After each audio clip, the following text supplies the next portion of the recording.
Alright, hello everyone, and welcome back to Great Ace Attorney. Continuing with the second half of episode 4. We did our investigation last time, so now it's time to defend the fresh off the boat. Well, I guess he's been here for a month or something like that. Apparently years, but foreign author friend, who's apparently a real person, as we learned last time. Who apparently didn't kill anyone. Despite living in, like, the worst possible shack ever. I would imagine, you know, if I was in a place like that, I probably, I could see myself maybe resorting to such, activities. This guy swears he didn't do it. He's blaming the curse or whatever of whatever place he's in. The same place that we resolved a completely unrelated, definitely unrelated domestic dispute, between some old war vet and his wife slash maid.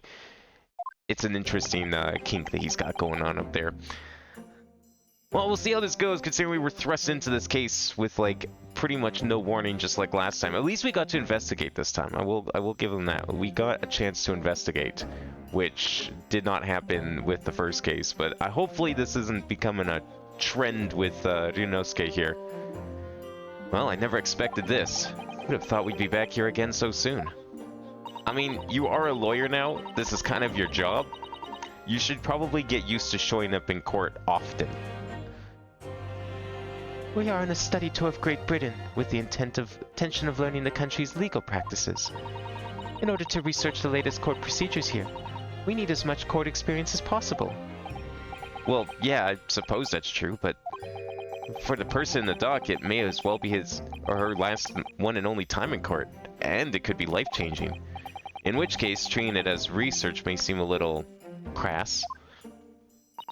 Oh, when you put it like that, you're quite right. There he is, the man himself. All dressed in spick and span for court. Definitely not, like, using the same suit he's been wearing for God knows how long, stuck in that jail cell. Ah, Mr. Natsume. Good morning. He's definitely Dude, did you see him last time? This man was like fucking... Did you... Okay, I'm surprised I never, like, said anything in the video. But I was going through getting, like, pictures for the thumbnail. This man threw, like, the sickest dab I've seen in years. I didn't even, like, realize this guy did that. This man's on point here, okay? He can tweak all he wants if he's able to throw a dab like he did last stream. Dude, how'd you... Yeah, look, okay, actually, I can't say anything because I also didn't realize he threw a dab. He's probably going to do it here, too. I can imagine he's going to throw all the dabs in court. Should have seen it. It was actually pretty sick. I put it on the thumbnail. I just was, like, looking for shots, and it's like, I randomly stumbled across the perfect frame, and the man just, like, threw a perfect dab while he was in jail. It was great. He's dabbing over all them haters before he even leaves the cell. It's perfect. Oh dear, are you alright? Your eyes are terribly bloodshot. I think my eyes would be bloodshot too if I was locked away in a jail cell for days on end. The early bird catches the worm, as they say here in Britain. Yes, I've heard that expression. But I really don't want to catch a worm. So I tried desperately not to wake up early. But I was so worried I couldn't catch a wink. Now I'm absolutely exhausted as a result. Do all literary people take things so literally? Thank you for putting your faith in us today, Mr. Natsume. I wish I had 9 lives. My whole future hangs in the balance. I'm too terrified to tremble. Really? Because I can feel tremors in the floor. I can't do this. I can't take it. Although, locum student Mr. Naruhodo Esquire. Yes? I caught a glimpse of the public gallery as I walked by the courtroom. It looked like the opening night of the opera. There were so many people. I had no idea my case was such a notorious affair here in London. Oh, neither did I. Do you know why that might be, Miss Susato? I'm sorry, Mr. Naruhodo. I have no idea. So, that all-knowing look on your face is just coincidence then, is it? No, it's her book that's all-knowing, not her. Don't hide the truth from me! It's because the Reaper, isn't it? Lord Van Zeeks? Is that right, Miss Susato? I purchased as many different newspapers as I could find this morning, and yes, Lord Van Zeeks is on the front page of every one. I knew it. Sometime after the prosecutor was dubbed the Reaper of the Bailey, he stopped appearing in court, it seems. It's been several years now, in fact, until the day before yesterday. Yeah, Inspector Gregson told us something similar, didn't he?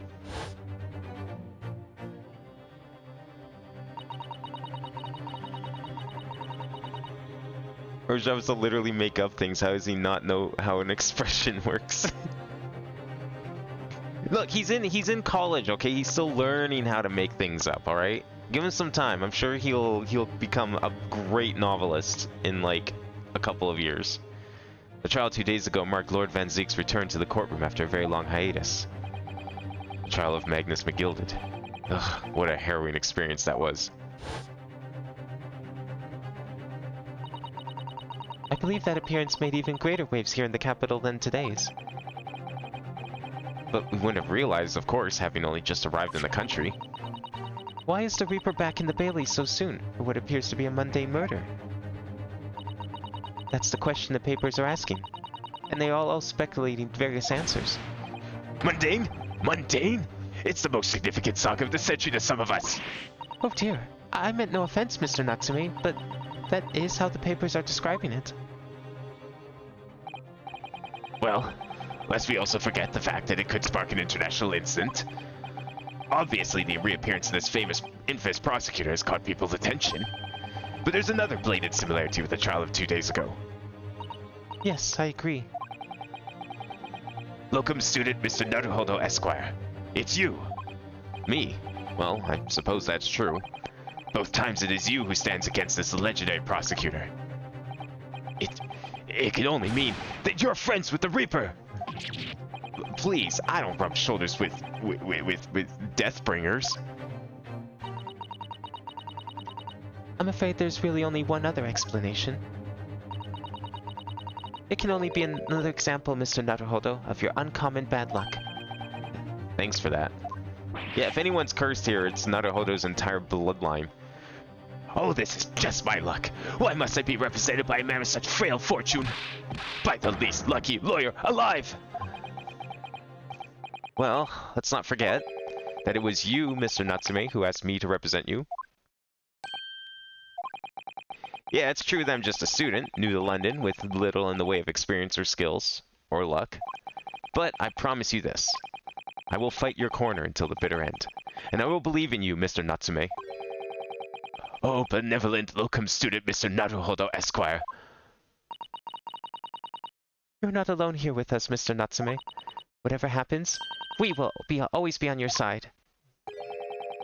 Oh, benevolent non-locum assistant Miss Mikotoba Esquires. Is that even a word? I am in your debt forever. I shall never forget this kindness. Mr. Natsume, counsel for the defense. The court session is about to begin. Kindly make your way into the courtroom at once. Alright then, Mr. Natsume. It's time. Let's go. Yes! Yes!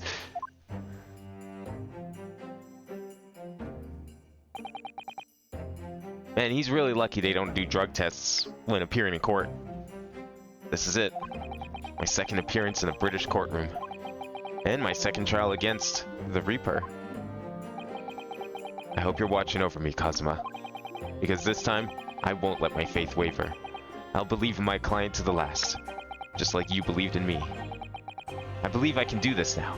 I'm ready for this fight.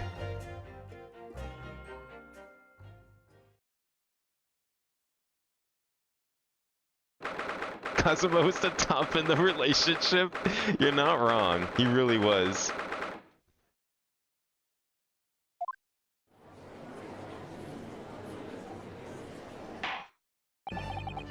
In the name of Her Majesty the Queen, I hereby declare this court to be in session. I now call upon the counsels for the prosecution and defense to declare their willingness to proceed. The prosecution is fully prepared, my lord. The defense is ready, my lord.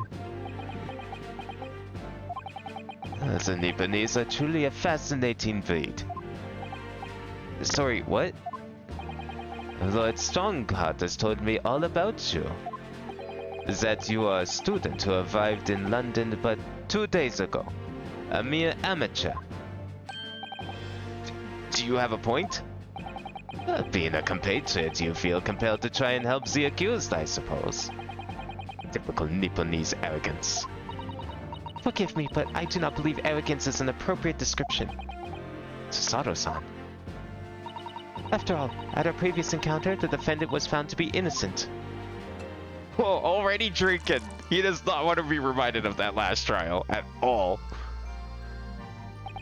Very true, and the most fascinating, if dark, trial it was too. As a tragic conclusion came later, of course.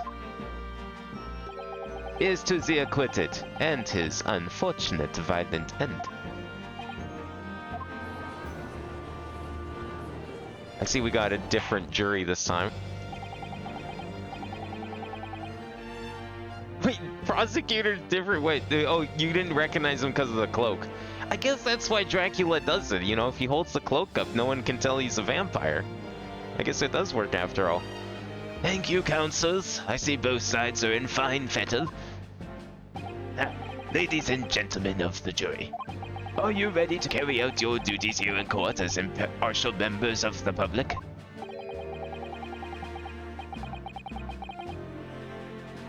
McGilda was definitely guilty. Oh yeah, he 100% was guilty. That's the thing.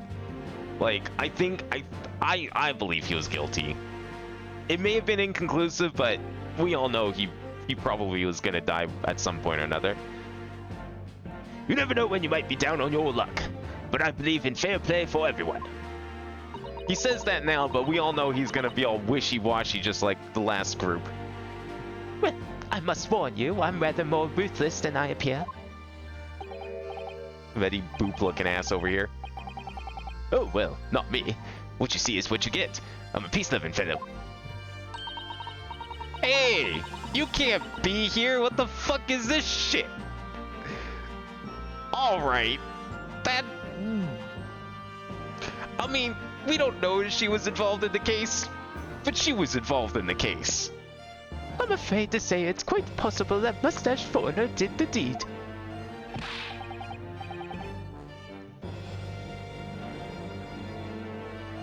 The message was during prosecutor different words, not that he's a different person. Oh. I thought, how did I read person? Who knows? Come on, what are we waiting for? No doubt he did it anyway. Sorry, didn't quite catch that. I guess that's right, they haven't invented hearing aids yet. This is gonna be fun. Very well, let us proceed. Your opening statement, if you please, Lord Van Zieks. Very recently, Great Britain signed an alliance with a rising power in the Far East. The accused in the dock today is a student from that same land, a certain Mr. Soseki Natsume. And while our country has extended this foreign student the warmest of welcomes, regrettably, the kindness has not been returned. In fact, this student is accused of a most sinister act. Of plunging a knife into the back of an innocent woman who was doing nothing but walking down the street. A knife crime? Well, I tell you from bitter experience, those are the worst. Bloody oath they are. Just look at that swallow complexion and short stature. He's one of those dreadful Japanese. Have we seen the victim yet? Cause like, what if she's like the victim or something? Wouldn't that be a twist? The victim just ended up being the juror of her own trial, and like just no one bothered to say anything? I could see them doing that. It would be stupid. I could still see it. Come on, let's get this over with. With me now, everyone. 1, 2, 3. Sorry, I didn't quite catch that. Hey, forgive the discourtesy of smashing my hollow chalice here in this grand chamber. Allow me to call the first witness to the stand. Very well. Bailiff, lead the inspector in, please.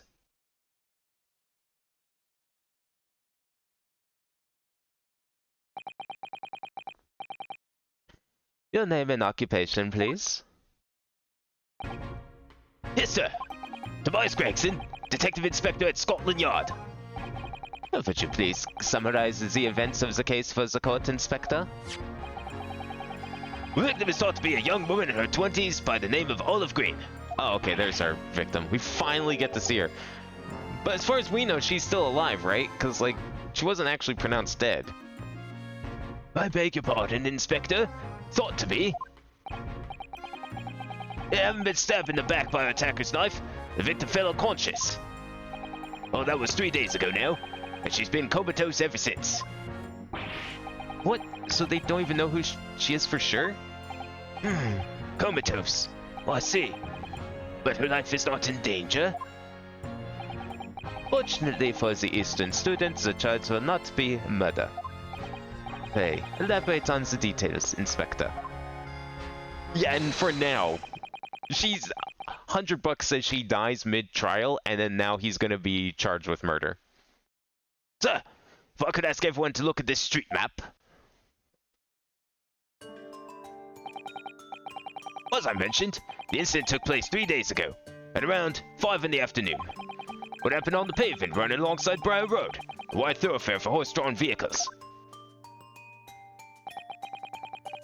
It not long since been stopped snowing as the victim, Miss Green, was walking down the street. Out of the blue, she was approached from behind by the accused and stabbed in the back. Luckily, the young lady's life was spared, and she's currently being treated at one of the city's hospitals. Not being unconscious as she is, we've been unable to take a statement from her, of course. This is the case file with everything we know about the victim so far. Thank you, Inspector. The court will accept the documents as evidence, if you please. Wow, for once it's not an autopsy report. What of the weapons that was used? Sir, I have that here. It was removed from the victim's back. Ouch. That big thing is starting to make me scared to walk down the street now. With a heavy blade like that, almost anybody would have been able to stab the poor woman. Even the scragged-looking Soseki-san, I suppose. A common or garden jackknife, I would say. Rather nondescript. Thank you, Inspector. The court accepts the blade as evidence.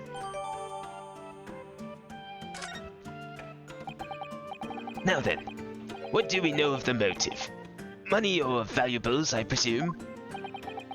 From what we can tell by looking at the woman's possessions, it seems like she's a poor student herself. Hard to imagine she would have had anything much worth pinching, my lord. I see. Well, in that case, are we looking at some deep-seated resentment toward the victim? I'm afraid I couldn't say. Apart from visiting second-hand bookshops, offended Mr. Natsume doesn't appear to get out much. Well, at this point in time, we haven't been able to establish any sort of connection between him and the victim. Yes! Ain't stabbed over nothing? Now this is the Britain I know. You can't walk 3 minutes on the street in London without getting stabbed. It's like a fucking JRPG overworld. You just get random encountered and then blasted. If theft and grievance have been ruled out as the motive, what reason could Mr. Natsume possibly have had for stabbing a young woman? Yet you arrested the man in spite of that. In a totally unjustified and heavy-handed way. Objection! Look how confident he is now. Oh my god, I think he just killed someone! Pray forgive the discourtesy of flinging a freshly uncorked bottle into the public gallery. 1 second.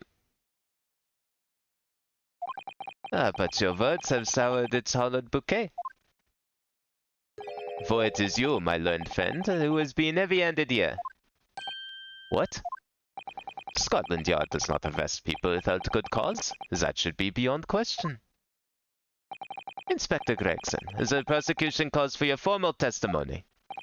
Explain to the court precisely why the constabulary came to arrest the Nipponese student. Yes, sir.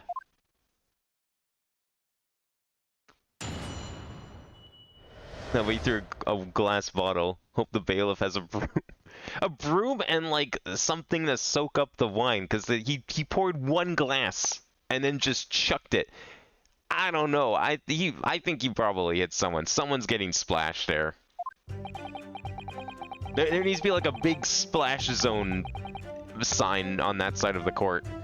Well, as I said, it was 5 o'clock in the afternoon when the incident occurred, and there was an unusually light fog. The visibility was reasonably good, and there was no one else about but the victim and the accused. Well, the blue, the victim was stabbed from behind and subsequently collapsed on the pavement. The accused ran off, scattering his belongings all over the floor. Those being a number of old books he just bought. He was on his way home from a bookshop, it seems. It was just a matter of working out who the books belonged to, and we found the bloke to arrest him. Old books, you say? Yes, my lord. We'll have a photograph here of the scene of the crime, taken immediately after the incident. Whoa, is that color? Ah, yes, I can clearly see the books of which you are referring. I will take that photograph as print as evidence, please, Inspector. I can't believe it's in color. Ah, you Nipponese are a spineless breed, too cowardly to admit defeat. Denying everything despite overwhelming evidence to the contrary. Well, I... Forgive me, Lord Van Zix, but the defendant is not denying everything as you put it. What are you doing, Mr. Sato? Do go on. Mr. Natsume has admitted to playing some part in the incident. Isn't that right, Mr. Naruhodo? Well, now that you mention it, when we visited him in the prison yesterday, he did tell us what had all happened. When was the color photo invented? I'm guessing it was probably just like hand colored or something. Like someone just went over with a crayon kind of thing. I doubt that's an actual color photo. As I was walking along that accursed pavement, I could make out the sole silhouette of another ahead of me. A woman, wearing a green overcoat she was, and just as I went to overtake her, she suddenly let out a little scream and collapsed onto the cold, hard slabs of stone at my feet. I was terrified. I had to get away from there. So I ran, as fast as my legs would carry me back to my accursed lodgings.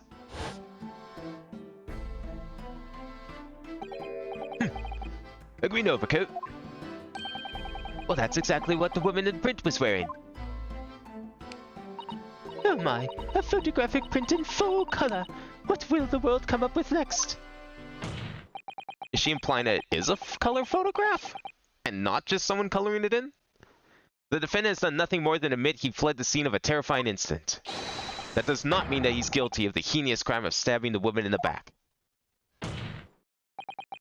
There was nobody else there at the time, just the two of them, the victim and the accused. In other words, there is nobody else who could possibly have stabbed the woman. A fact is that the accused concedes.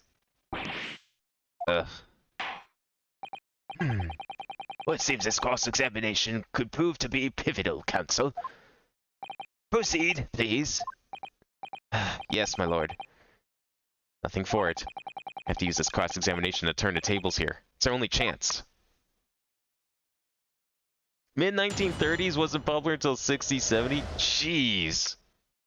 Okay, yeah, fuck that. Who knows why they have color photographs. But then again, Sholmes had some, like, crazy weird machine. No, Sholmes had, like, full-on, like, fingerprinting and other forensic tools on him. So, clearly the timeline is gone. Something happened in this world from... They went from being, like, super high-tech for the time, and then just slowly that tech just sort of petered out. Because they were still using, like, Nokias in 2015. And still had CD-ROMs. I've been meaning to pick it up, but trying to find where something went in the time stream is as hard as 10 trillion haystacks. Like, they were on the forefront of technology, and then they just kind of stopped around the year 2000 or something. Hold it! A light fog, you say? Well, like for London, you can see the opposite side of the street for once. Not much further, though. That's light, is it? Around these parts, yes. Not something I'd expect a Japanese fellow like yourself to know, of course. I've read that London is famous for its fog, but in my country, people usually imagine that gives the city a rather beautiful appearance. How quaint. Yes, well, it's not something us Londoners tend to romanticize, I expect you can appreciate. I see. Well, this time of year, the fog causes a large number of accidents, especially when it's heavy. Sometimes you can't even see your own hand at the end of your arm. Indeed. Well, the other day I was very nearly trampled by horses before I could see the carriage they were pulling. It's a slaughter sound, and I should definitely remember to stop, look, and listen. However, on the days that concerns us, the fog was somewhat lighter than usual. A fact no doubt lamented by the accused.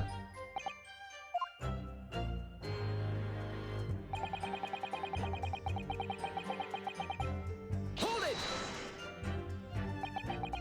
Inspect the knife. Oh yeah, we'll do that. I'll do that if we're done pressing. How are you able to state that with any certainty? Quite simply, my learned friend, because that is what the witness to this crime have told us. Yes, Inspector Gregson mentioned the witnesses yesterday, didn't he? That's right. One of them is a policeman, I believe, from Scotland Yard. That's correct, ma'am. Well, then we must hear their testimony. The prosecution will of course call them to the stand, should it be necessary. But, wait a minute. At 5 o'clock in the afternoon in the middle of winter, it would have been dark already. No matter how light the fog might have been, no one could have seen. I'm unaware of the situation on your tiny island in the east, but here in the capital city of Great Britain, all main roads are illuminated in the night by gas streetlights. The prosecution believes there would have been ample light by which to witness the crime. Quite. Here in London, for the first time in history, mankind has completely conquered the darkness. Which means we really need to hear those witness statements. We could just get through the fog of this cross-examination. Maybe we'll be able to. Well, it seems the counsel for the defense is taking stock. Continue with your testimony, Inspector.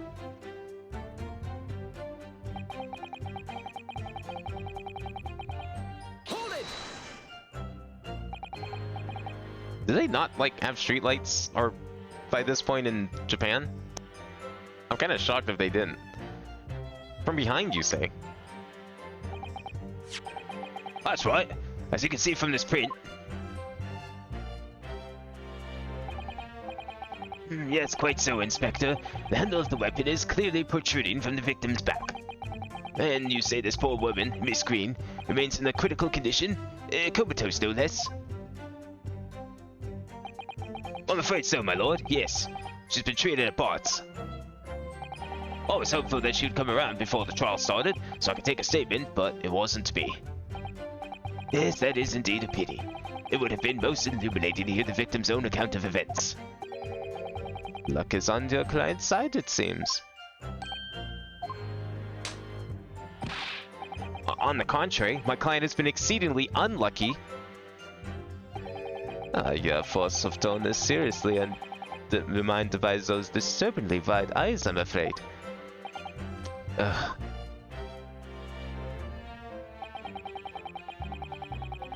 it! Mr. Natsume's belongings? I think you'll find it's all there in the photographic print of the crime scene.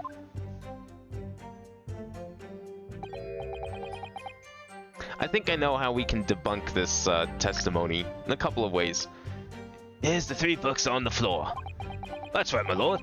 Second-hand books they were. Irreparably damaged after falling in the sewer, of course. Oh, come on. Books aren't that fragile.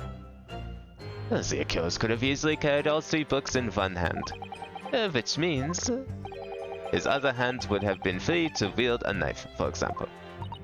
He's very clever, isn't he? What do you mean? He's made it extremely hard for you to assert that Mr. Natsume had his hands full with books. He's managed to close in the one avenue of escape we might have had before we even knew it was there. You mean to say the defendant was holding his belongings as he thrust the knife into the woman's back? Well, that must be what happened, my lord.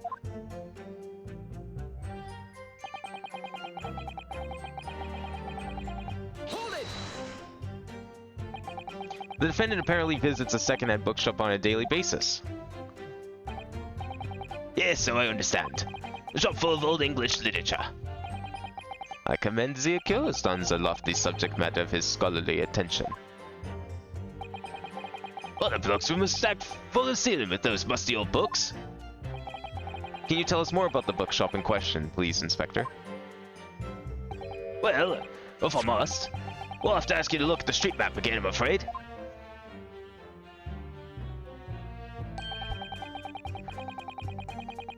Well, closest second-hand bookshop to the accused's lodgings is this place here, Bourbon Books. A little place on the corner of Briar Road and Mersham Street. Once it happens, the accused is currently living in lodgings on the other side of Briar Road at the opposite end. Which means it does take a genius to work out that the route he would have taken home.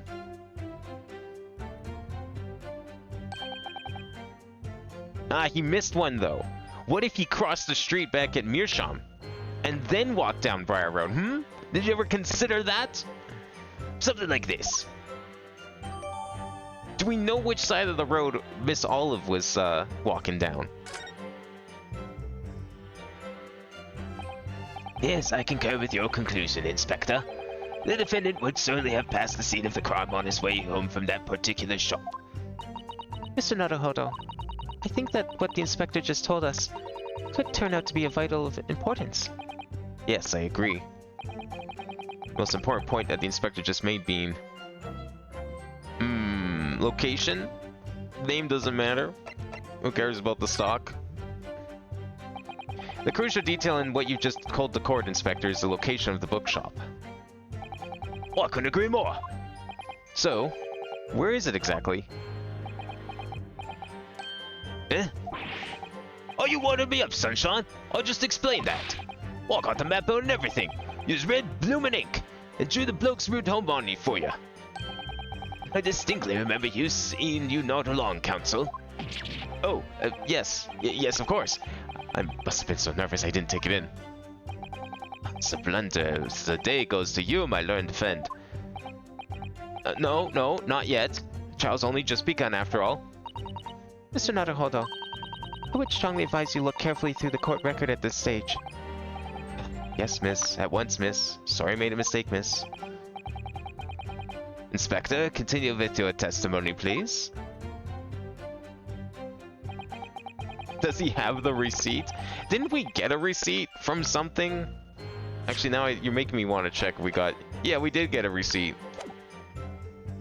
We can see what books he bought. I don't know if we can really determine that from the picture, but Hold it! that was one of the pieces of evidence we received yesterday. You asked for the help of the famous detective Herlock Sholmes to locate the defendant, I believe. Stuff and nonsense. Sorry? That jacket office, that busybody, just comes in and sticks his oil in whether we ask him or not. But according to what I have here, Mr. Sholmes was shown to the scene by Scotland Yard detectives. Well, that was nothing to do with me. The lads at the scene must have done it, without my permission. I tell him time and time again, whenever something happens, send word to headquarters. Then follow your bloomin' instructions. I see. If that meddler gets his hands on any details, we'll all be reading it in Ron's magazine next month. And you can bet your last farthing that I'll be in there too, stripped of all my hard work on the case. Yes, Mr. Sholmes. No, Mr. Sholmes. Aren't you clever, Mr. Sholmes? That's all the thanks I'll be getting. Inspector, if the man is proving detrimental to the yard's activities, perhaps I should step in and deal with him. What do you mean by deal with him? It appears Inspector Gregson is lost for words. Couldn't you just, like, if this was so detrimental, couldn't you, like, sue him for defamation? Is that a law in this point? Like, there's ways you could go about doing this. Yeah, the Reaper's words carry a lot of weight, obviously. Anyway, the point is this. That little Japanese bloke's already admitted it. He's admitted that those books all over the pavement at the scene were the ones he brought that day.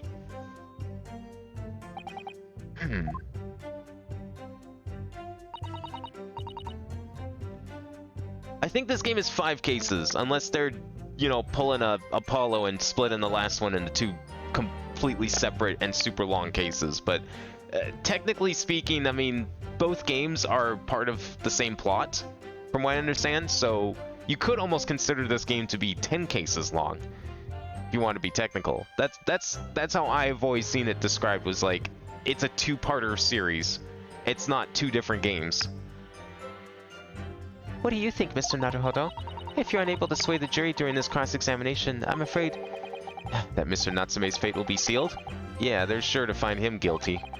So one way or another, I have to expose an undeniable inconsistency in the inspector's testimony. Alright, let's examine that knife. Because I also noticed something a little weird about it.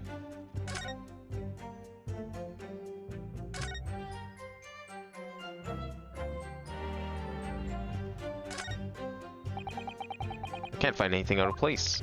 What? I thought it was flashing.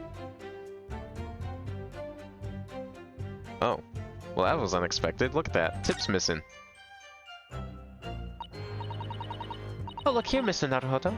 Just at the tip, a small piece of the blade appears to be missing. You're right. Well spotted, Mr. Sato. I wonder what could have happened to it. Yeah. You don't think it could still be lodged in the victim, do you? Oh dear, I hope not. That sounds terribly painful. It probably is. Or they found it during surgery or whatever.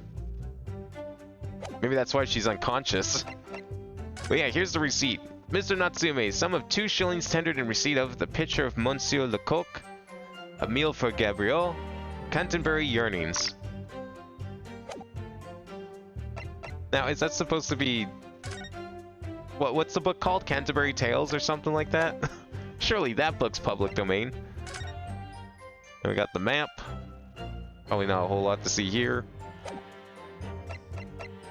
And then the picture. Well, there's 3 books. I mean, those could be the books. Obviously can't tell. I was thinking the knife wasn't the knife. Because it doesn't look like the switchblade that we have in the court record, but it probably is. I think we can safely assume it is. Alright, 5 o'clock in the afternoon. Unusually light fog. Visibility is reasonably good. And no one was about except the victim and the accused. Victim was stabbed from behind and subsequently collapsed on the pavement. Accused ran off, scattering his belongings all over the floor. Okay. Number of old books he bought. He was on his way home from a bookshop. Just a matter of working out who the books belonged to, and we found the bloke to arrest him. Receipt discovered in Mr. Natsume's room for some books that he had purchased from a second-hand bookshop before the incident occurred. 4:45 p.m. Okay. I mean... 15 minutes? Is that something we can catch him on?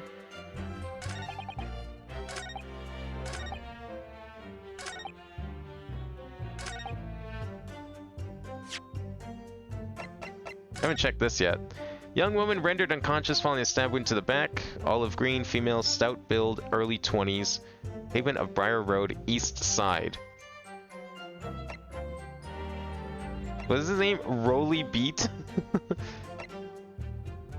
The victim remains unconscious. Her name was gleaned from her personal effects. Other details are unknown. Apart from the single stab wound from the large knife, no other signs of injury were observed. The assailant was seen running away by the reporting officer and was successfully arrested the following day. Wait, so if no one was around, how did this guy see him? No one else about but the victim and the accused. Hang on a second. Objection! Oh, okay. We can't catch him on that. I guess a police officer doesn't count as a person. Damn. I can magnify the book in the picture. Oh, maybe clicking on it would give me a title, despite how it looks. That's an idea. We can try that. Yeah, because I think we need some more confirmation on whose books these are. Because I could have sworn we heard yesterday that they were the victim's books and not his books.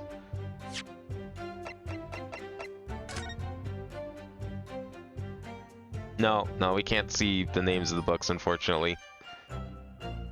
They can't actually click on anything.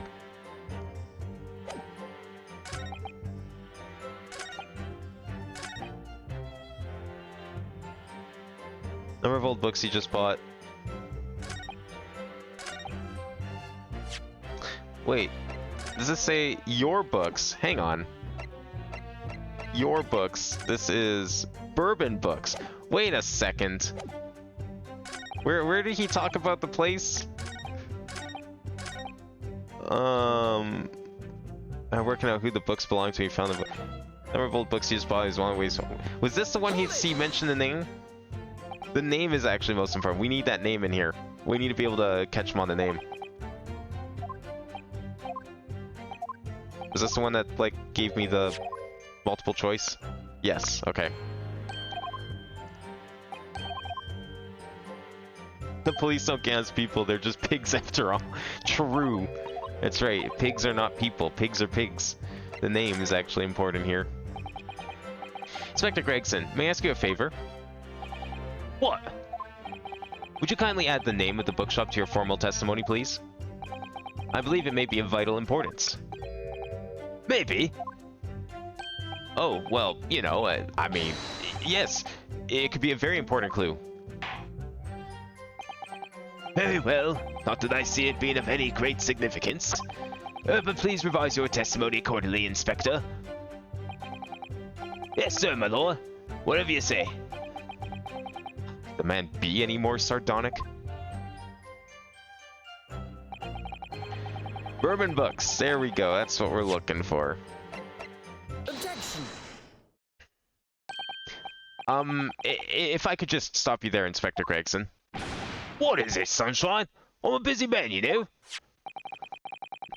This is a receipt that we found in Mr. Natsume's room.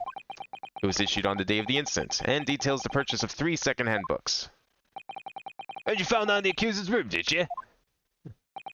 Yes, but the point is not where the receipt was found, but the name of the shop printed on it. Go on. This receipt was issued from a bookshop called Your Books. Your books? Y-O-R-E, I presume? Yes, my lord. So Mr. Natsume did indeed purchase a number of books at a second-hand bookshop that day. However, the bookshop in question was not Bourbon Books. What? Inspector, do you know of this other bookshop? Yes, sir. Your Books is another second-hand bookshop not far from Bourbon Books. Well, it's just that... Well, it's such a small place, I didn't think the accused would have known about it. Objection. But in fact, that is the bookshop which the defendant visited on the day in question. And this receipt proves it. Objection. Yes, for what difference does it make? Wherever the man purchases musty tomes, it makes no difference in the final analysis. Objection. Where is this other bookshop then? I disagree. I mean, after all, I have the street map here if that might be of help. oh, yes, thank you. Have a look at this, please. If the defendant had been returning from Bourbon Books, then yes, he would almost certainly have passed the place where Miss Green was attacked. However, if we take into account the fact that he was actually at another bookshop, Your Books, it may very well turn out that he wouldn't have passed that location at all. Could that be true? My, it rather depends on where this other bookshop is, but I do declare it may be a possibility.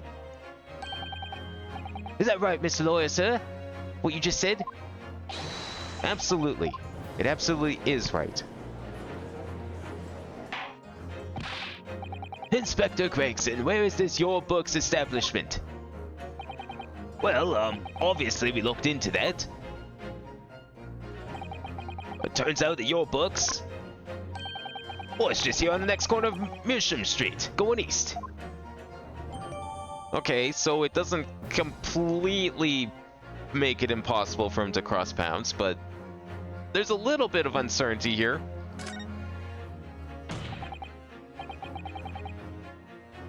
I mean, it's about the same distance going north or south from that place. And there you have it, as you can clearly see now.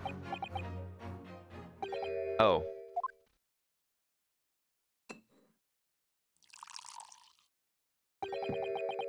My learned Nipponese friend is obviously intending to be a clown, the way he regales us with such witticisms. To your future career in the circus. Put that glass down now, or I'll put it down for you. I, didn't think I needed to spell it out, but, here we go.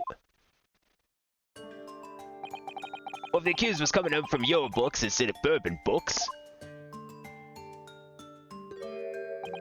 Well, it's no doubt he'd still have passed the place where the victim was stabbed.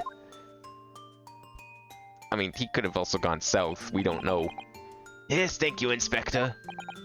Ugh. Allow me to reiterate for my learned, if somewhat slow, Nipponese friend. Wherever the man purchases musty tomes, it makes no difference in the final analysis.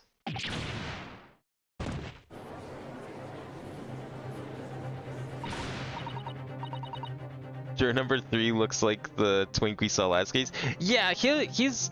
I can't remember exactly what he looked like the hair color. Is the hair color the same? Because I'm pretty sure, yeah, him and juror number 1 were the 2 witnesses from last case. 1 is definitely one of the witnesses, but I was thinking 3 was it too, but I couldn't remember what his hair looked like. As I suspected, you can't fool me, and I don't suggest you try. What'd I say, eh? I've had enough of this now. Beg your pardon. Terribly sorry, but would you mind repeating that? God, he's gonna be the worst one to try and convince. Mr. Naruhodo, we mustn't give up. What do you mean? If the prosecution's assertion is correct, the members of the jury may very well decide that Mr. Natsume is guilty. Ah, she's absolutely right. We must think. We must consider the assertion just put forward by the prosecution very, very carefully. He claims Saseki-san must have passed the location of the incident on his way home from your books, but...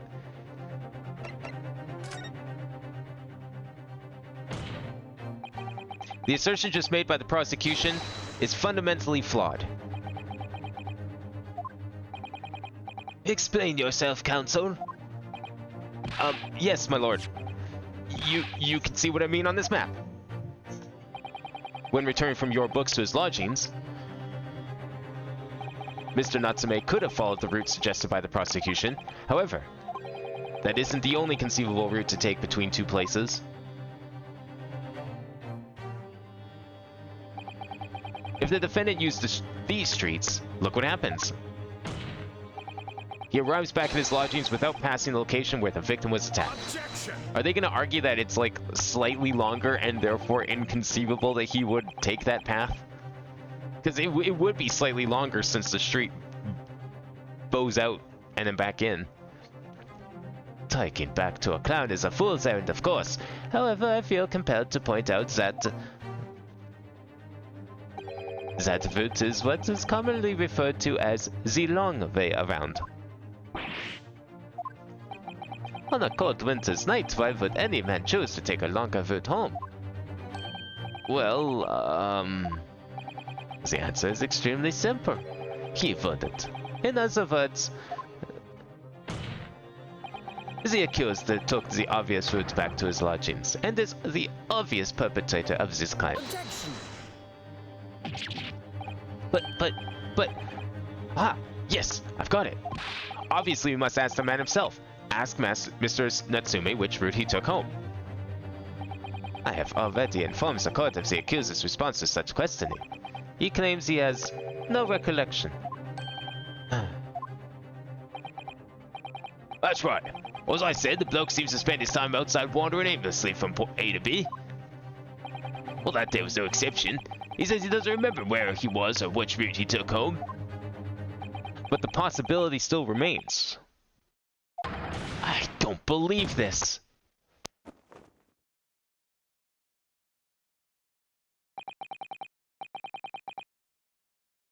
It's not the same. He had a different hat. Okay, yeah, I couldn't remember what the other guy looked like. He looks very similar. Maybe he's like his brother or something.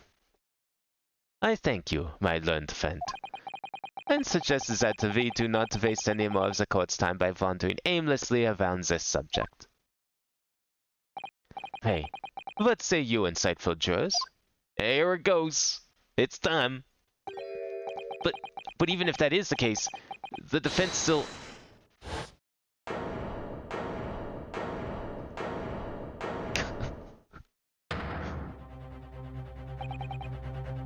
I agree with all that, Zix. Wholeheartedly, in every way. What? I don't believe it. Does this mean...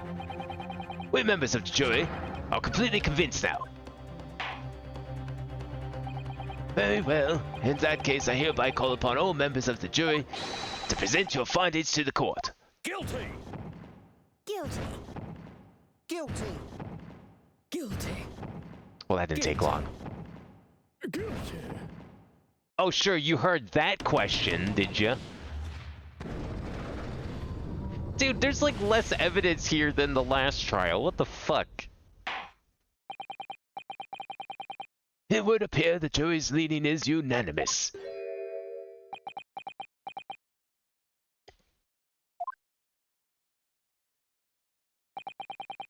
To the insightful members of the jury, I applaud your brave resolve. You serve Queen and country admirably. Mr. Naruhodo. No, not yet. This isn't over yet. I still have one last chance to sway the opinion of the jury. I have to tip the balance of these scales the other way. I have to turn this around. Somehow. Those are the eyes of Koi, not yet willing to give up and die. So I presume you intend to wield your rights again in this trial. Rights of the defense written into antiquated British law that should have been buried long ago. Call it antiquated if you will, but it's the defense's prerogative to carry out a summation examination if it so chooses. Very well, counsel. In accordance with the letter of the law, we shall proceed with the summation examination. Are the members of the jury ready, Mr. Foreman? Of course ready. I'm all too familiar with that Nipponese whippersnapper and his onka's refusal to throw in his alley. Very well then. Ladies and gentlemen of the jury, you will each explain on what grounds you have determined the defendant to be guilty. Yeah, I want to hear this too.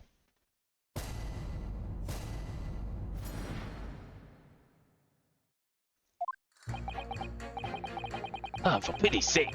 That little Nipponese oddity already admitted himself, did he? If he said that a woman in green collapsed before his eyes, why, it could only have been the victim. Well, the man would have gone around the house on his way back from the bookshop, not in winter. So the poor woman was attacked from behind, was she? How dreadful. I really don't care.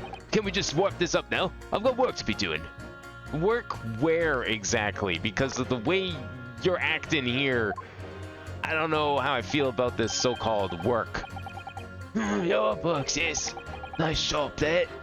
But bourbon books, no, not worth a visit.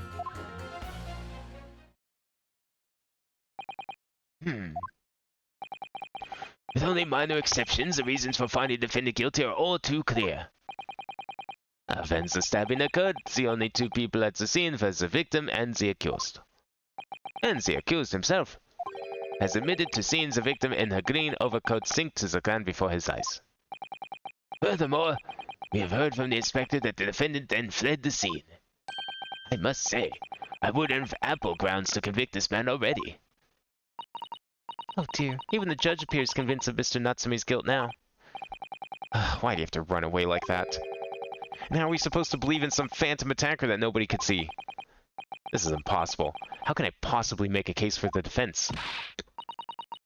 Mr. Naruhodo, this is no time for grumbling. We want to force the trial to continue. Yeah, I know. I have to turn the tide. I must make the jurors change their minds. Well, 4 of them at least. Exactly. We have no choice but to forge forward. You have the floor, counsel. Begin your summation examination. Yes, my lord. I just need to keep this trial going somehow. Whatever it takes. Come on, Ryunosuke. You can do it.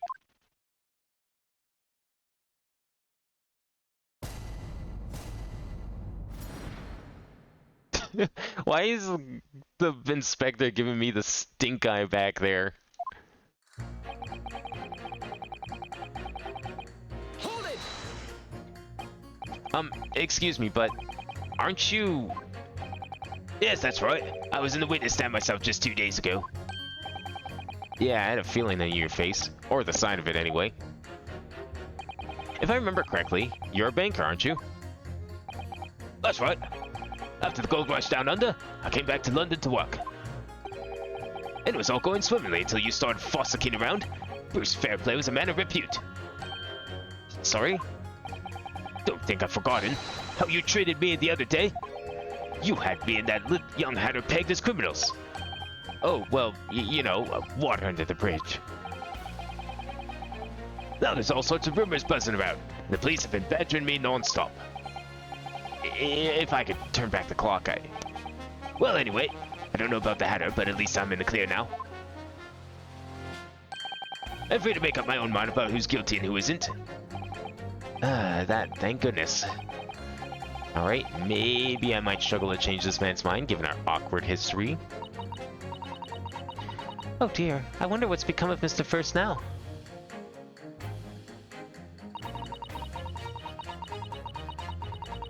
Hold it! You're right that at the time of the incident, the defendant admits to having seen someone wearing a green overcoat walking ahead of him. Well, quite. That's precisely my point. Clearly that someone wearing green was the victim. And clearly that funny little Nipponese man with the disturbing mustache is the culprit. But let us not forget, madame, the defendant vehemently denies attacking the woman. Well, of course he does. If he admits to stabbing her, his life is over. The man is obviously a liver-faced coward. Honestly, claiming the woman simply collapsed before his eyes. But if that's the lies you're suggesting, do you not think he would have concocted something more credible? Oh, I really couldn't say. After all, you are... foreign. Who's to say what goes through your funny little minds? I could tell you what's going through my funny little mind right now, but you wouldn't like it. I do declare the man has already made the admission. He himself has stated that there was nobody else around. Surely the conclusion is obvious. No one else could possibly have committed this awful crime. Well, if no one else could have done it, the accused must be the man. Really, it couldn't be more simple. I hope for your sake you're innocent in all this, jury member number 2. Your argument is compelling in its simplicity, I must admit. Oh my, you are too kind, my lord. That went well, for her.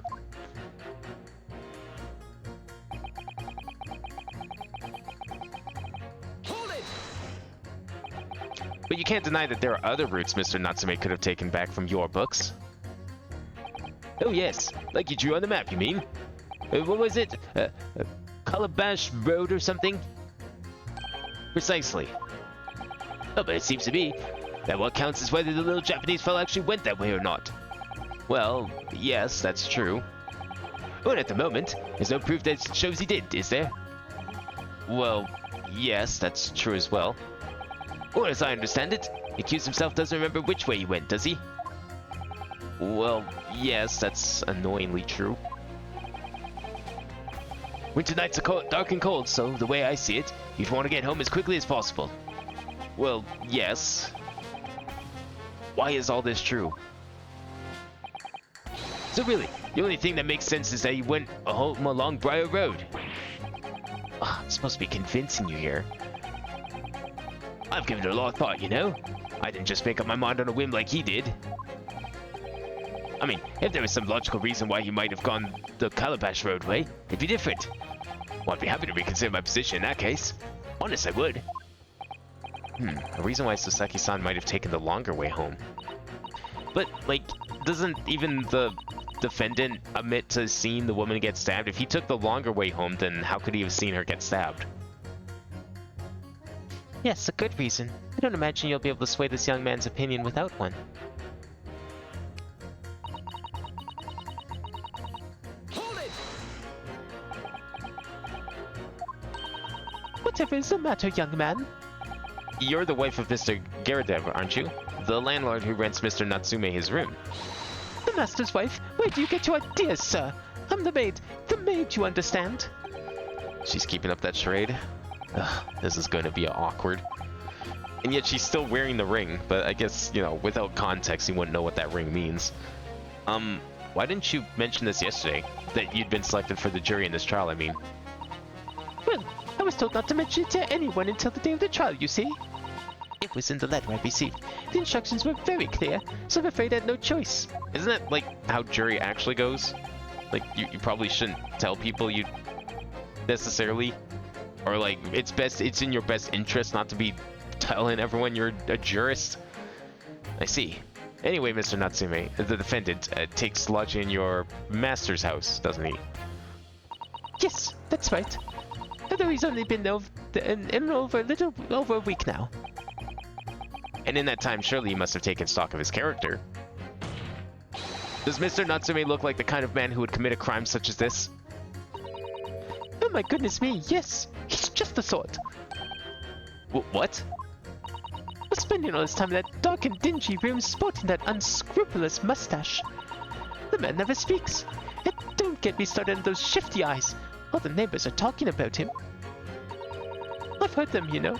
People think he must be building a bomb in there or something. I mean, the man is kind of on edge, I will give her that. Oh dear, poor Mr. Natsume. How could people say such things about him? He's just a harmless bookworm, nothing more. Well, you did just call him a worm, so...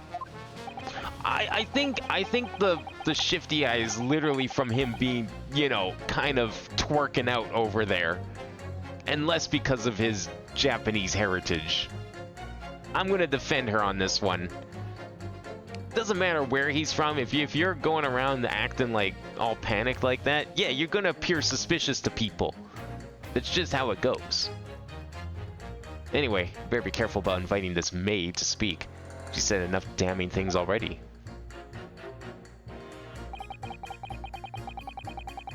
Hold it! A man's life is on the line here, sir. This will take as long as it takes. Don't get clever with me now, son. My life's on the line too.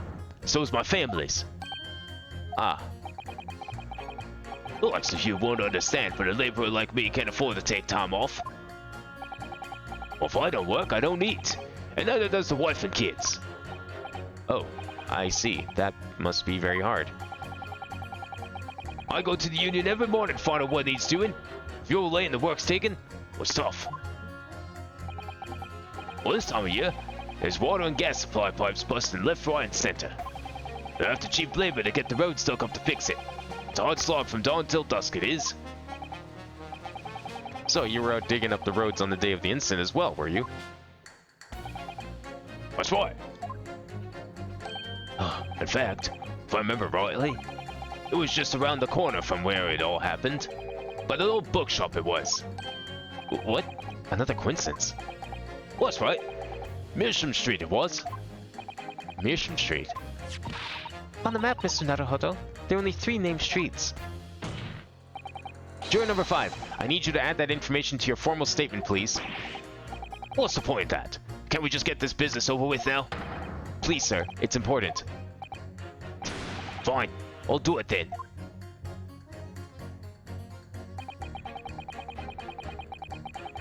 Hold it!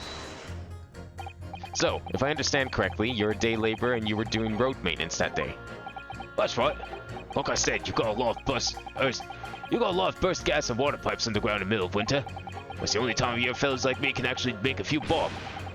When I'm missing out today. And when you say from dawn till dusk, Well, the work has to be completed within the day, see?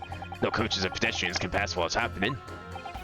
Wonder if I could trouble you, sir, to mark on the street map the exact location of the works you were carrying out? Give it here then. Let me have a look.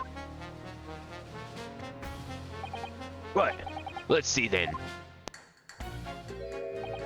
Here we are. Mearsham Street. Yes, it was just here, Lock. Was a tiny dig, I can tell you, but to get through all the drifts of snow that froze it solid. And at what sort of time did you finish the work? Well, we started in the morning. We kind of finished before gone 6, I'd say. So it stopped coming down, but it was long past dark for sure. That means the roadwork was still going on when Miss Green was attacked at around 5 o'clock. Roadwork's on Mearsham Street, huh? Oh, if only these guys were on the witness stand. Hold it! Could have had this cleared up in a jiffy. Sorry, fold it, you say? Fold what? No, what I said was, hold it. What I wanted to ask was, do you visit your books often? I like the old books I have in there, yes. I enjoy reading them over a nice cup of old tea. That's my daily routine, you see. Same thing every day, including the day you're all talking about. And at what time did you visit your books on the day in question? Well, I was picking out books on there all afternoon. It would have just been before 5 that I left. That's my daily routine, you see. Same thing every day, including the day you're all talking about. Just before 5, you say? Exactly when the victim was attacked. Are you sure about that time? Oh yes, no mistake there. I remember it well. I'm not about to forget that day in a hurry. Not after the dreadful time I had. What did you mean?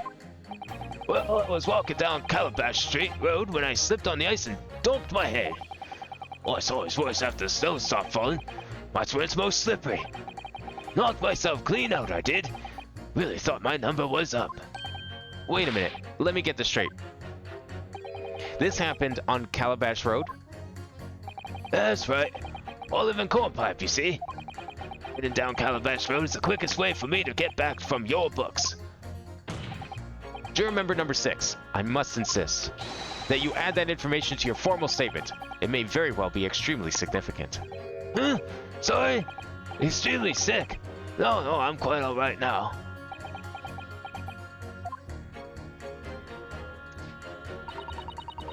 Sends a shiver down my spine to hear the members of the jury so convinced of Mr. Natsume's guilt. But I can't help feeling that some of their opinions are rather subjective. I agree. It's the irrelevance of what some of them are saying that sends a shiver down my spine. Still, at least some of their assertions don't actually incriminate Mr. Natsume of anything. That's something. We must use that to our advantage, Mr. Naruhodo. Cunningly. Yes, you're right. Let's listen to the juries again, carefully. And if any of their assertions are at odds, I'll pit them mercilessly against each other. Yes, don't hold back. Pit them all against each other. Jeez, calm down. Looking for violence over here or something. Alright, do we want to start with the obvious one here that we added on? Digging up Mearsham Street from dawn till dusk. Okay. Can we pit that with someone?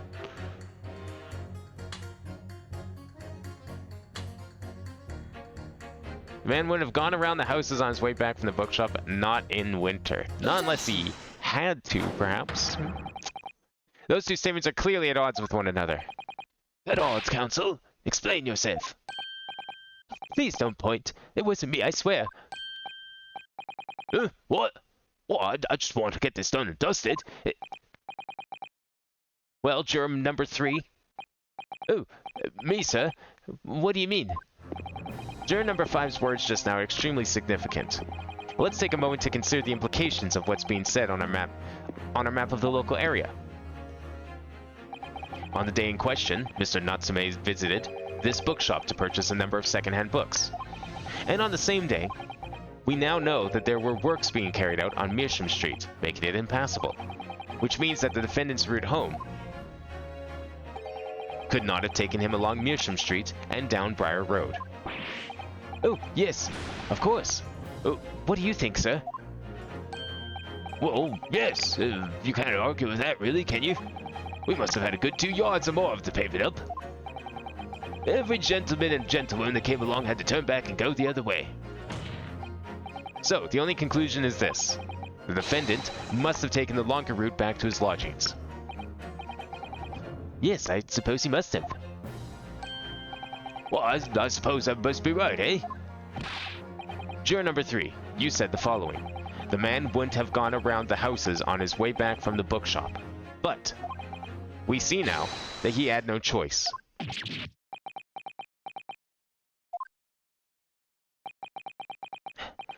My lord, Mr. Judge, sir, if I may. Yes? I don't think in all good conscience that I can say the man's guilty now. Yes, I'd like to see his trial continue so we can get to the bottom of what really happened. That's one. What about you, sir? Who, me? Well, all right then. If there's a hole in the prosecution's argument, it should be filled in. That's what I say.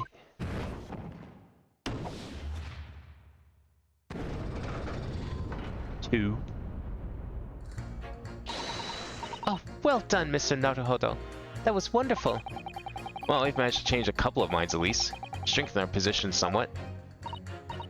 Yes, and it'll prompt the other members of the jury to reconsider their stance as well. They'll be asking themselves if their current leanings are really right or not. Now, if only we could just identify one more clue or discrepancy that would make them stop doubting Mr. Natsume. We might be able to tip the balance completely. Yes, that's exactly what we've got to do. Van Zieks is looking to bring this trial to an early conclusion. That's what we have to prevent, by whatever means we have at our disposal. Thank you, counsel. On with the summation examination, please. Yes, my lord.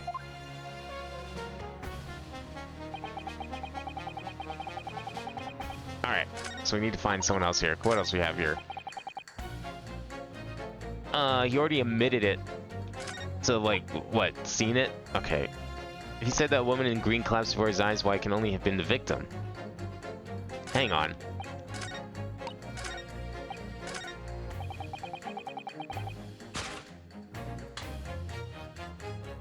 Objection! I don't know about a woman, but I'm not going to judge. These two statements clearly show a flaw in the juror's reasoning.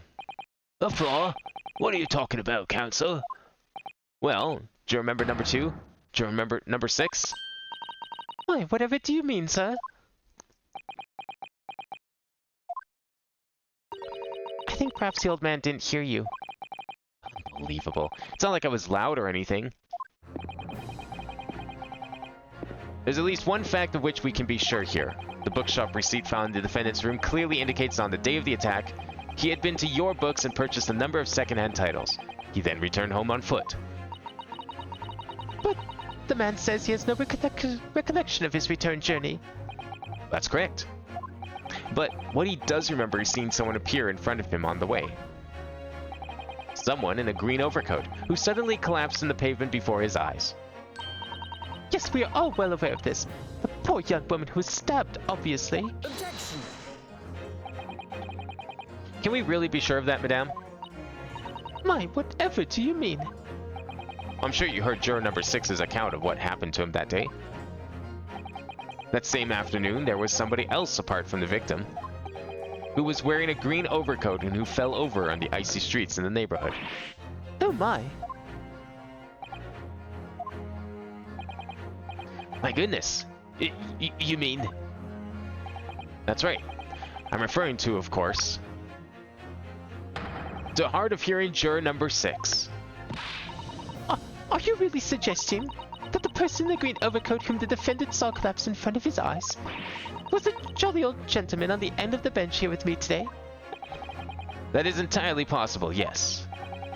After all, the old man has a somewhat similar build to the victim. Well, look at that. My goodness me. Huh? Sorry?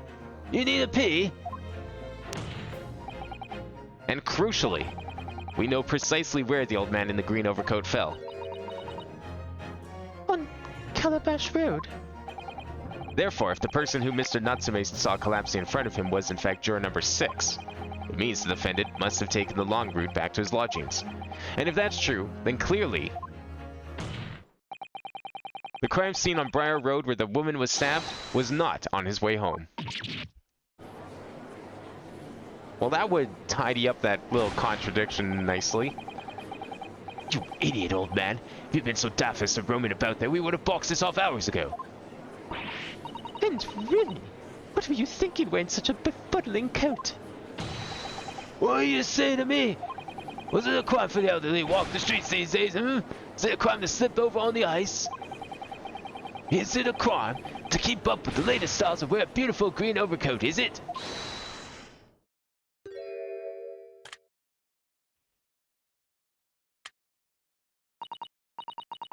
My lord, I do hope it won't cause any inconvenience, but You'd like to change your leaning, I presume? I do declare that I would. I should like to call for a verdict of not guilty. Thank you. I would too. What? Is it a crime to change your mind, is it? Well...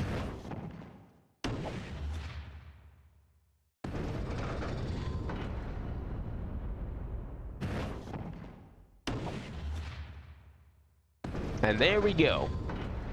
And not only did we convert instant jury, we've uncovered new evidence that pretty much blows away the prosecution's case.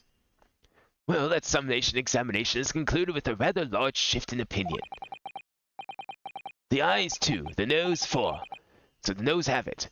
Not guilty, they say. Which means we no longer have a consensus among the members of the jury. The trial will continue. Objection!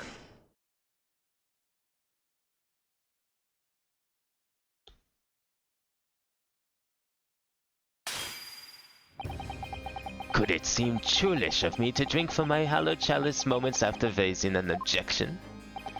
Only to crush it in disgust? Pray forgive the discourtesy. Lord Van Zieks? It seems I must retract my earlier remark. What do you mean? I mistakenly credited these jurors with intelligence by describing them as insightful. Yet we have just witnessed them falling for a cheap trick performed by an Eastern entertainer. Whatever do you mean? Objection! I haven't tricked anyone. Everything I've said is the truth. If anyone's tricked anyone, they trick themselves, because they're the ones that are saying all these things. Indeed, Starboard juror number 5 was undoubtedly repairing the road as he claims. I believe you said it was a good 2 yards of the pavement which you had excavated, sir? That's right. Took me all day and they paid me a measly tuppence for it. Now, my learned Nipponese friend, tell me, do you have any notion of the distance that 2 yards represents? Well, if I'm honest, I don't have a clue, no. 2 yards is a little less than 2 meters. Meters should be just as forward to him. That's the worst comparison. They didn't use meters. Not then. Less than 2 meters. That's not much at all. They had their own measurements that they were still using back then. In other words, a distance readily vaulted by anyone of moderate vigor. Oh, okay. We're going there now. You're so desperate. They were like, no, this man jumped over the hole. It was on his way home. He was so desperate to take the northern route because it was faster. He was going to jump an active work site in the ice and snow. Total disregard of any safety whatsoever. Just gonna jump right over it. Would you not agree, my stalwart friend? Me? Well, I can't say they're wrong. No. What? And did you perchance erect a sign to prevent pedestrians from passing the site of your works? I would dream of it. What a waste of time. No coaches would have had a hope of passing anyway. We just turned any gentlefolk back when they came. Kids just jump right over us all the time. Oh, yeah, this is the 1800s. They have total disregard for safety in the first place. The accused is no gentleman as far as I can see. I have little doubt, however, that he could spring over a 2-yard lunch in his meanderings around town. Is that true? Is it? The incontrovertible truth is that the books just purchased by the accused were found at Suxine. There can be no doubt on his way back to his lodgings, Mr. Natsume walked down by a road. Ugh, crushed in a single sentence. And, old man... Old man, you could talk. You say that at around 5 o'clock on the day in question, you slipped and fell on Calabash Road. Pray, was there a suspicious-looking Nipponese behind you at the time? Well, if he was behind him, he wouldn't have seen him, now would he? Oh, I can't say I remember. You don't remember? How about a waiter, my learned friend? You say it was this old man that the accused saw, but I would lay 1,000 to 1 against you being able to prove it.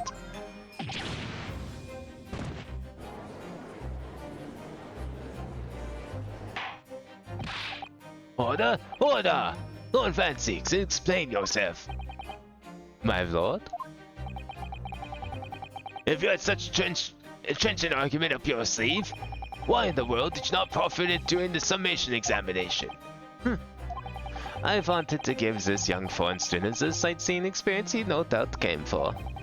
I wanted him to see for himself how the opinion of the jury is so readily swayed. But my hospitality has its limits, and they have been reached, I feel.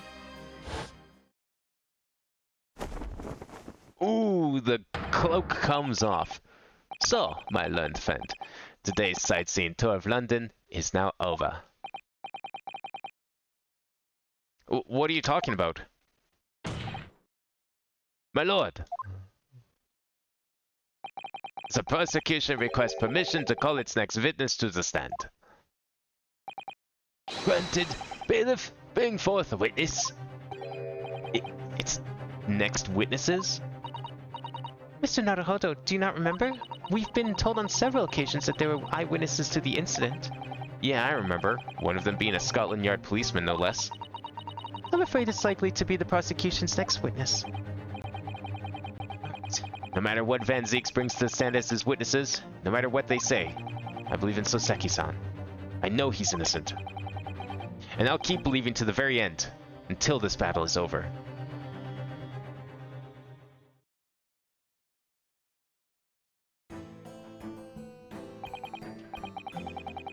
Witnesses, please state your names and occupations for the court. This guy saw things? He's like half asleep in here. The fuck? Are we sure he's even a policeman? Like, what if he just found that helmet on the street or something? Jesus!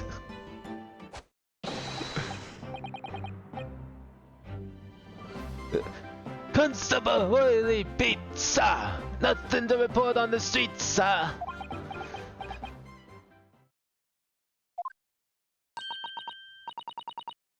And I'm Mrs. Beat. Patricia's my name. I'm proud to say this young town hero's wife.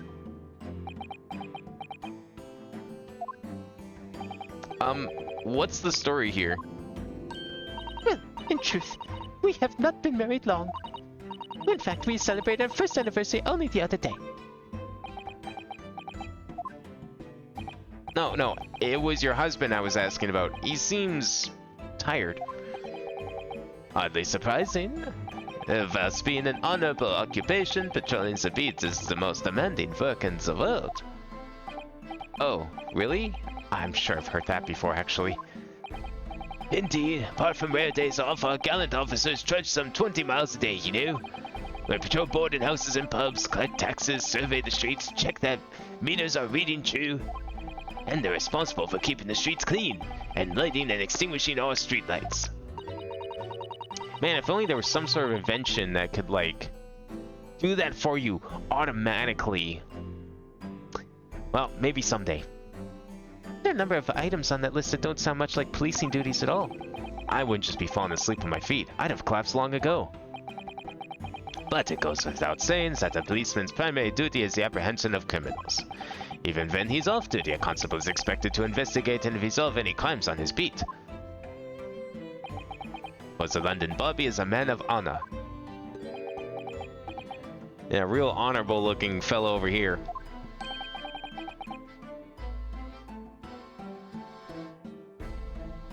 Wait, his name's... No, he doesn't have Pat in his name. Where's the people? Rolly Beat.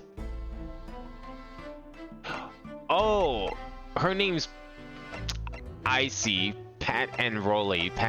Okay, no, I get it now. Their names combined. I was like trying to figure out earlier. Like I knew the beat part. I was like, oh, okay, he's a beat cop. Was not expecting the counterpart to him. And a man of slumber. On the day in question, this man and his wife were walking down by a road in the opposite direction, and they witnessed the incident as it occurred. Is that not correct, Mr. and Mrs. Beat? That's right, sir. Isn't it, Rolly?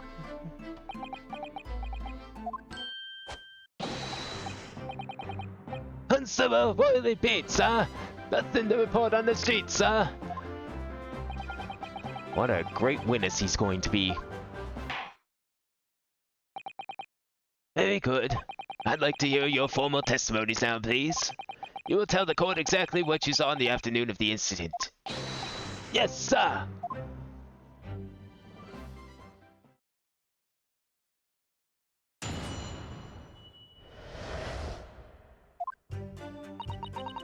It was our wedding anniversary, and Rolly was taking me out for a meal. There was no time to change after work. Anyway, the two silhouettes appeared on the fog of the pavement in front of us. And all of a sudden, one of them just collapsed on the floor. And the others scattered something before running off. We ran straight over, of course, and then went for help in a nearby police box. It was definitely that Japanese man in the dock. Rolly and I both saw him clear as day. Impressive, considering the fog. Well, this is extremely compelling testimony, I must say. Oh dear. This policeman and his wife are claiming to have positively identified Mr. Natsume at the scene. If their testimony is true, the alternative course of events that you established in the summation examination will be quashed. I think they were already quashed. It's death knell, in fact. Because that alternative was never viable in the first place.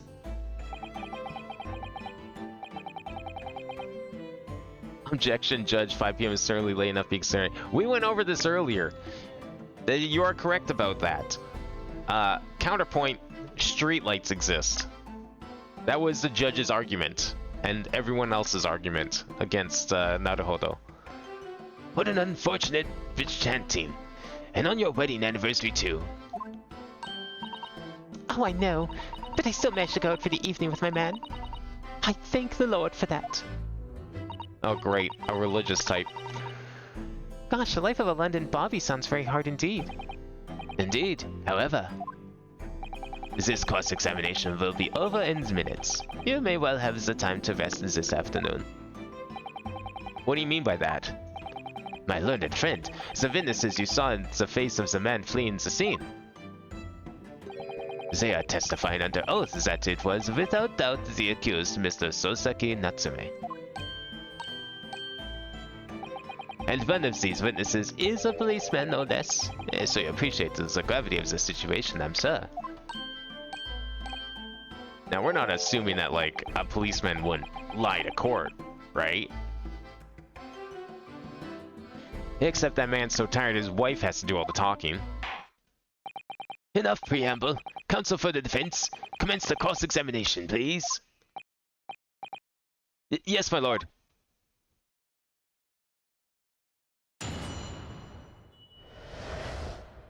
They also used the term afternoon earlier as well.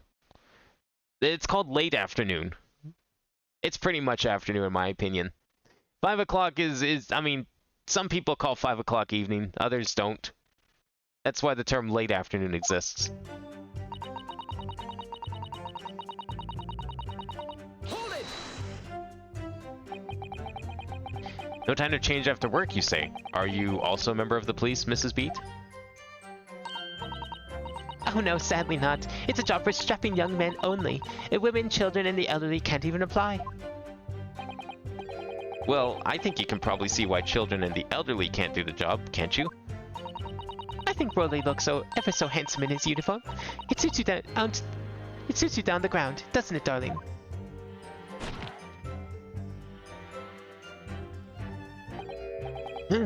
What? I just finished my beat. Pat and I were heading back to the station. I was actually planning on getting changed there. Is he talking in his sleep? This is creepy. Oh no, Broly. I much prefer you in your uniform. Sometimes I don't recognize you when I see you in plain clothes. Oh dear, that doesn't seem healthy. Kindly adhere to the point. You were going for a meal after you'd finished your beat for the day, correct? That's right, sir. Yes, although I was fit to job, to be honest. I have to spend the whole day on my feet. But this is my life, sir.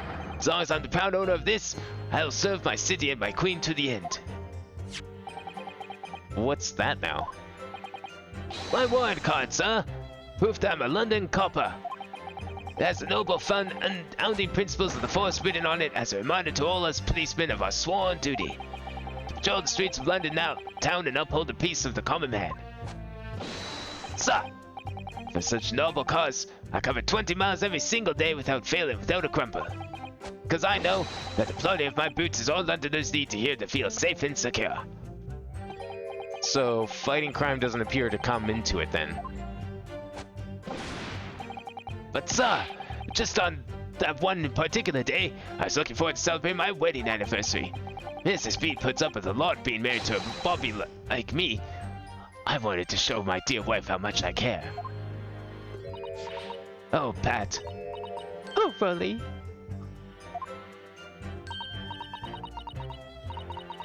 Oh, what a charming couple. Their young love is such a joy to behold. If a little over the top, perhaps. And then, kindly describe what happens next.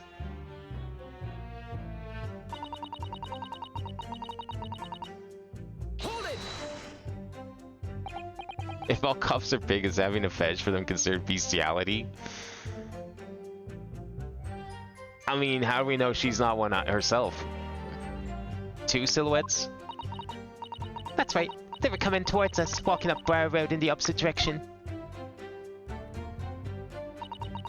There was a rather plump figure followed by a scrawny, thin-looking man. That does sound exactly like the victim is pictured in this print, and like Mr. Natsume. Yeah, unfortunately it does. And you're certain that at the time there was nobody else nearby? Oh yes, quite certain. It was dark, but there were streetlights on Briar Road, you see. There was nobody else around at all. Isn't that right, my darling? Man, does she even, like, need a coat with hair like that? Use that as the coat. What? Ah, yes, that's right. Of course, there was a light fog on the ground. The Briar Road is dead straight, and you can see a fairly long way down the pavement. And then there's the street lighting as well. I didn't see any other pedestrians. Before sleep takes a firm hold, your answer please, Mr. Beat. Are you quite sure of what you just said? Yes, sir. As a cop who spends all day every day keeping watch on the streets, I'd swear to it, sir. I'm as sure as my love for Patricia is true. Oh, Pat. Oh, Broly. They're still maintaining there was no one else around other than the victim and the attacker. It's starting to seem like that must be how it really happened. It's beginning to seem like there's nowhere to run. Well, that didn't stop Mr. Natsume, did it? He fled the scene all too convincingly. Thank you. I believe you have a reasonably clear idea of the situation just before the incident now. What happened in the crucial moments that followed?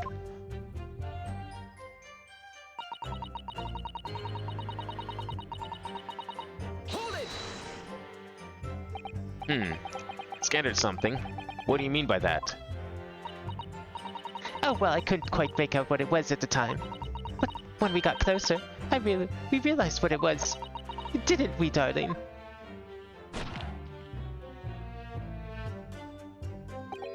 Huh? What? Ah, yes, that's right. It was some old books. I see. Old books.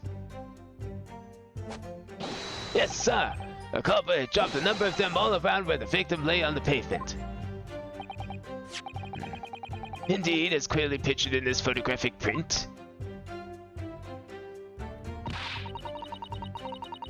That rotten Japanese man did what he did. What he did the deed. Hold it! Let's not forget that it remains to be established that the defendant was indeed the attacker. We saw him. It was a man in the dark without question, sir.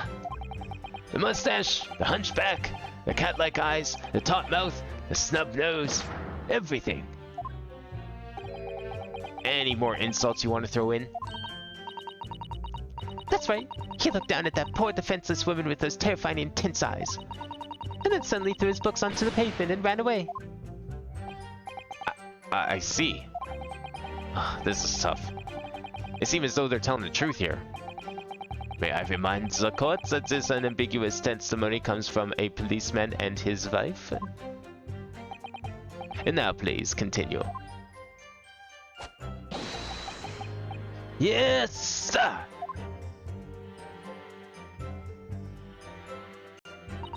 So we're just doing that, eh? We're just taking them at their word just because one of them's a police officer? Was it your husband who went to fetch help?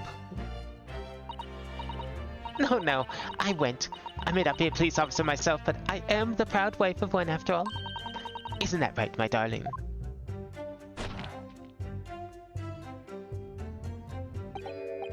Huh? What? Ah, yes, that's right. Where's Mrs. Beat to go? I was off duty by that point.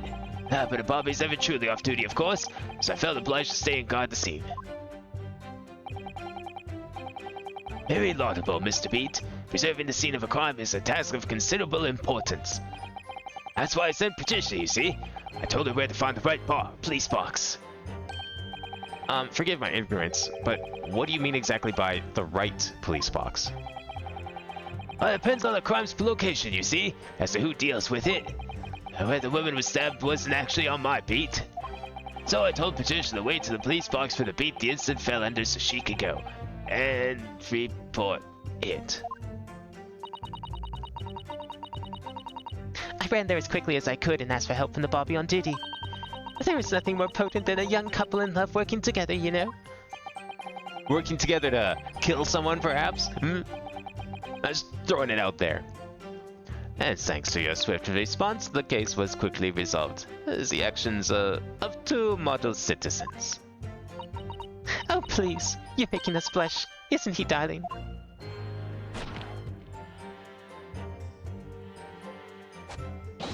Yes, sir. What Patricia said, sir. Let's move on, shall we?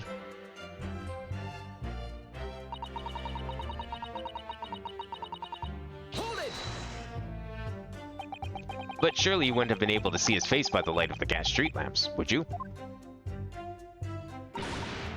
We absolutely could. Us Londoners have exceptional eyesight, I'll have you know.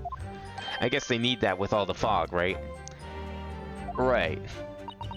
The light from the street lamps was more than enough. And my husband had already told you the fog was only light, didn't he? Yeah. And, what of the fog? We're famous for it across the globe, I believe.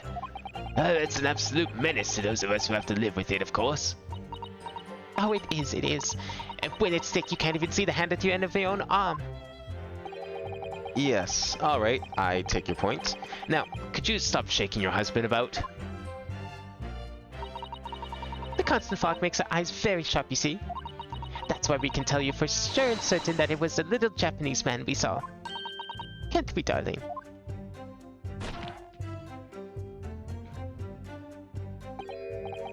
What? Yes. It was the accused and no mistake. The mustache, the hunchback, the cat-like eyes, the taut mouth, the snub nose, unmistakable, sir. far as this couple's testimony is concerned, there can't be any question. It was Soseki-san that they saw running away from the scene of the crime. So that's it, is it? That's their entire testimony? What do you think, Mr. Naruhodo? Well, I hate to admit it, but on hearing the testimony, it really does seem as though Mr. and Mrs. Beat saw what they said they saw. Mr. Natsume running away from the scene on Briar Road that day. Yes, I feel the same. So if that's true, where does it leave us? The members of the jury are sure to call for a guilty verdict after this testimony. Oh no. Well, then what do we do? If Kazuma-sama were here, What are you trying to say? I think he would try to find a contradiction somewhere else within their testimony. What do you mean somewhere else? Their statement about seeing Mr. Natsume is unequivocal. Calling that into question won't help. What if you could identify some other part of their testimony which appears to contradict the facts?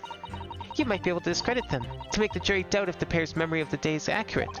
Oh, right. Put simply, we must focus on finding a discrepancy in these statements somewhere. If we don't, I'm afraid the trial may reach an early and unfavorable conclusion. Ugh, why do I always seem to be so up against it? Can you really be saying that when this is only your third time? Mr. Lawyer, sir, can I ask you something? Oh, yes, of course. What is it? Well, you keep asking us all these questions about everything we've told you, so...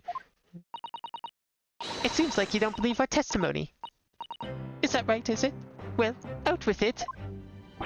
What? No. Oh no, it's really not that at all. My husband is a policeman, remember? And I know what I saw. I remember every last detail, everything. Like... Oh, I know.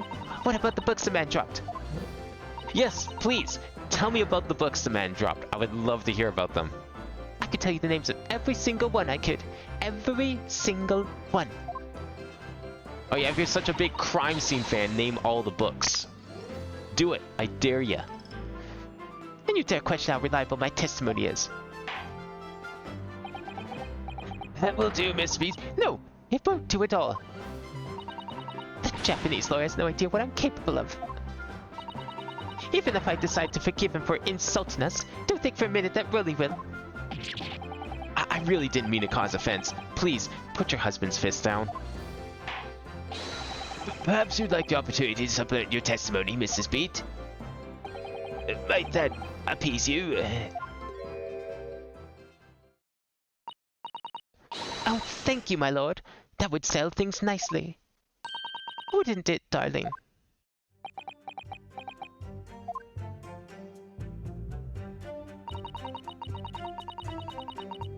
Hold it! Please tell us all the books that were dropped. Yes, we know that there were books dropped at the scene of the crime, as you say. Those purchased by the accused at the nearby second-hand bookshop on the day in question. After I've been to the police box for help, I decided to have a good look over the area for good measure. I am a proud policeman's wife after all. I did it for Rolly. And what was your husband doing at the time? Oh, he was lying face down in the snow, getting some well-deserved rest. He works ever so hard, you know. Ever so hard. Don't you, my darling? Wait, I thought he was securing the scene. Interesting way of guarding the scene of the crime. Well, Mrs. Beat, seeing as you've eagled the court with your tales of powers of recollection, would you be so kind as to recount the titles of the books you observed at the scene? I'd be happy to. Now, are you all listening?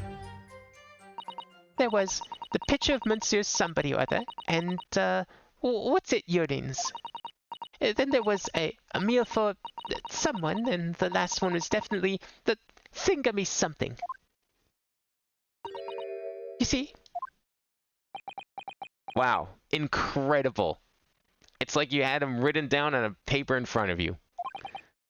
Yes, I see there are one or two holes in your memory. Oh, well, they were all along those lines, I'm quite sure.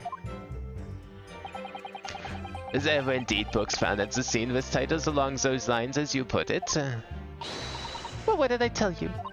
So I think it's very mean the way you've been implying that my testimony can't be trusted. Don't you agree, darling? Oh shit, he's got a gun. Anyone who upsets my petition will have to answer to me too.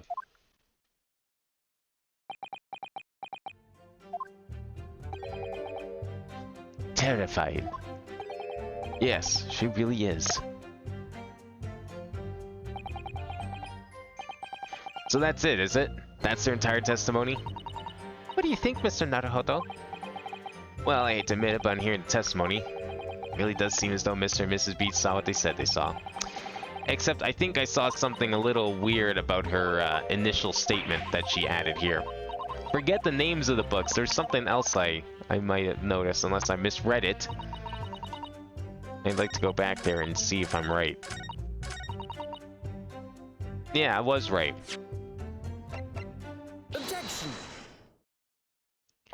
So, you're saying that there were 4 books? That's right. I remember all of them. The picture of Monsieur Somebody, What's It Yearnings, A Meal for Someone, and The Thingummy Something. I'm sorry, Mrs. Beat, but there is a fundamental flaw in that statement of yours. Oh no. What flaw? Simply that, at the scene of the crime, there were only 3 books, not 4. What? This is a receipt from the bookshop where the defendant bought his books.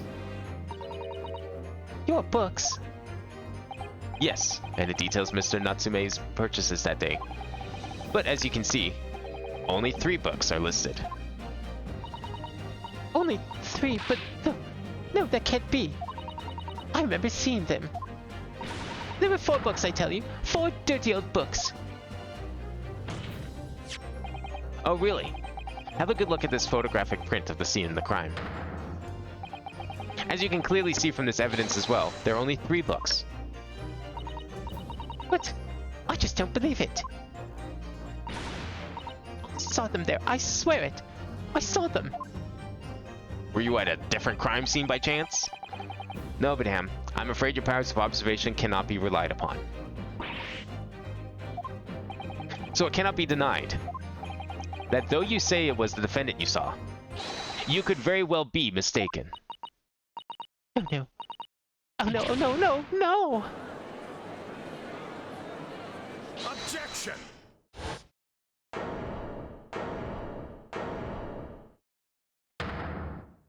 Yeah, I'd be hiding too after this guy, if this guy yelled in my face. It's plainly evident that it is your powers of deduction that cannot be relied upon, my learned Nipponese friend. What? What cannot be denied is that these 2 witnesses saw the accused running from the scene. A fact that you know very well you have no hope of disproving. So you've striven to avert attention from that by dint of some inconsequential discrepancies. Would that be fair? He sees right through me. But your plan is somewhat recoiled against you. What are you talking about? Well, it's quite simple. Let me explain with a toast. To the policeman's wife and her entirely accurate testimony in every respect. Oh, you got some proof that he bought 4 books and with those exact titles? Because I want to see this. You see, the matter is not up for debate. At the scene on Briar Road, a total of 4 books were most definitely found. Oh, and they all had those titles? Objection. Let's see the titles then. And why aren't they in the picture? But what about the photographic print? It only shows 3 books. Oh, is one of the books in the bag?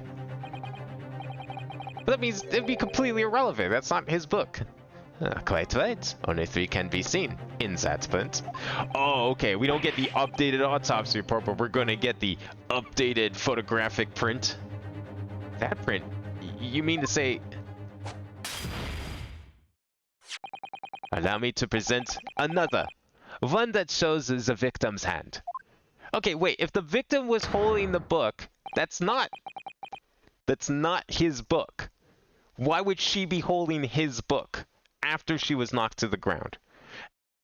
And looks like someone took a bite out of that book. Someone must have been very hungry.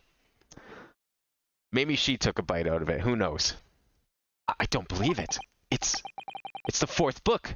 Also, where was this picture when he gave us the previous picture earlier? As you will observe, the fourth book was hidden from view in the original print by the victim's torso. No. So he's gonna explain to the court why he withheld this photo, right? Order! Order! You see? You see? Look at that. Look, look, look. Yes. It's just like I said. Isn't it, my darling? Yes, sir! Petition's always right, sir! Let us study the receipt for the books purchased by the accused on the day in question. Mrs. Beat, the titles once again, if you please. Oh yes, of course. The picture of Monsieur somebody or other. The picture of Monsieur Lecoq, What's it, yearnings? Canterbury Yearnings, A meal for someone. a meal for Gabrielle, in fact. As the court has just heard, the witness remembers the book titles flawlessly, save for a few minor details. I wouldn't really call that flawless then. Mrs. Bates' powers of recollection can only be described as exceptional. Yeah, that's not the word I would use either. Did you hear that, Raleigh? The gentleman paid me a compliment. Yes, sir! Flawless, sir! Just is flawless! But there's only 3 books on the receipt, and Mrs. Beat mentioned 4. There's nothing surprising about that. Clearly, the fourth book is that which shown in this photographic print. I'm sorry, counsel, but does that not seem odd? Why should the fourth book be omitted from the receipt? It's not odd at all, my lord. As the photograph clearly shows, the fourth book was found in the victim's clutches.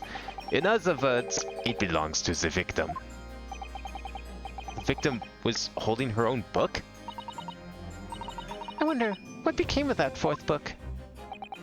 Obviously, it wasn't overlooked by the investigating officers at Scotland Yard. I have it here, as evidence. Oh, good. Can I examine it, please? You will submit that in the aforementioned photograph print to the court, please, counsel. My pleasure, my lord.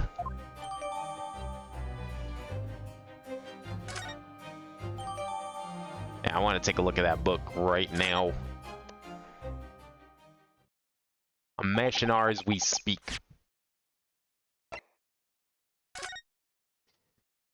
Let's see what we got here. The Lion's Pride. Let me see. It's a book entitled The Lion's Pride. I'm afraid I don't know any English literature at all, so it wouldn't be something I've heard. Wait a minute. The Lion's Pride? That's strange. I think I have heard of a book by that name before, and very recently too. It's a title I recognize too, Mr. Naruhodo. Oh, look at this. The book has been badly burnt. You're right. You'd never be able to read it in this state, especially not the latter pages. Someone's a big fan of grilled book. What a terrible waste. Judging from the scorched edges of the paper, I think the damage must have occurred very recently. A book recently damaged by fire. Why does that seem to raise a red flag with me?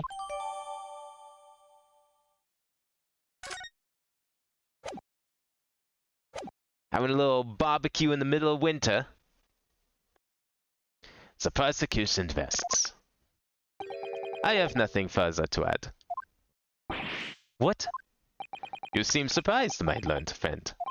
But your resistance until now has been in vain. Entertaining, yes, but futile.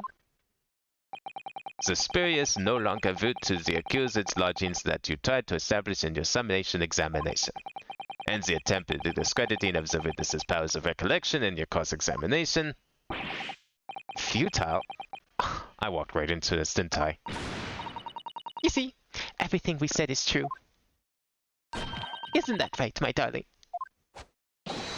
Yes, Pat! Marry me, Pat! I thought you were already married? So perhaps the ladies and gentlemen of the jury would like to reconsider their positions? Should the court waste any more time on this Nipponese travesty? Or is the decision you have to make all too apparent already? You have heard all the witnesses and seen all of the evidence. This trial has run its course. Mr. Naruhodo, I'm afraid we are in a terribly precarious position. I know, but if I fight back in the wrong way now, I could very well just make matters worse. Think, Inosuke, think. What do you do now? Objection! I'm not done yet. Damn it, this backfired immediately. No, my learned friend, it's over. That last cross-examination was your final chance to establish a credible defense. And you failed. The die has been cast. There is no more room for debate. Well, it might be over as far as you're concerned, but... I can't think of what to say. If I may, Lord Van Zix. It seems somewhat boorish to close down the debate at this point. Your insignificant little Eastern Isle must be a lawless hole indeed. For a lowly judicial assistant to have the audacity to intervene at a moment like this. Oh,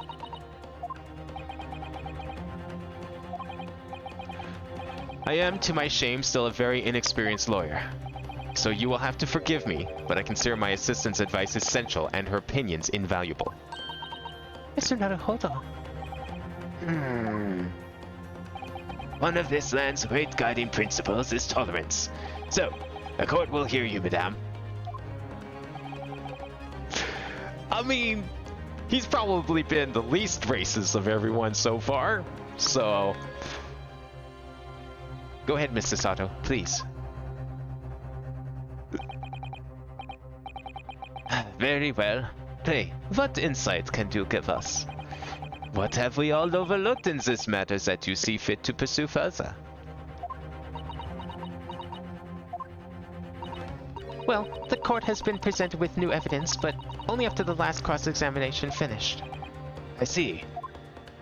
And you believe that this new evidence warrants further examination, do you? Mr. Naruhodo, what do you think? It's just possible that this new evidence might be the decisive proof we've been waiting for. The judge is sure to ask the members of the jury to announce their leanings in a moment. And of course, he's sure to ask you to explain what the crucial piece of evidence is and why. So we must take this opportunity to examine the newly presented evidence as thoroughly as possible. Yes, I understand. And thank you, Mr. Sato. This is it.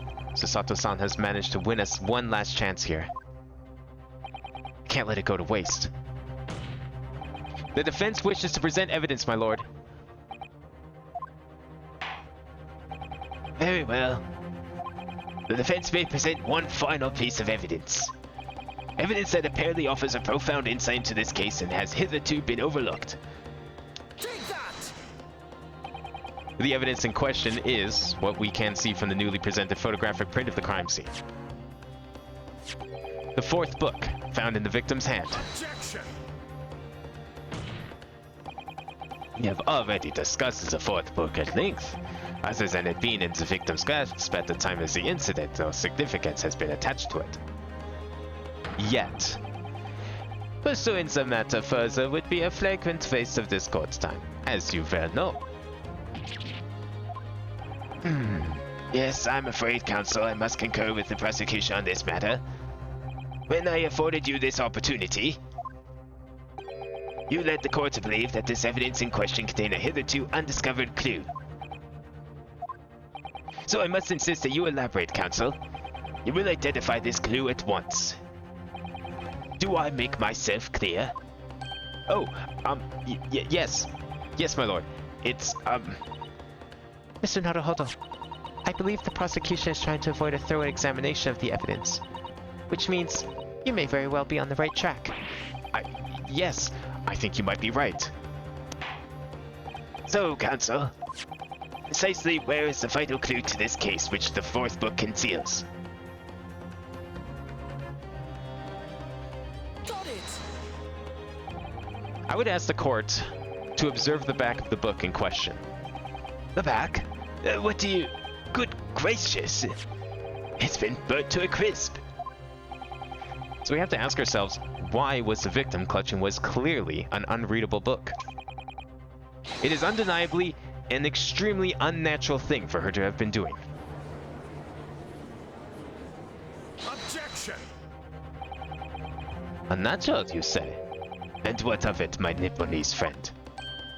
Oh, were I to concede the point, if it bears no relation to the case, there is nothing to discuss.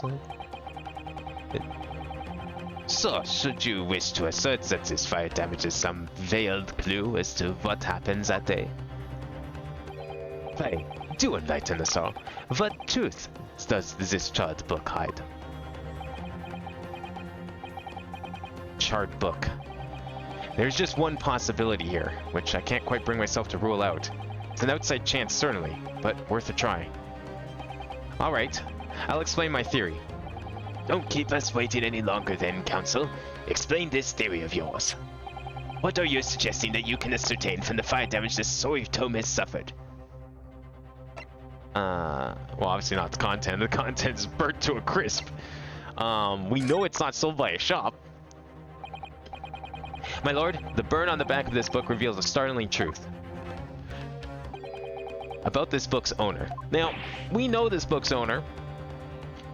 I'm curious how this is going to relate to the case, because so far, the two events have been completely separate.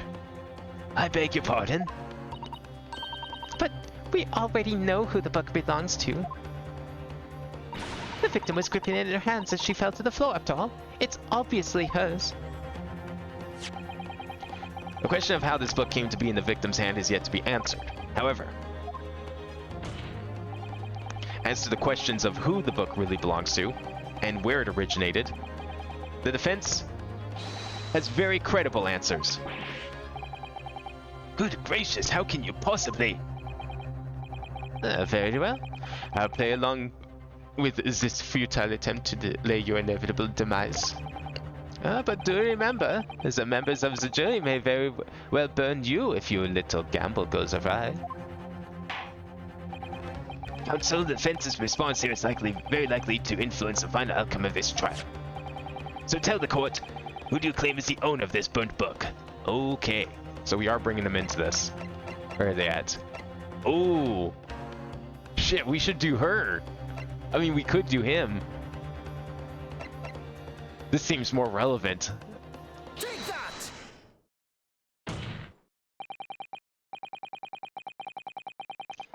Mrs. Gardev, come on down. You're the next contestant on court. The answer is that the book belongs to the couple who own the house where the defendant has his lodgings. A certain Mr. and Mrs. Garadeb. The landlords? And whether this is some extraordinary coincidence or some kind of fate at work, I don't know. But of all the people in London, one of the 6 chosen for jury duty in this courtroom today is none other than Mrs. Garadeb herself. Oh my goodness, me? I think you must be mistaken, sir. I'm not Mrs. Garadeb's wife. I'm his maid. This would be so much easier if you would just drop the pretense. Alright then, how about a simple question for you? Have you ever seen this book in Mr. Garadeb's house? I would never presume to know all of the books he keeps, sir. Objection! Well, you're his maid.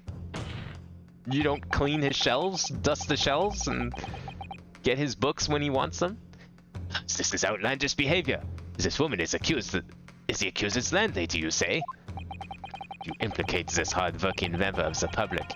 You besmirch her without a shred of evidence. Your actions are unforgivable. Objection!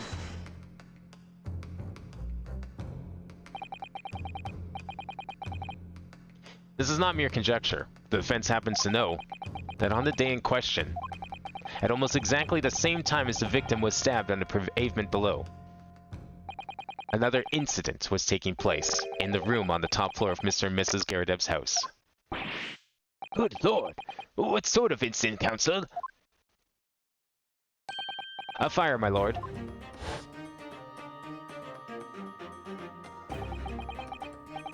Ready to say it was happening in the blink of an eye, you know? The whole place was filled with smoke. Couldn't see a bully thing. Didn't take long for the fire to spread, of course. The bully furniture started going up as well. Worst of it is, I lost my favorite. A book called Lion's Pride.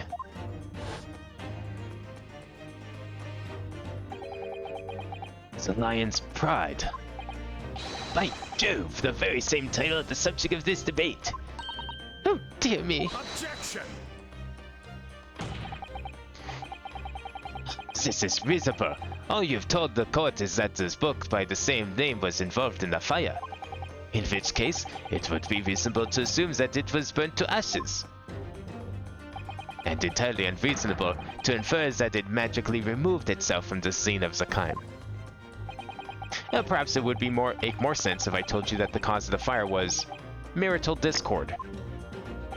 Without going into details, it appears that Mrs. Garrideb was considerably enraged. Apparently, she continued to attack Mr. Garrideb even amid the flames. Oh, how awful! I can imagine being so horrid to the one you love. Can you really?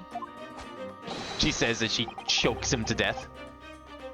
Absolutely not, sir. My Patricia would never raise a finger against me, sir.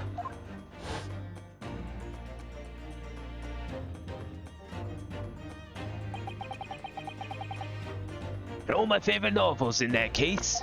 But as soon as the fire got hold of them, that was it. Whoosh! Up in smoke. When the wife started hurling things at me. There was I, backed up against the window under heavy enemy fire. Incendiary books coming 10 to the dozen. Man had his back up against the window, and he had burning books thrown at him. Goodness gracious, are you suggesting that the book was thrown through the window and landed coincidentally at the scene of the crime? Objection! No, a thorough investigation of the surrounding area was conducted the very evening of the incident, and there is no report of the Garrideb's window pane being broken. Well, that's quite true. We also saw no sign of broken glass when we visited the Garrideb household. But is it not conceivable that the window was open at the time and Not even remotely. Let us not forget the season and the chilling weather that accompanies it.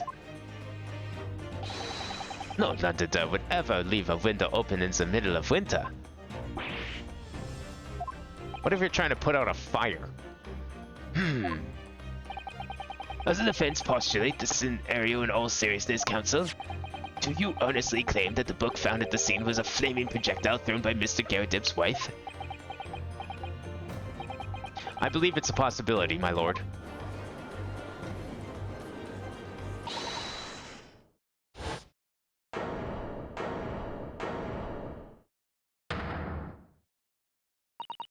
Well, I hope that everyone can see you for what you are now, you little foreign trickster. You call yourself a lawyer, but you're just a coward. A mean coward. Really? Claiming that a little tip set the whole neighborhood alight. Honestly. Implying that I'm merely posing as a maid for appearance's sake. How could you? It's nothing to do with this beastly case. Not any of it. All you've done is sully your family's name. No, I assure you that was never my intention. Dragging an upstanding citizen's name through the mud simply to divert attention from your failing defense. I should box your ears, that's what I should do. It's utterly unforgivable. To right. Here we go. How long have we sat here now listening to this nippity spout out his fancy foreign theories? But, think about it. At the end of the day, the only person who could possibly have stabbed the victim is that little hunchback with the mustache, and he ran away from the scene too. I do declare you're right. It's true. Yes, what did I tell you? Makes sense to me. Sorry, what's that? Well, it would appear that the ladies and gentlemen of the jury are once again in full agreement. What is your position, Lord Van Zieks? In truth, my lord, I feel as these have been unnecessarily protracted proceedings. But then one must always exercise patience in order to savor the best vintage. No, wait. The mystery of the fourth book still hasn't been... If books are your predilection, my learned friend, study them on your own time.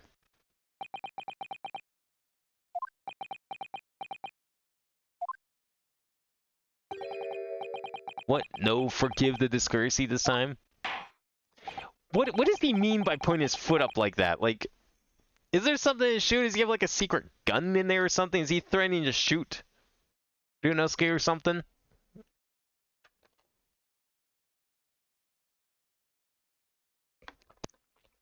Like, that gesture just feels so out of the blue. In any case, ladies and gentlemen of the jury, you will now state your individual decisions regarding the defendant's culpability for the court to hear. Guilty! Guilty. Guilty. Guilty. Guilty. Guilty.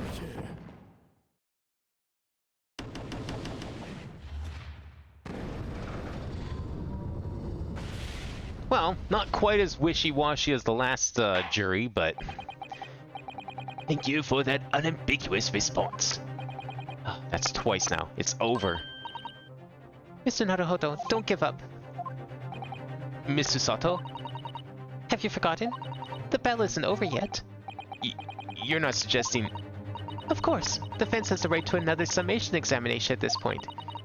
You could still convince the jurors to change their minds. You have one more chance.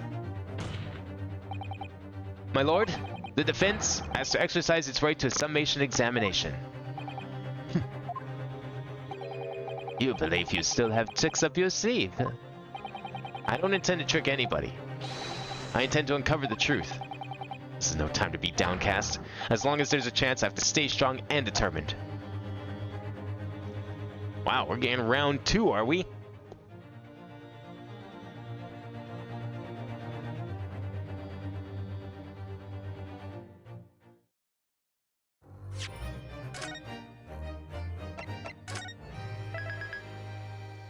Not even going to recess, we're just going straight into it.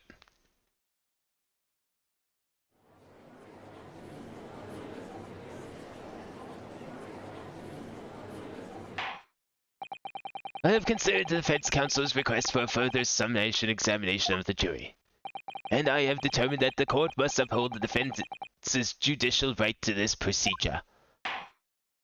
So, counsel, you will now proceed with your second summation examination. I presume the jury is ready for Mr. Foreman? We are, my lord. Very good.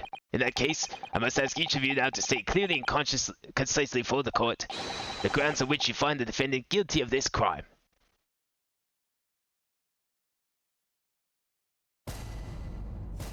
I didn't think we'd begin a second one like this. The accused left behind evidence at the scene, did he? Those 3 books of his. If there was some novel or alternative explanation for how the victim was stabbed, I might reconsider. Even the woman that was throwing books, it can't be related to this crime if the window was closed, can it? Dear me, it was only a little book, hardly left threatening even with a direct hint. Look, I just want to get this over with. If I don't bring home some pay tonight, I'm in a tiny bit of trouble. Come to think of it, we had a fire at home a while ago. They gave me the Caesars. Yes, considerably more tangible arguments from all members of the jury this time around, it seems. With one notable exception, of course. My learned student friend was unable to find fault in the previous witness testimony. So the court must accept the fact that it was indeed the accused that seen fleeing from the scene. And moreover, no one else was even at the scene to commit the crime. Well, if the eyewitnesses are correct, it would seem as if the conclusion is somewhat set in stone. I fail to see how it can be argued any other way. That means, I'm afraid, that during the summation examination, it's essential that you establish some other tangible explanation for the facts. But how? What would even constitute a tangible explanation here? Isn't it obvious? Well, stabs of women and how? Those two details are all you need to prove. Simply give us a name and a method by which the attack was conducted. And there I was thinking this might be hard. But, Mr. Naruhodo, you have to do it. Otherwise, this really will be where the trial ends. Ugh, no pressure then. That's quite enough preamble. Proceed with the summation examination, please. I presume you are prepared, Counsel. Oh, yes, my lord. Alright, Yunosuke. Focus your mind now.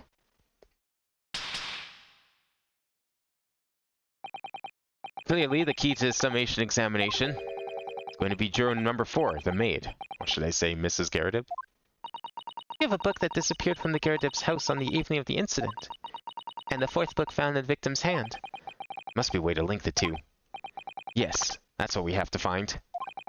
Using every technique I've learned in my short career so far. Whatever it takes. Oops. Don't forget to keep an eye on Mrs. Garrideb and how she reacts, even to the things other people say.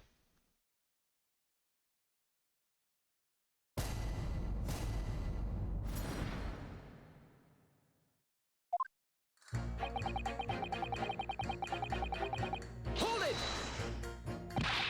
But as we now know, there were 4 books, not 3. Well, what difference does it make? Well, there's every possibility that the 4th book, in fact, belongs to the defendant's landlord. Yes, that's part of the problem then. Sorry? Well, at the point the woman was stabbed, this landlord fellow was at home, wasn't he? Enjoying a fiery scrap with his wife or something, you said? Well, that's not exactly how I put it, no. Well, anyway, point is, this fellow and his wife were somewhere else when it happened. I think that's what you call a strong alibi. So it couldn't have been the landlord who did it, which only leaves the Nipponese fellow. Honestly, I can't see what all this palaver's about. It's a done deal, isn't it? I suppose it is, since I have nothing witty left to say.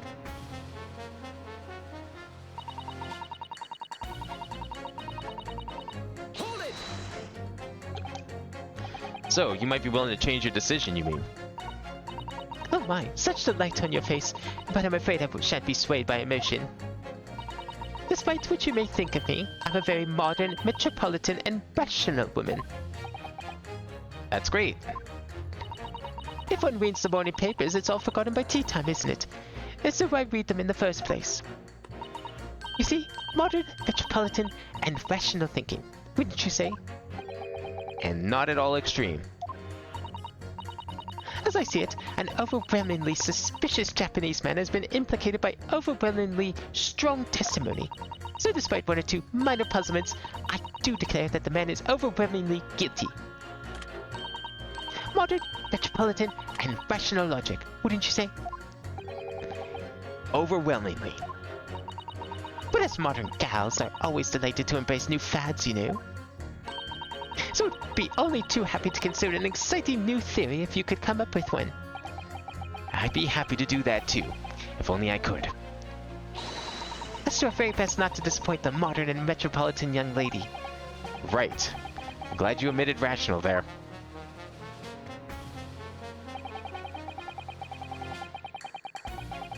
Hold it! Hey, Reaper's definitely think this is why we don't do these stupid things anymore. It takes so goddamn long. Look, I mean, if he's like, you know, such a great fancy lawyer, why isn't he pushed to get rid of this law, I mean, clearly someone did. They're not doing it in the future. But what about the possibility that the window was open? What about it? I mean, there's just no way it could have been. How can you be so sure? Well, the prosecutor fell over there said it earlier, didn't he? Winters in London are no joke. You don't want to invite that sort of cold indoors. So no, that window wasn't open. Us Londoners like sitting by the fire and staying warm, see? But you couldn't categorically state that the window wasn't open, could you? Well, it just wasn't. That would have fit. They wouldn't have opened it. Then what's the point in even having windows, huh? Counsel, You will kindly refrain from childish bickering. Oh, sorry. Somehow I need to show there's an undeniable possibility that the window was open. Because this young man isn't going to budge otherwise.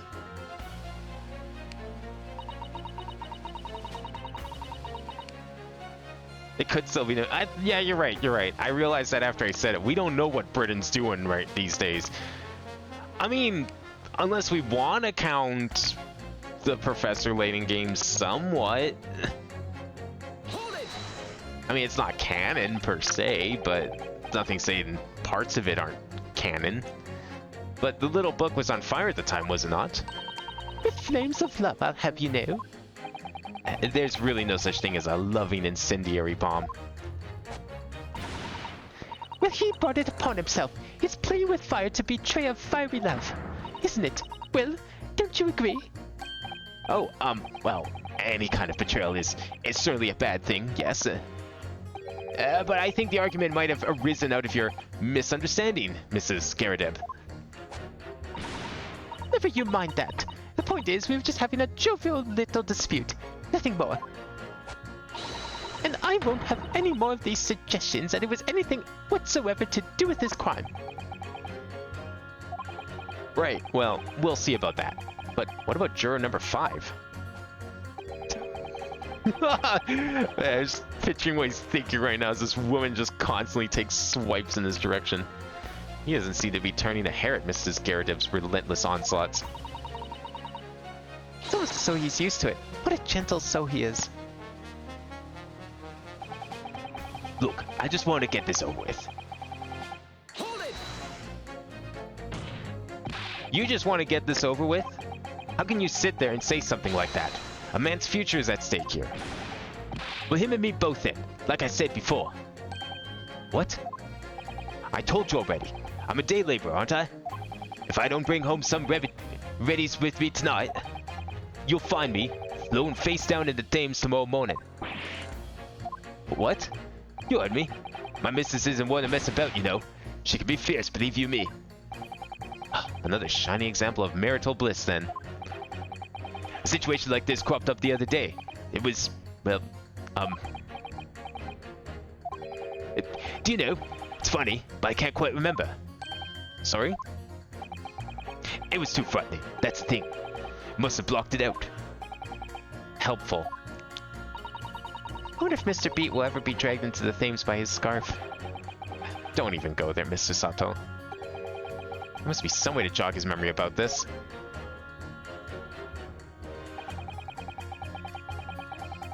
Hold it! Does that have anything to do with your decision about the defendant's culpability in this case? Sorry? What's that? You'll have to speak up, lad. Could you tell us more about that fire? It was last winter. My grandchildren baked me a lovely cake on my birthday. It had 75 candles on the top, it did. Oh, what a sight to behold that was. You put candles on a cake? Was it some kind of devil worship? Well, of course not. It was an angel cake. Celebrate my birthday, obviously. Seems that's a common custom here in Great Britain, Mr. Naruhodo. Anyway, I must have known my puff to blow them out. Only I must have blown wrong somehow. The flames didn't go out, but candles went flying all over the room. First I caught it, everything went up. The whole place was filled with smoke.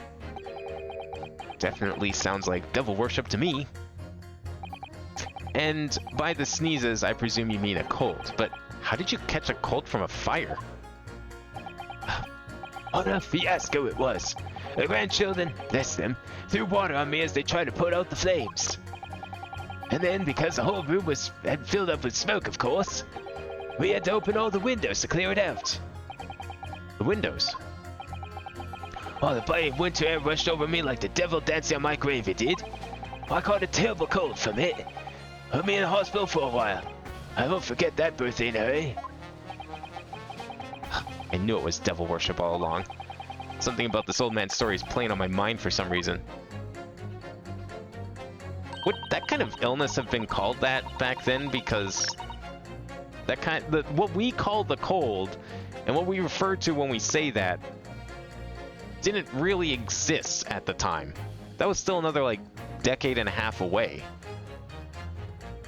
We need to demonstrate who, apart from Mr. Natsume, could have attacked a young woman on the street. That's not to say people didn't get sick in that style, but I thought that term was, like, later on because it referred to a specific type of virus. As well as how he or she could have done it. Yes, but once again, the jurors' statements are full of personal prejudice. A lot of them seem convinced they're right, even in the face of logical arguments to the contrary. I think you're going to need to pit them against each other and force them to accept an alternative explanation. Yeah. I don't necessarily need to find contradictions between their assertions. Just a connection might do the trick. Alright, I'll see what I can do. If anything stands out, I'll go in for a strike. That's the spirit. Even grandchildren could have probably known that. This was the 1800s, they didn't know. I would not be surprised if it was simply that they didn't, not that they didn't know, but they didn't care. And they're like, oh, well, it's fine, just be careful. That's like the story of like many decisions that were made. Everything I've learned about the 19th century or like anything like pertaining from that period or prior, it's like, it's not that necessarily that they didn't know, it's that one, either they didn't give a shit, or two, they really thought that this time would be different. Including putting 75 candles on a cake and lighting every single one of them. Alright, so we need... Did he add that? Does he have that in the statement? Yes. Let's start with him again. If to open windows to clear smoke, that's when the chill gets you. Even the windows throwing books can't realize kind of the windows closed. Objection! These two jurors' statements clearly contradict one another. They do? How exactly, counsel? Don't point at me again. I told you it wasn't me. Huh? What's that you say? Speak up, lad. Speak up. Juror number 3. Do you see? Oh, me? See what, sir? Did you hear juror number 6's account of his birthday celebrations last year? It seems, despite being a Londoner, he once opened his windows in the middle of winter. Well, yes, of course, because it was an emergency.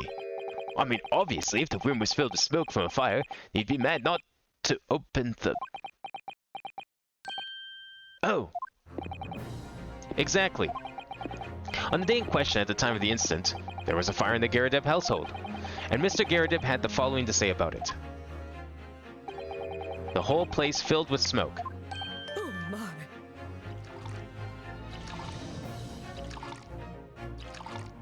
Excuse me! I forgot what button it was to do the thing. Juror number 4, do you have something to say about that? Mrs. Garadeb. Oh, dearie me. What is the meaning of all this? How dare you imply that I'm hiding who I really am? It's imperative that you confirm something for the court. So please, it's time to drop the pretense now. What is it? When the fire started in your house that day, did you or your husband open the window? What? I beg your pardon? What are you insinuating? Well, the room would have been thick with smoke after the carpet and bookcase caught fire as they did. In a situation like that, it's inconceivable that you wouldn't have opened the window. And what if we did? Oh, all right then. Yes, you're right. My husband was frantically trying to open the window, which can't have been easy since I continued to give him a justly deserved book battering. Even though your house was on fire. See what I mean? Oh, you never stop throwing until the anger subsides. It would be terribly bad for the nerves to do otherwise. Of course. I should have realized. That's a significant step forward, Mr. Naruhodo. You've managed to establish that the window was open. We simply must have that added to Mrs. Garadeb's formal statement.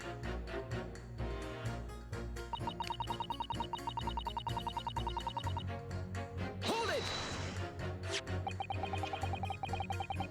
The fourth book at the scene of the crime shows very obvious signs of fire damage. And the title of the book is The Lion's Pride. The same title, in fact, as the book that Mr. Garadeb told us he had been reading. Well, I really couldn't say. On the day in question, did you or did you not throw a book at your husband? The copy of Lion's Pride that he had been reading.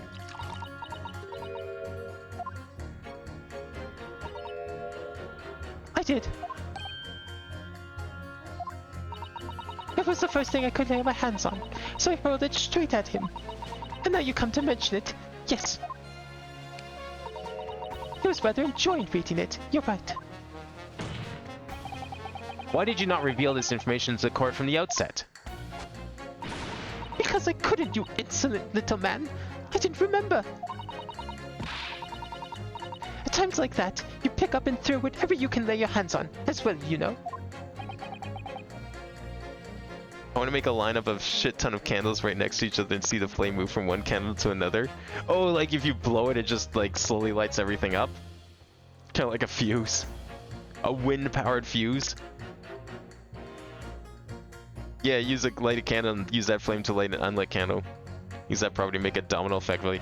Oh, that'd be kind of neat, actually.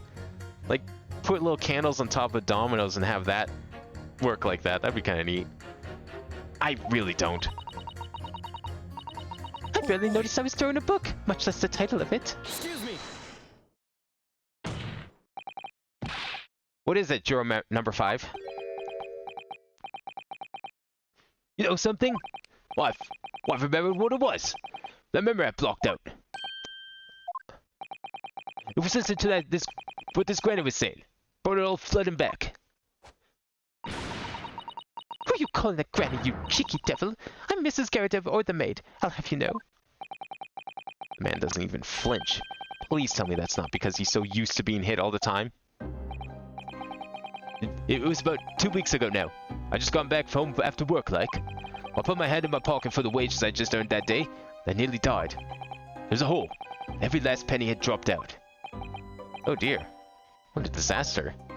You haven't heard the half of it, boy. Oh? The wife was cutting up some chicken at the time. Well, I could hardly get the words out, but I told her straight. I've lost a day's wages, love. Next thing I knew, the blade was whistling past my ear. Stuck in the wall next to me, it did. About an inch deep. No words, just terror. I could smell it then, you know. That god-awful stench of the Thames. I was sure I was going to end up face down in the muddy banks that night, I can tell you. Now, well, it's a real disaster, isn't it? I'll never use the word lightly again. Anyway, the point I'm trying to make is this. When women lose their rag, they'll throw anything at you. Knives, hatchets, hammers, you name it. Mr. Naruhodo, you mustn't think that all women are so short-tempered and unrefined. No, I wasn't thinking that. Throwing household objects at people as well. It's so uncivilized. At least attack with honor. Use a bow or the like. What? Attack? Who are you going to attack? Never mind. Anyway, this man's words could be rather significant, I think. Alright, we'll come back to the bow and arrow thing later, if I dare.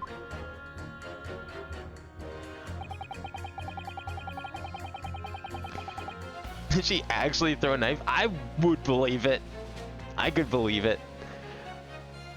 I guess we're gonna probably use his now, hey?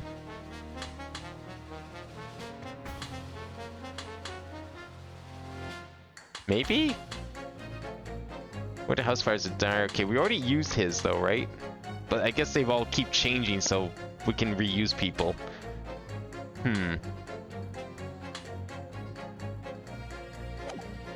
Or should I maybe go for like this one first? Yeah, we gotta convince him that the window was open. Yeah, because she just, yeah. He's not sure if the window was open, and she confirmed that the window was open. These two statements clearly contradict each other. Oh, no? That's not how we're doing this? Okay. I thought we need to, like, finish convincing the guy that the window was actually open, but... Oh. I don't know, made sense to me. But I guess it could be unnecessary.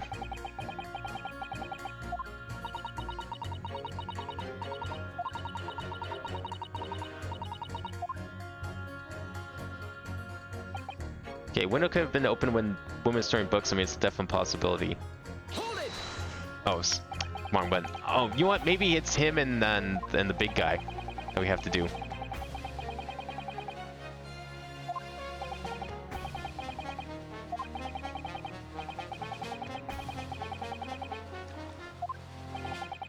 Did we read out sorry? I actually can't remember if we did or not. We need to finish her statement. Let's press her and get her to talk. I thought we just pressed her though.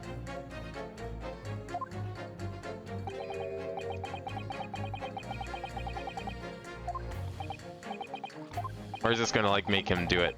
I thought we already read this one though.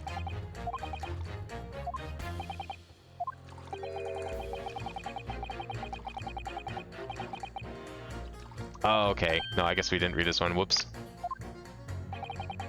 So I don't really see how it can change my decision, really. Oh, I see. That wasn't enough? What's it going to take to persuade these people? Okay. I mentioned the window was open at the time of clean forgotten. It's true. Alright, so we pit him. Do we need to, like, suggest something else that could have been thrown? Objection. No, I guess not. Okay. Maybe I'm getting a little ahead of myself here.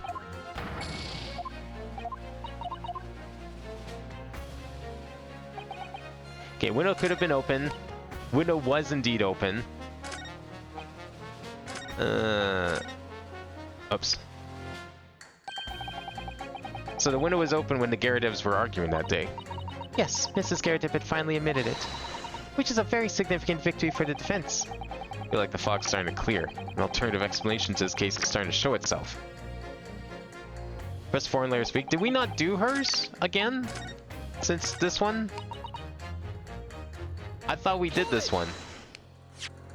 Oh, maybe not. The fourth book found at the scene of the crime shows very obvious signs of fire damage. And the title of the book is The Lion's Pride. The same title, in fact, as the book that Mr. Garrett had told us he had been reading. Well, I really couldn't say. Oh, I see what you're saying. Right, yeah, we did do this one, but we let the other guy interrupt her. Right, that's right. So I'm not going to interrupt her this time. On the day in question, did you or did you not throw it at your husband the copy of The Lion's Pride that he'd been reading? I did. It was the first thing I could lay my hands on, so I hurled it straight at him.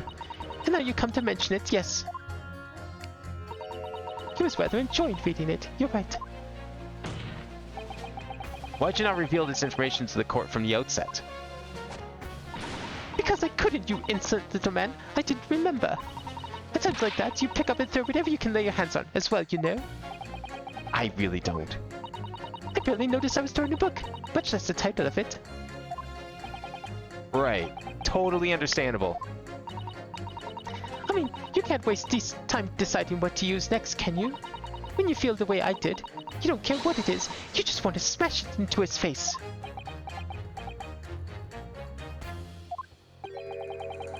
You see where the violence can lead, Mr. Sato? I'm disheartened to think you might believe me capable of such behavior. Anyway, I have a feeling I might have noticed something reacting a little strangely to Miss Garrett's remarks just now. Perhaps I missed something while I was preoccupied. Yeah, this wasn't necessary to do.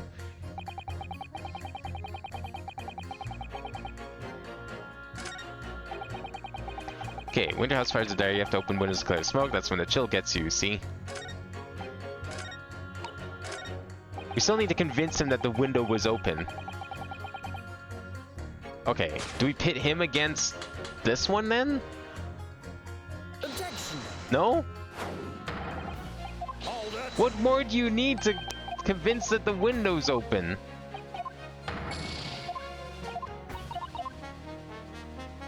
Like, that is what we need to do, right? Novel alternative explanation about how the victim was stabbed, I might reconsider.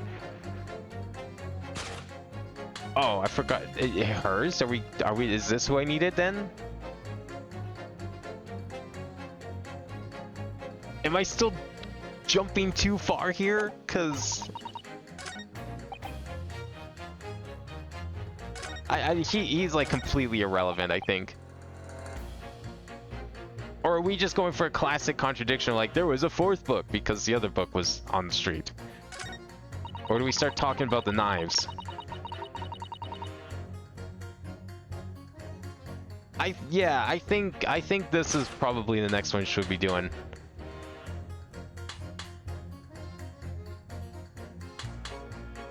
Objection. There we go. Okay. I wasn't jumping ahead. I was just picking the wrong people. I was like perfectly in sync with this game. Those two statements clearly have a deeply significant connection. I just somehow forgot that she existed. That's all. Good grief, you mean they don't contradict each other? Explain, Counsel, at once. Well, juror member number 2, do you think perhaps that this could be one such novel alternative? Oh my, whatever do you mean? An alternative explanation as to how the victim was stabbed in the back. What are you talking about? We demonstrated that the fourth book, The Lion's Pride, that was found at the scene of the crime, originated in Mr. Garridib's room on the top floor of his house. Therefore, it's equally possible that some other object besides the book could have found its way from the Garridib household to the street below. What's that now? After all, Mrs. Garridib could have thrown any number of different objects at her husband. Isn't that right, juror member number 4? What are you insinuating now, you little beanpole? I'm beginning to think that, ever since the true origins of this book came to light, perhaps she's had a feeling this might be what happened. Listen here, you Stingala. As a former jury, I demand a straight answer. You give us this yarn about some other object making its way out of the house, but what? What is it? I'm really taking a big gamble here. That was a bold accusation to make, not having any real evidence to back it up. But I'm certain, at the very least, this warrants further investigation. Alright, Mr. Foreman, I'll try to explain the defense's theory. The other object that found its way from the Garridib household to the scene of the crime was... Take that! Juror number 4, Mrs. Garridib. What now? I must apologize in advance for this, but I need you to confirm something else for the court. This knife. Have you ever seen this knife before? Good Lord, Counsel, what on earth are you doing? That's the weapon that was lodged in the victim's back, man.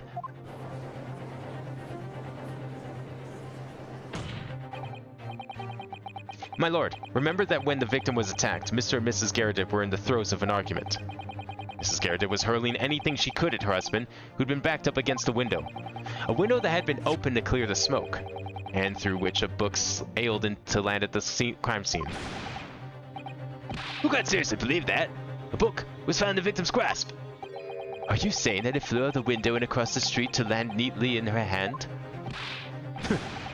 Even my missus hasn't got aim like that. Yes, I admit there are many details we don't yet understand, but that's the point. That's precisely why we must not allow this trial to end. Not right now. Oh my. Mrs. Garridib, your answer, please. Have you seen this knife before or not? Oh, She doesn't want to answer because she knows exactly what she did.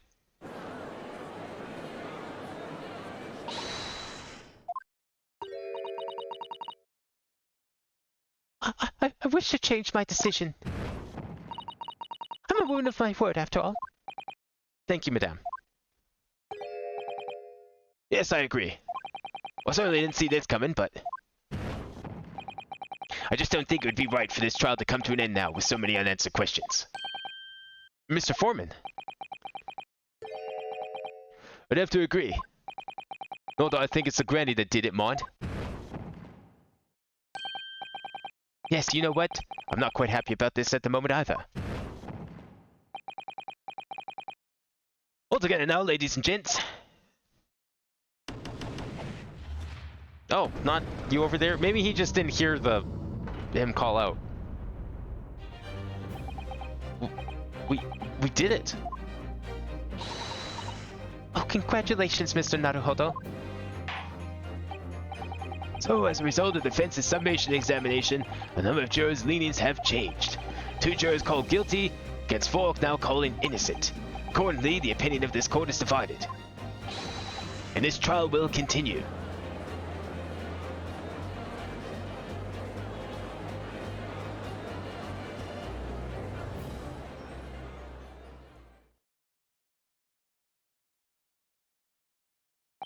Now then, Lord Van Zieks, how does prosecution wish to proceed? By drinking.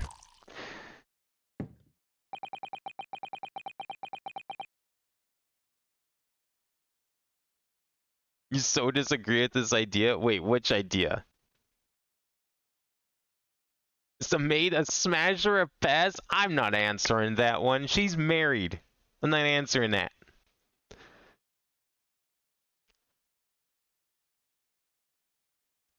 This only makes sense because we have no other options for the other item. Well, what was the other item even? Like, I mean, there was a book thrown across the, out of the house and down the street. I mean, the knife kind of makes sense. This isn't like a big top turnabout situation by far. This trial is rapidly descending into a farce. This one's actually logical. Like a corked vine, the first few sips are bitter enough. But what follows is so repugnant. It's good for nothing save the gutter.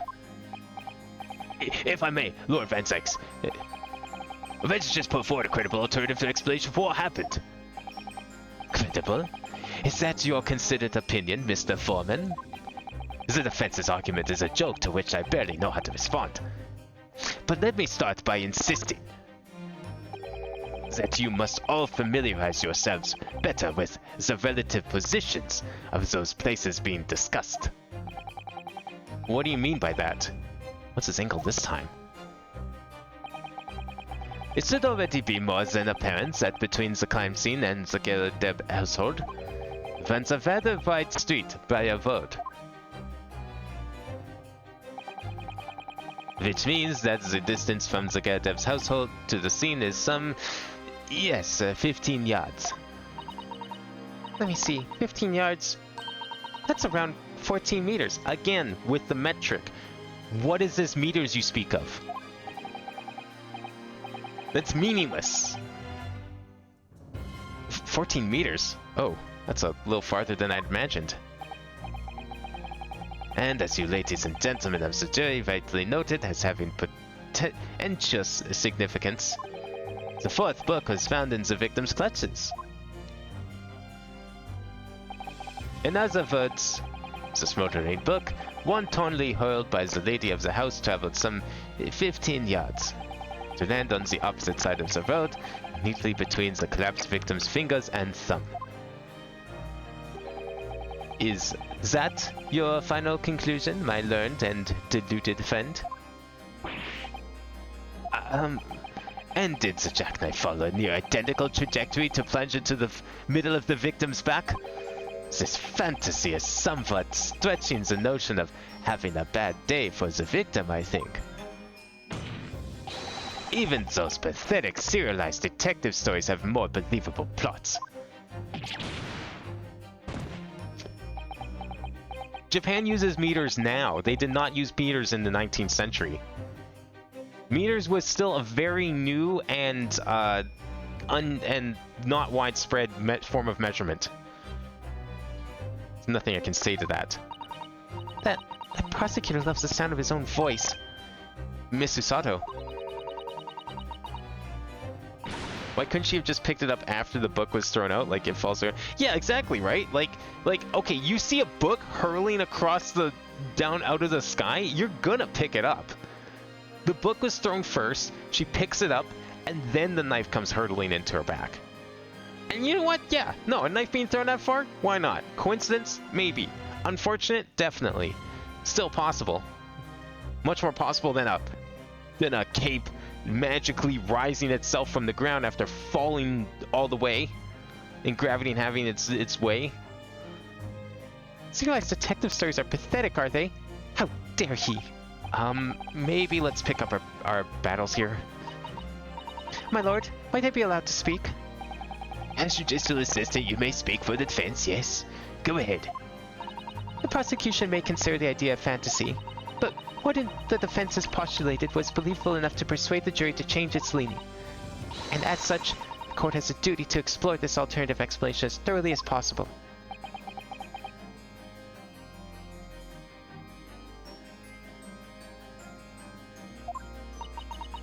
To that end, juror number 4, Mrs. Joan Garrett, must be called to testify and submit to cross-examination. Saints alive! A cross-examination of a juror? I mean, you shouldn't have people associated with the case in the first place as the jury. But, you know, I guess they're still learning. Order! Order! Well, this is highly irregular. It is unprecedented for a member of the jury to be summoned to the witness stand. Objection!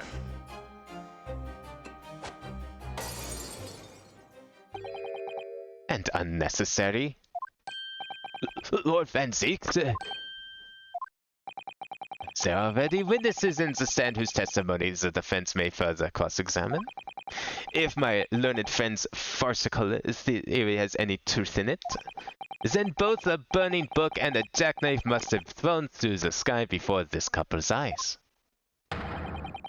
And we must assume they would be able to testify accordingly. what say you, witnesses?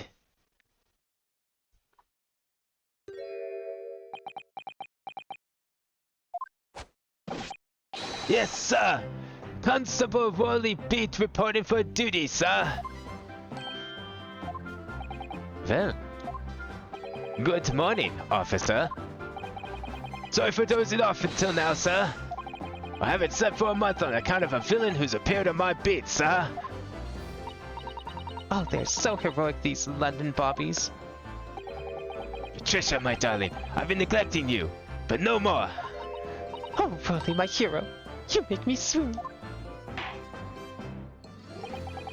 Very well. I hereby reject the defense's request. Oh. And order the witnesses to the stand to testify again. State forthwith before the court any details pertaining to the defense's alternative explanation of events. Yes, sir!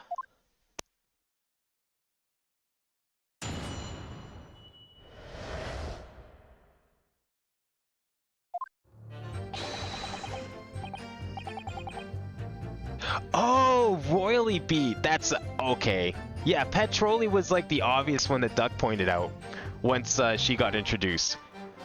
But I was like, I couldn't figure out if there was like anything with just his name because I saw the name on the well, I'm gonna call it the autopsy report, whatever, the police report, whatever. I saw his name there. I was like thinking, okay, that's kind of weird, but Beat was pretty obvious. I didn't even think of like Royally Beat. That's a phrase I haven't heard in a very long time. This case has nothing to do with Mr. and Mrs. Garrett, believe me. London Bobby is good for his word. You see, sir, the windows on the top floor of the Garrett house are top-hinged casements. Obviously, if anything had been thrown out the window, we would have seen it. It did leave the scene to go fetch help, and my trusty Worley was there to make sure nothing was disturbed. Yeah, he was face first in a pile of snow, taking a nap. I didn't take my eye off the crime scene for 1 moment, sir. Nothing strange to report on that front, sir.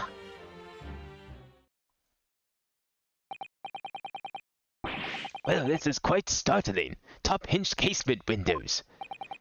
That detail was not in the police report, Constable. Yes, sorry about that. I must have been a little drowsy. You cannot excuse your sins with drowsiness every time, Constable. No, sir!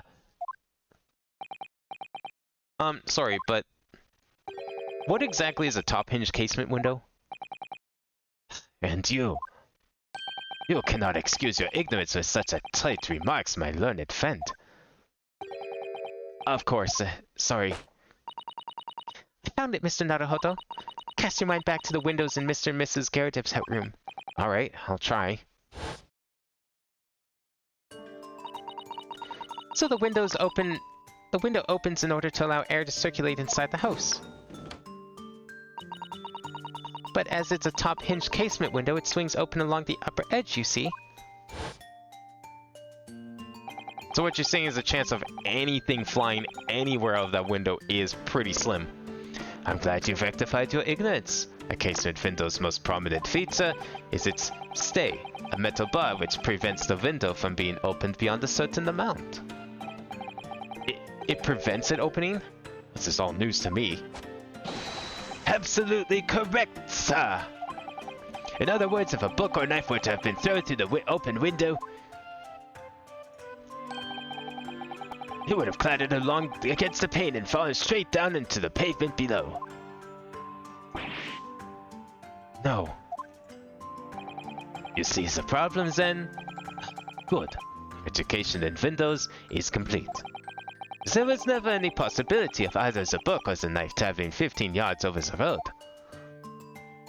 That is, unless the window pane had been shattered. It's something we've discounted already. Even if it was shattered, it's like tiny little panes of glass and like a metal grid. I don't think anything's going through that. Or the knife maybe, but not the book. Not being able to sleep for a month shatters the world record for longest time awake. I mean, look, if you had to patrol 20 hours or 20 miles a day, every day, and then still be on duty, even when you're not, yeah, you wouldn't get much sleep either. Did you see that, Rolly? That young Japanese man must just collapse in agony. Oh yes, my darling, I saw it. I saw how he crumbled before me. Oh, Rolly, you're so strong. How is this happening? I haven't even started the cross-examination yet, and already my argument's been destroyed. Counsel, if you could drag yourself upright again, the court waits your cross-examination. My lord? Oh good, another desperate situation.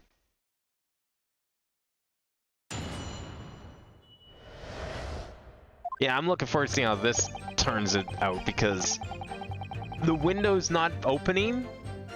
How do we explain the book? That is clearly the book that was burnt in the house. So we know somehow it reached the other side of the street. Hold it! How can you say that for certain? A very good question, sir. And the answer is this. It has the noble founding principles of the force written on it as a reminder to all us policemen of our sworn duty. He showed us that before, didn't he? Did he? I can't say I remember. To patrol the streets of London toward town and uphold the peace of the common man. It's what the job's all about.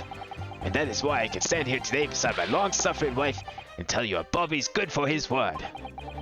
While rubbing my tired eyes admittedly, sir. Oh, Rolly, you're so manly. Of course I am, my darling Patricia. Oh, Pat. Oh, Rolly.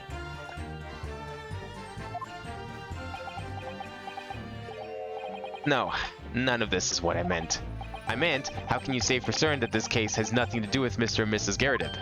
Ah, I see, sir. Should have said so earlier, sir. Yes, well... So, could you answer the question? That was a waste of time then. Absolutely, sir. I will answer it to the fullest of my abilities, sir. There's a surprising reason why Mr. and Mrs. Garrideb's domestic dispute can't be related to this case. But before I get into that, sir, just one thing. Yes? I'd very much like you and all your countrymen to understand the great British institution of Scotland Yard. So I hope you'll be able to take some tales of us London Bobbies and how we uphold our guiding principles. I wasn't planning on going back just yet. I've only just arrived here. So to that end, sir, I'd be happy to lend you my warrant card for your perusal. But I must warn you, you won't be able to get through it without shedding a few tears. Thank you. I'll try. Alright, let's see what we got.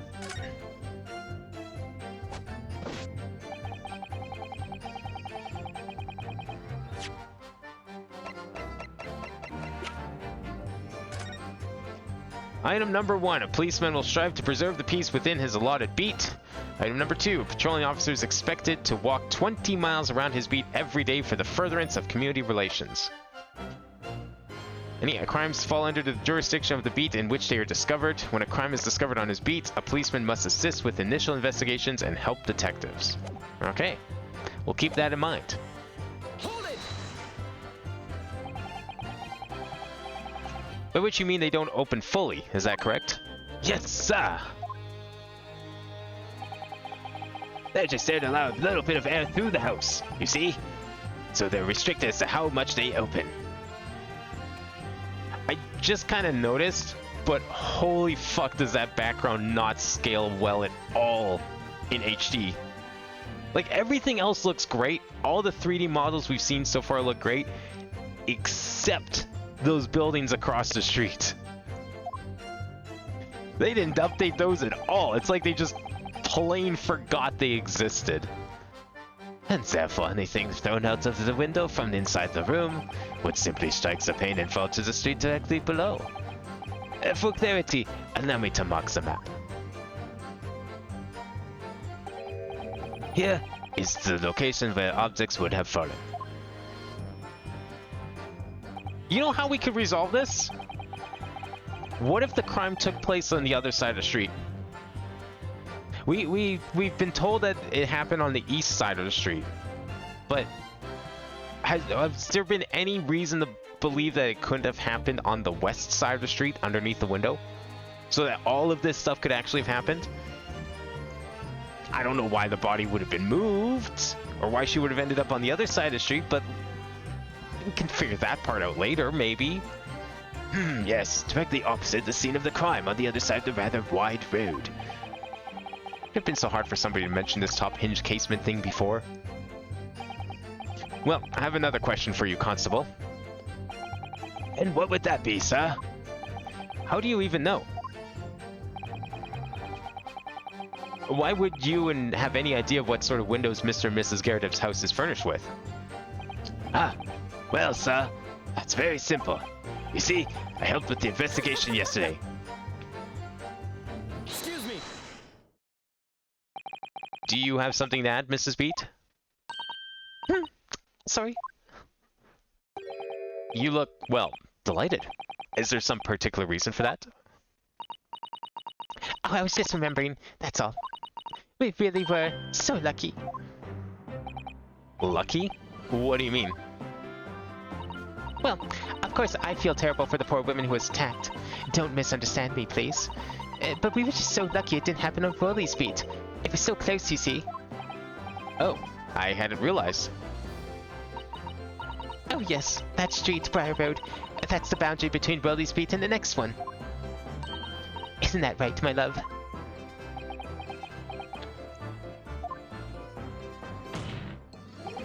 A Constable Beat.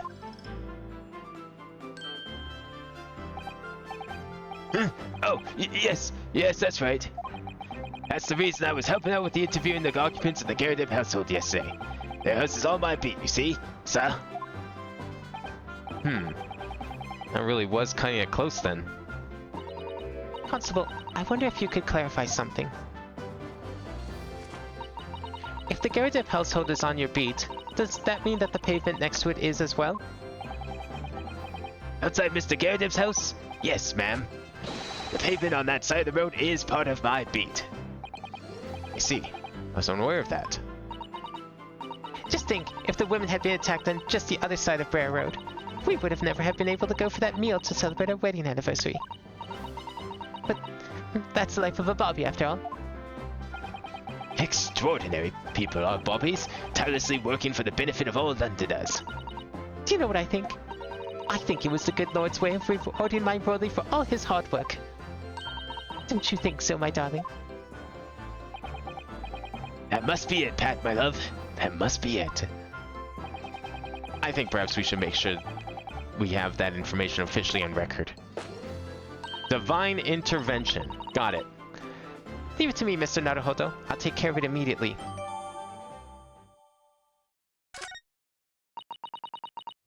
Now it's my turn, I think.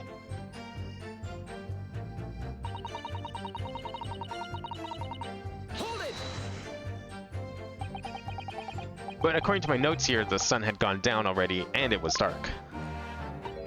Oh, but Rolly and I were strolling along, gazing at the night sky and looking for a lucky star.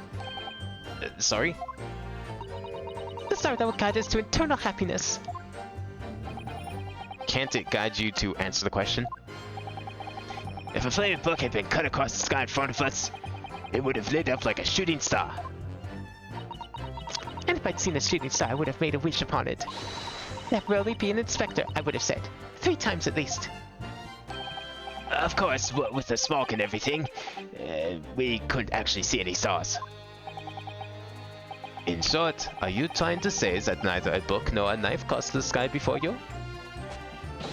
Yes, sir. That is correct, sir. As sure as the night sky in London is starless, sir. Certainly seems like they're telling the truth. And then we saw the poor woman fall to the ground, so we ran straight over to help her.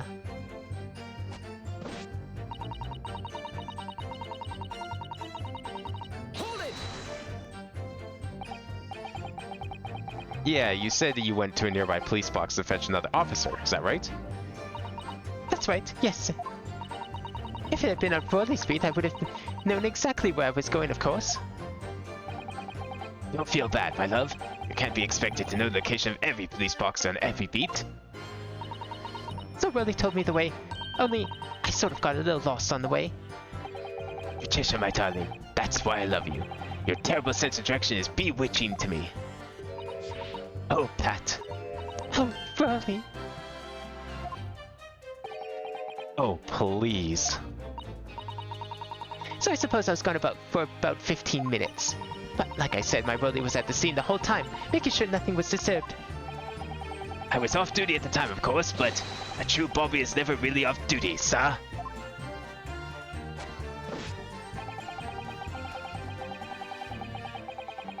Hold it! Nothing to report. That's correct, sir. I had my eyes wide open the entire time. Never looked away for a second. No one else approached the scene, and nothing was removed from it. I can swear to that on the yard's honor, sir. Really? That seems a little strange.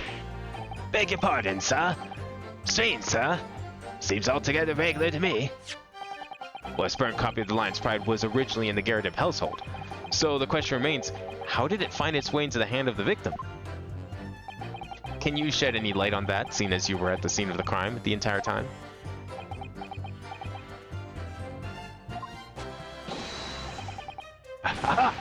Could it be a different copy, sir? One that just happened to be burnt as well. Well, even if that were possible, why would the victim have been gripping a book like that in her hand? Well, as we can see from this photographic print, she had a bag over her shoulder. Well, sir, that book was in the lady's hand from the moment we arrived at the scene. Is that so? There's something about this statement that's not sitting right with me. The two mysteries of how that knife ended up in her back, and how that book ended up in her hand. There must be some common thread between them. Can I ask you something? Please, Mr. Lawyer, sir. Oh, yeah, of course. What is it? You're doubting us, aren't you? I can tell. What? I wasn't really. I mean, what's she doing? Please, just because I'm a woman, that doesn't make my testimony any less valuable. You might just see me as the wife of a policeman, but I'm a woman of my word, I am. I really don't remember ever suggesting that I doubted you. No excuses. I don't want to hear it. My voice will be heard. My lord, you will let me speak, won't you?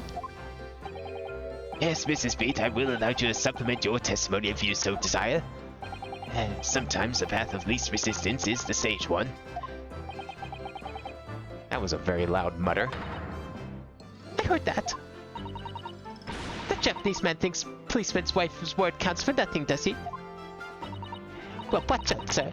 I might let you get away with something like that, but my Broadly won't. Duly noted, Mrs. Beat. Please, I humbly ask you to continue. What could she possibly be about to say, I wonder?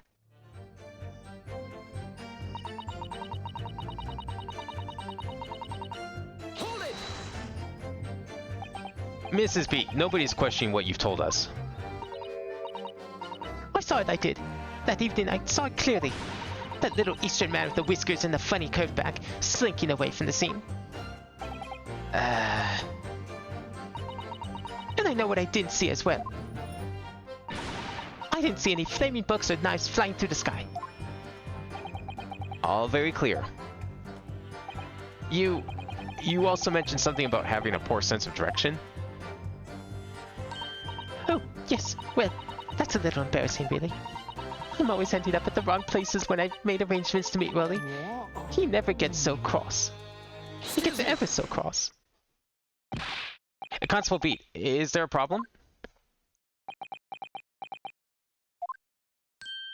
Are we about to find out that they were like completely wrong about which side of the street the crime took place on?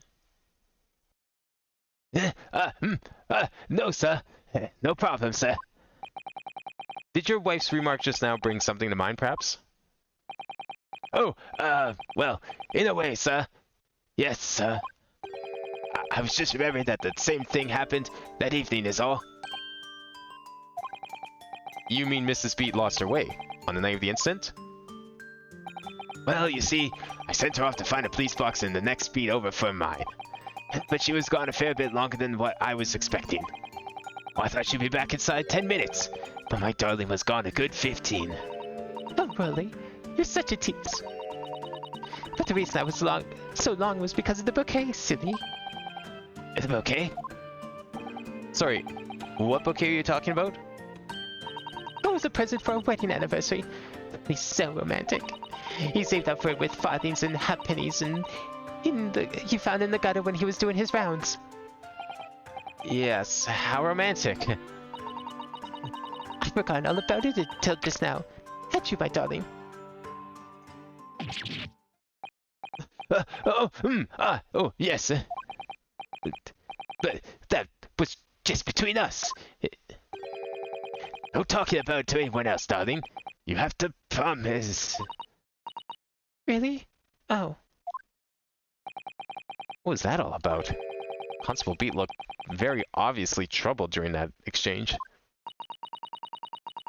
He said she has no direction. What if they didn't know which side? Yeah, exactly. That's what I'm saying. It's like, I have a feeling we're about to find out here. It took place on the west side. But they thought they were on the east side, and that's why he sent her off to go find a police box to report the crime. I'm afraid I can't offer any useful insight, Mr. Naruhodo. But I'm quite sure of one thing. We have to ask Mrs. Beat about the bouquet. Mrs. Beat, this bouquet you just mentioned. I'd like you to add the details about it to your testimony, please. Oh, really?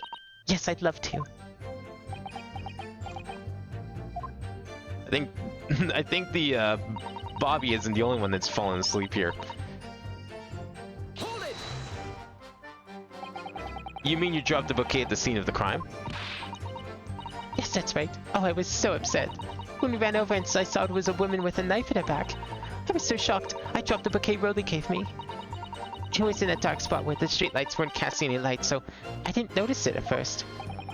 And then you went to the police box to report to the policeman whose beat it was on. Yes, and I came back to the scene together with the other constable, you see. That's when I spotted my bouquet again. But the funny thing was, when I went to pick it up, it was nowhere near the victim's body at all. In case you need reminding, Mrs. Beats, the victim is not deceased. I was all flustered for a moment before I heard a voice calling me from the other side of the road. Your husband, presumably?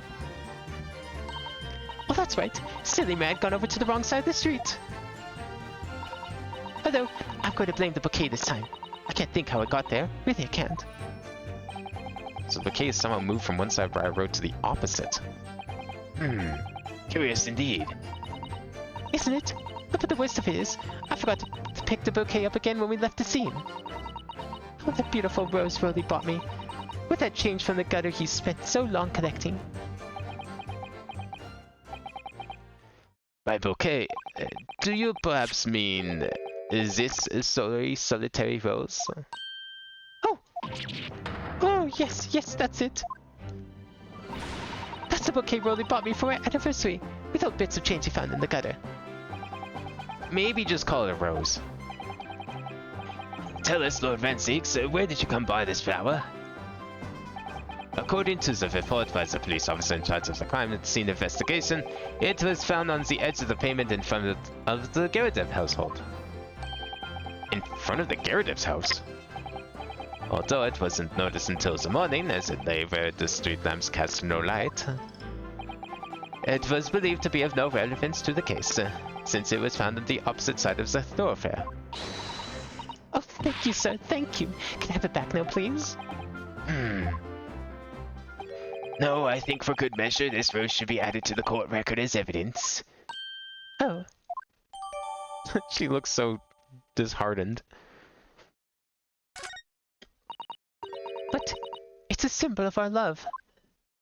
I want it back after the trial, do you hear me? I want it back. Good grief! Rest assured, I shall do my very best not to forget, Mrs. Pete.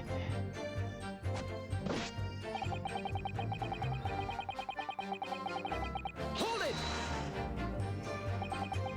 Nothing to report? That's correct, sir. I had my eyes wide open the entire time. Never looked away for a second. No one else approached the scene and nothing was removed from it. I can swear to that on the yard's honor, sir. Oh, I'd come here if we did this one already. Alright, so we got all our new evidence then. There's a good chance she just cannot remember which side of the street things happened on. But if she says she dropped her rose when she saw someone get stabbed with a knife, and the rose was on the side next to the house, that stands to reason the person getting stabbed was probably also on that side. Yes, the whole idea of an invisible attacker has been troubling me all along. But I believe I'm starting to get a picture of what really happened here now. The fourth book that had no business being at the scene of the crime made me sure that Mrs. Geradev was hiding something from us. Well, that's becoming increasingly clear that someone else has been hiding something from us as well. I think I may already be armed with everything I need to strike a decisive blow here. This time, it's going to expose the whole truth about this mysterious affair.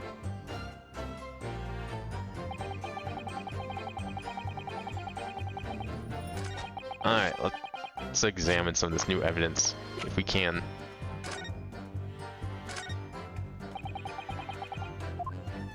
Oh. There we go. It's very stylish paper the flower's wrapped in, isn't it? It's just an old newspaper, Mr. Naruhodo. Oh, I suppose it's because I'm not used to seeing English print. It looks so exotic to me.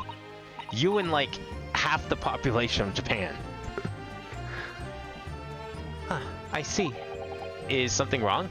Oh, no, I was just thinking that if you wrapped this stone big sweet potato in English newspaper, it might look like some sort of fancy cake. Ah, Susato-san, you do love your cakes.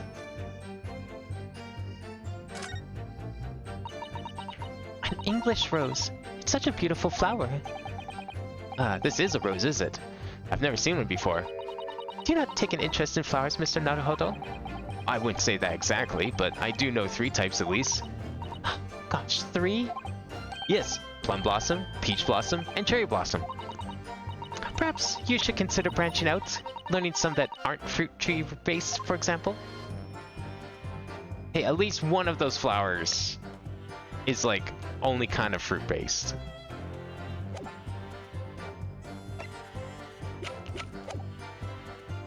Alright, what are we presenting here? Anything been thrown out the window, we would have seen it. Leave the scene, go fetch help, but my trusty Rolly was there to make sure nothing was disturbed. Dropped my bouquet and ended up losing my way for a while. Right. Oops. I didn't mean to press A! Damn it! Okay. So I think we are supposed to infer that it was wrong for her to run off. Based on where the crime took place, I think is what this is. What happened was I dropped my bouquet and ended up losing my way for a while. I didn't take my eye off the crime scene for one moment. Nothing strange to report on that front. Okay. Unless we're just going for the easy one here about this. Christopher Patricia B from her husband Rolly, the shock of seeing the stab victim. I wouldn't really know how to go about presenting or proving that. Okay, let's see. Salem was seen running away by the reporting officer who successfully arrested the following day, apart from the single stab wound. I thought something got added here. Haven of Briar Road, east side. Reporting officer Rolly beat. Wouldn't the reporting officer not be him if it was on the east side? Wouldn't it be the person whose beat that is?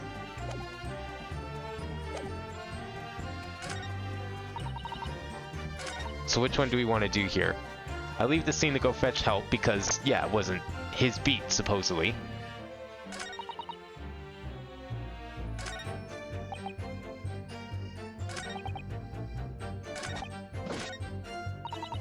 If anything had been thrown in the window, we would have seen it. I did leave the scene to go fetch help.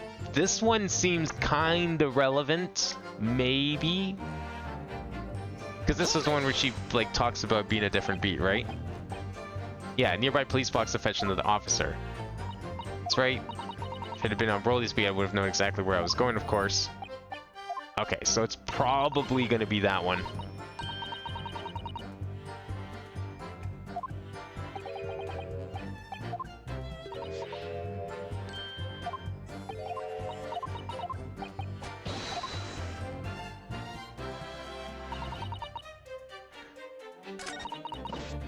Yeah, I left the scene to go fetch help, but my trusty Rolly was there to make sure nothing was served. So, if someone else was reporting the crime because she went to a different police box, that would contradict the idea of this, saying that the reporting officer is Rolly, right?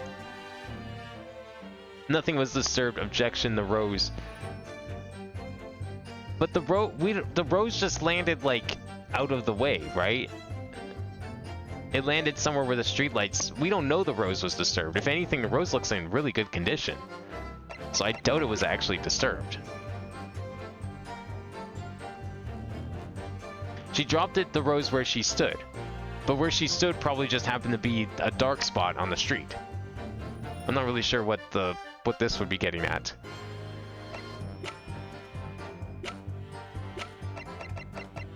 I feel like this would be what to present.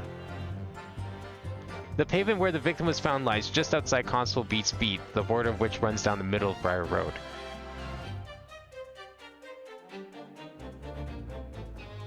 Does that still make him the reporting officer, though? Because that's what it says on here.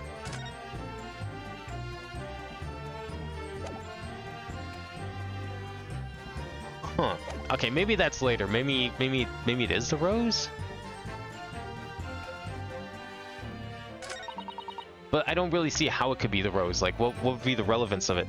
They said it was on the other side when she was doing... Yeah, like, I know about the whole, like, you know, contradicting side of the street thing going on here. That's what I'm trying to figure out. Like, how do we approach this problem?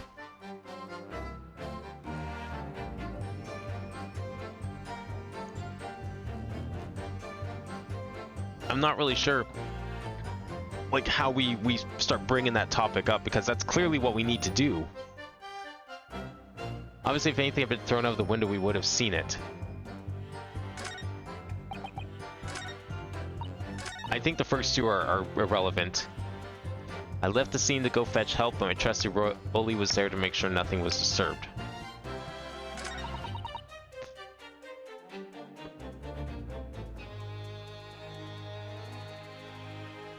What happened was I dropped my bouquet and ended up losing my... Is this it? Because it to me this reads like she dropped it while she was going to get help and not dropping it where she stood. But let me just check the press here again and make sure. You dropped the scene of crime. Okay, no, so it clarifies it's dropping the scene of the crime. Okay. It was in a dark spot where the streetlights weren't casting any light, so I didn't notice at first. Yeah. So I know the rose was not disturbed. It just got dropped somewhere where the streetlights didn't cast, and it was left there and wasn't found until the next morning. And then you went to police box to report to policeman whose beat it was on. I came back to the scene together with the other constable. Okay, so this one implies that someone else reported the crime, which is not what it says on the report. It says that Rolly did it on the report, and I feel like that's probably what we need to press or examine.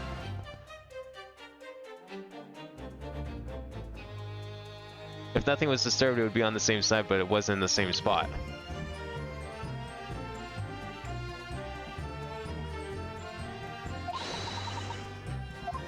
Well, yeah, okay, there's a lot of things that we could use, though, to, like, say, well, okay, but this was on this side of the street, despite you saying it was on the other side of the street.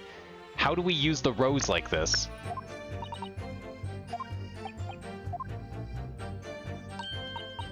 She dropped it at the crime scene. We are trying to figure out that the show that the crime scene took place on the west side of the street. I'm not sure how we're supposed to do that, and I can't really see how the rose helps with that. Because all she says that she dropped it at the crime scene. I know she says later on that it was on the other side, but that's not the thing we can present on. That's in a press. That's irrelevant. Presses are highly irrelevant. I do them for the entertainment. I do not press because it gives information unless it actually changes something directly. Unless it triggers some sort of flag. Just because the information is there does not mean it's important.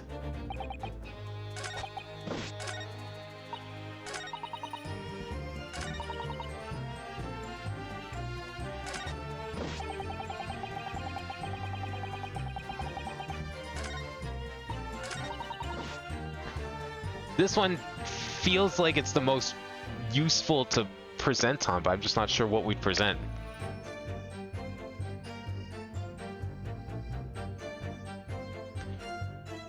If nothing was disturbed, to be on the same side, but it was in the same spot. Right, yeah, but we don't...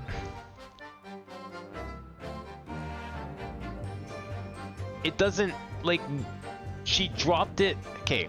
Which one was the one that she talks about where she dropped in and discovered it was like on the other side? Was it this one? No, that was the one we just checked. It was probably this one.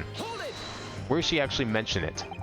Because again, she mentions it inside the press, so that's irrelevant information. I understand that it's exactly like the point here is that it's that she got the sides of the street mixed up, or someone did, or both of them did. Who knows? But if it's here and it didn't trigger a flag, it's not relevant. I think this is the old one that we already did. Where did she talk about the rose? Where did we get the rose from? Or was it this one?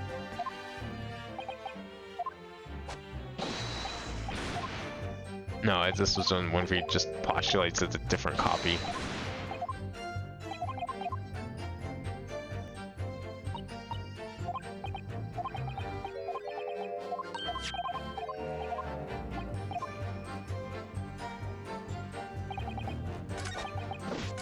Okay.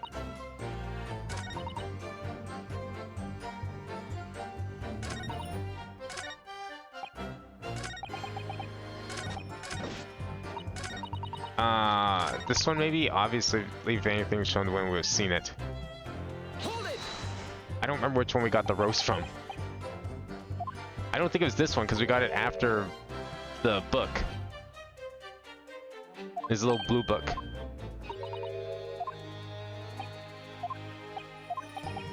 Unless the dialogue just changed subtly, so because we already got the rose.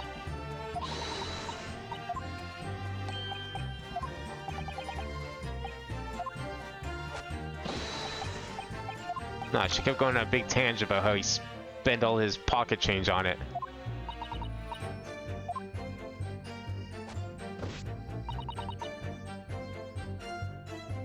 Five is the one we got as evidence? Okay, 1, 2, 3, 4, 5. That's what I was looking for, thank you. I thought I checked this one, but maybe not. Okay, so you mean you dropped at the scene of the crime? That's right. You ran over and saw it was a woman with a knife in her back. I was shocked. There's a dark spot. Okay, yeah. And then went to the police box and reported it. Yeah. Because it was supposedly on the other side of the street, therefore it's not Rolly's beat. And therefore she needs to go and report to someone else. But then she realizes that the rose...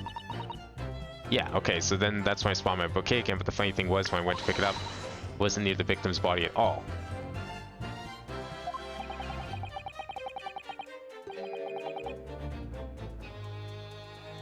So I guess the story here being that she was on the opposite side of the street already when she saw this happen, and then forgot that she wasn't on the same side of the street as the victim, but... Okay, but now here's the real question then. Who cares if they get it wrong and they're misremembering things? Well, I guess, okay, but we have to prove that he's misremembering. I think is what needs to go on here, because if he's the one that reported it, and we're assuming that, you know, Rolly wrote this report, then how do we show that he misremembered? We don't care that she misremembered. We care that he misremembered. Because whatever side of the street she was on when she dropped the bouquet does not ultimately matter.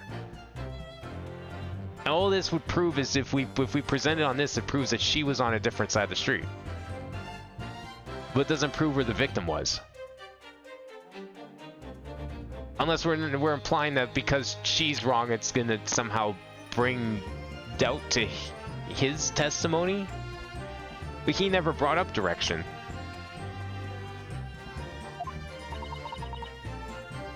Nothing was moved. That's the thing. The rose wasn't moved, the body wasn't moved. Nothing was moved. What we're trying to prove here is that the streets are mixed up. The sides of the street is mixed up.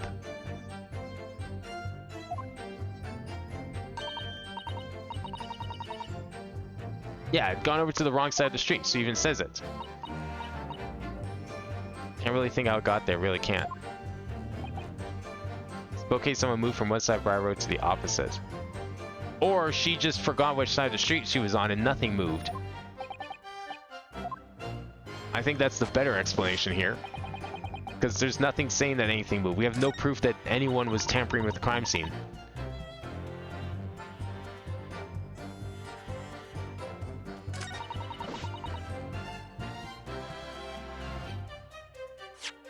Okay, what do we have that we can present? She dropped the rose where she stood. But why do we care where she stood? We care where he stood, where he reported the crime, because he's the one reporting it. So do we... I don't see why we present the rose. I'm not really sure what we present here, because, like, this specifically mentions the east side. It has a street side on it. But then she also drops the rose where she stood, which is implied to be on the west side. But then the crime was apparently reported on the east side. So these two pieces of evidence contradict each other then. But I'm not really sure which one of these is going to, like, help our case here. Drop my bouquet and end up losing my way for a while. Okay, that's cool and all, but, like, if we presented the rose here, what would that do? And then this one's just completely irrelevant. So I think the only two relevant ones here are 5 and 4. What was 3? No, I don't think so.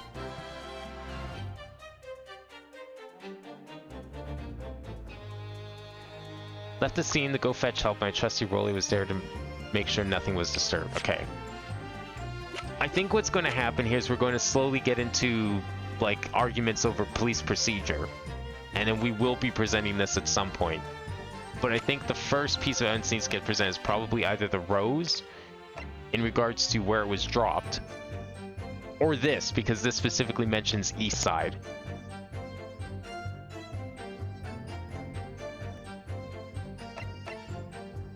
It didn't seem like he was bad with directions, though. Did he?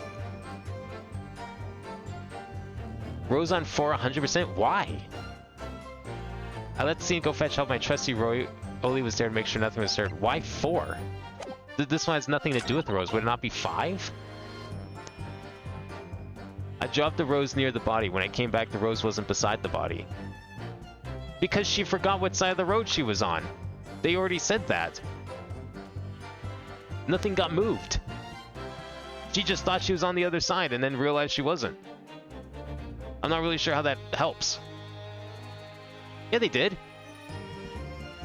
I dropped the rose near the body, but came back, the rose went inside. Okay, I'm gonna press this one again. This is the one, right? Where she mentions that? You dropped the bouquet at the scene of the crime. Yes, that's right. I was so upset. When I ran over and saw it was a woman with a knife in her back, I was so shocked I dropped the bouquet Rolly gave me. It was in a dark spot where the street lights weren't casting any light, so I didn't notice it at first. Then he went to the police box to report the policeman. So she sees the body, drops the rose in surprise. Rose is in a dark spot. No one finds it till the next day. Rose is found in on the side near the building. No one said it was moved.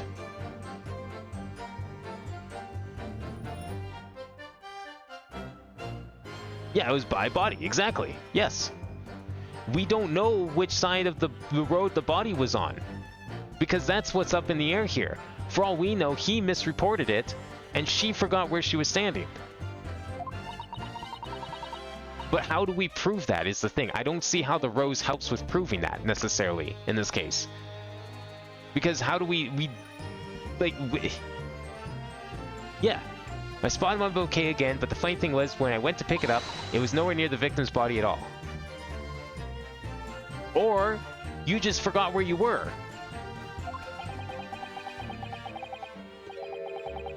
Unless she forgot what she said 5 seconds ago.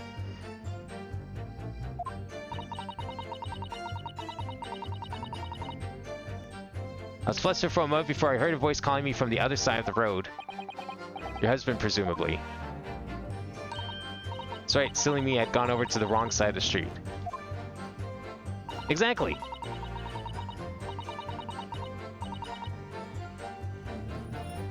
When I wanted to grab it, wasn't near the body. You need to bring up what? Bring up that she's, like, was on the wrong side of the street? But we don't know which side they were... This doesn't make any sense to me. No thing moved. She just forgot. How is that relevant? We all know she forgot. She said it like 10,000 times and he's confirmed it. But I don't see how that helps us with proving that the body was on the other side than the one it was. We need to show that he is forgetful, because he's the one who reported it. That, or he should have been the one reporting in the first place, because it wasn't... Why is he the reporter for a crime that's not on his beat? Why did he write a report that wasn't on his beat? I don't think that was a thing that they need to do.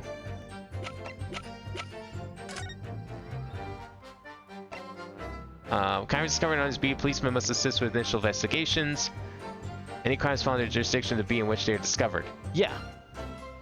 So, if his beat is on the west side of the street, and this crime was reported on the east side of the street, why did he write it? That tells me that he was the one that was bad with directions. Sure, she probably was too. They're both bad with directions. But that tells me he was the one that's bad with directions. Who gives a shit about what she did?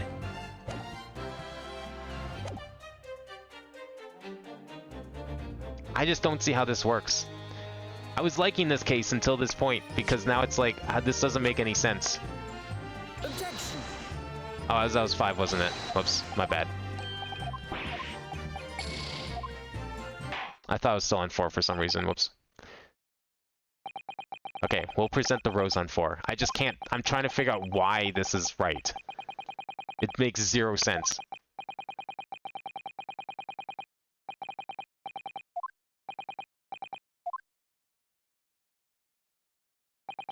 Like, if she admits to being bad with directions, so to me what that says is that she wasn't as near the body as she thought she was, or she didn't misremembered where he was. So, her being wherever it was she was is where she dropped the rose, but then conflated with being near the body, and therefore thought that maybe the body would have had to move. I'm going to keep calling it the body even though she's alive. I get that. But she was also unconscious. She was just stabbed with a knife and fell over. She was not getting up and moving. So I don't see how that part's possible. Nothing moved. Yes, there's a contradiction of, like, yeah, the body being on... She was across the street when she found the rose. How far back is this? Do we still have the rose? Shit, I didn't see if there was a save. There probably was. Oh, fuck. Okay. We don't have the rose, do we? No. Okay, which ones was it? It was 3. I should have made a save before I did anything. I had a feeling this would have happened. Hold it! It was like 3 and 4 at the start here, right?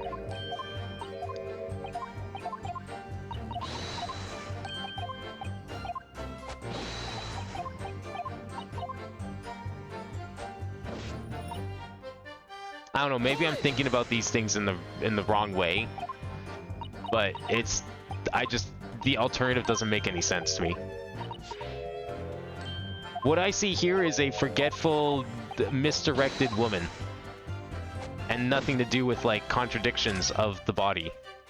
And body's placement and placement of the crime scene.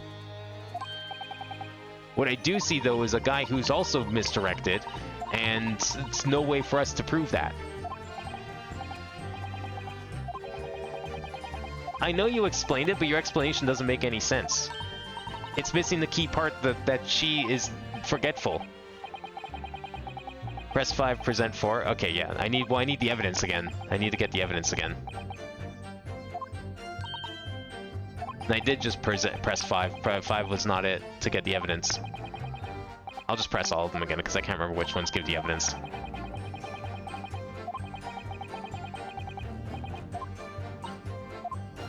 Now I can't, like, fast skip because it's new. Hold it! Okay, this is how we get this, right? This was the first one. This is important. We need this.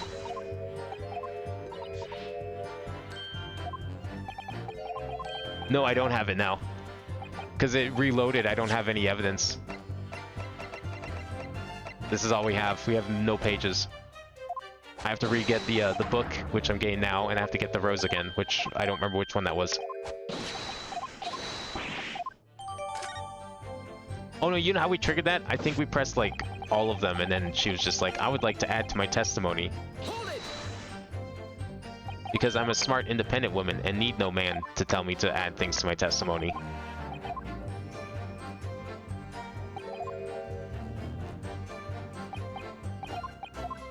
Okay, this is also pretty relevant too in some ways, okay.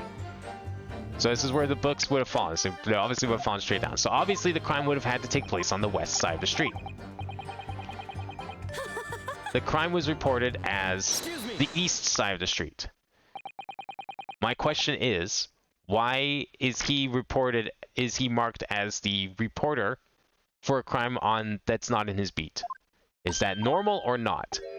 It's not clear from the procedures that he handed me. But that's why I'm wondering if maybe he forgot which side of the street he was on, and that's why he sent her off. So I don't know how the rose helps in this situation. What would help is bringing question to why he's the reporter of a crime on the wrong side of the street. Because the person that reported it would have been the person in the police box that she went to go get. Because it's on that person's beat. Okay, so we've updated the autopsy. And now we just need to get the rose.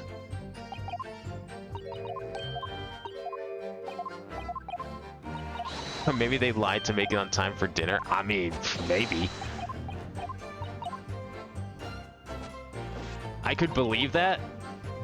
But we have even less evidence or precedence for that. Evidence and precedence of that. Okay, I'm gonna get the rose and I'm gonna save again. I'm sure you're right. I don't understand how you're right, but I'm sure you're right. I mean, I don't know what else to try, so... I can't wait to be, like, I can't wait to understand this in hindsight, as usual.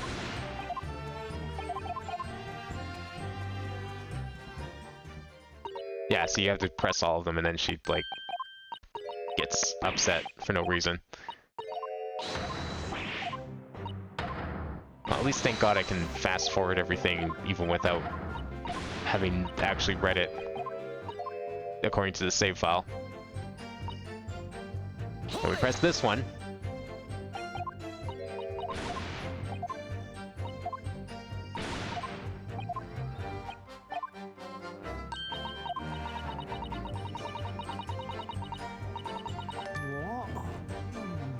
Yeah, I'm always ending up at the wrong place when I made arrangements to meet Rolly. He gets ever so Excuse me. cross.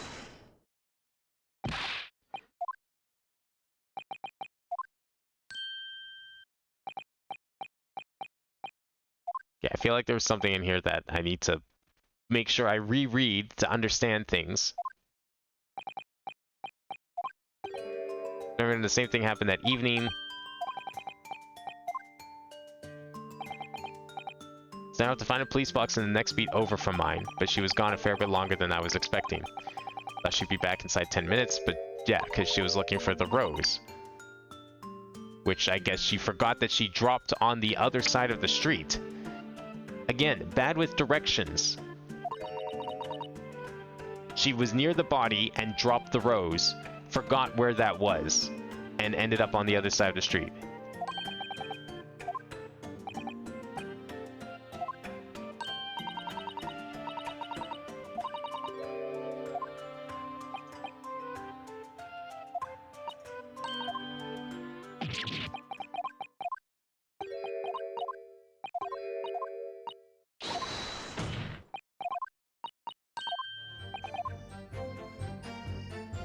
Did we get the rose? No, not yet. Hold it! Maybe it's this one that we get the rose from.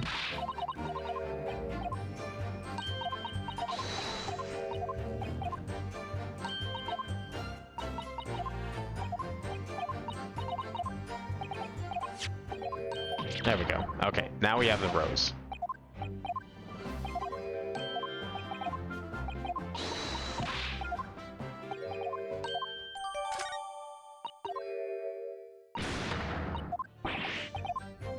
Okay, I'm gonna save here just in case.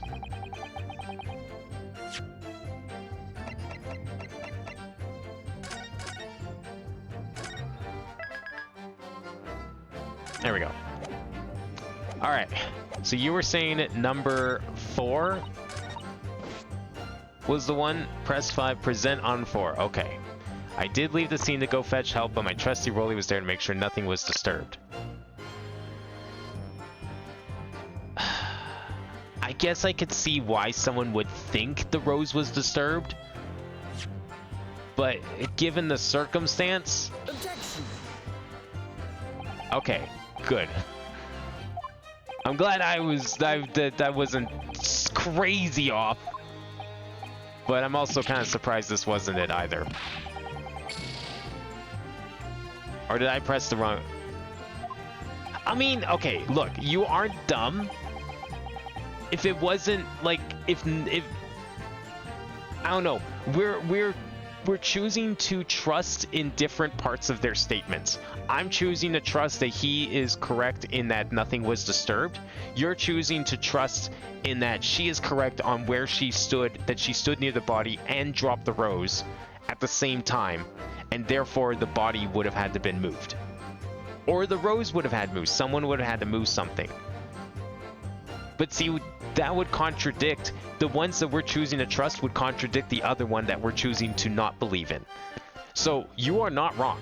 I want to make it super clear. You are 100% not wrong to believe that, because similar to my train of thought, you were relying on one specific statement, and we're like, and yeah, and you know what? You make a good argument for that. 100% a good argument. I was just trying to understand, because yeah. So now, okay. So what do we need to? So I think we need to go back to the whole idea of this being a key part of it here. Haven of Briar Road, East Side. Reporting Officer Rolly beat. But it says in here, any crimes fall under the jurisdiction of the beat in which they are discovered. When a crime is discovered on his beat, a policeman must assist with initial investigations, help detectives. This was not his beat, is what that report says. Unless I was misunderstanding, because I was under the impression that his beat is on the west side of Briar Road, and this beat was on the east side, where the body was supposedly discovered. Yeah. Doesn't really make it clear here which side is his and which side isn't. But I'm pretty sure this side here, this block on the left, would have been Rolly's. This block on the right is the other person's, right? Or do I have that backwards? Because they were saying like, oh no, it couldn't have possibly been under the window because like, oh boy, yeah, you know, it would have been really unfortunate if it was under his beat, but thankfully it wasn't. And so on. I could see case file being important and then she rules as supplemental. And then the rules as supplemental. Yeah. Okay, so this is what I was originally wanting to present because I was trying to think like, how do we get there from the rows? But this... Did take my off to crime scene one moment. It's nothing strange to report on that front. See, I mean, then there's the whole thing of like, apparently he was face first in the sleeping in the snow, but I'm just gonna assume that was like mostly a joke at this point. I dropped my bouquet and ended up. If anything but thrown out the window, we would have seen it. Is it like this simple? I mean, well, we already talked about the book though, because like the book was in her hand, but yeah, they didn't physically see it get thrown out the window. Left the scene to go fetch help. My trusty Rolly was there to make sure nothing was disturbed. See, I feel like this statement is still important. Maybe something was disturbed, but it wasn't the rose in that case.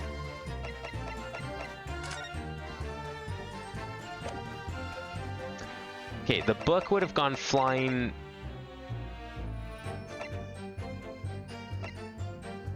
Yeah, because it happened at the same time. So the book goes flying out right before she gets stabbed. So it was already in her hand in the crime scene.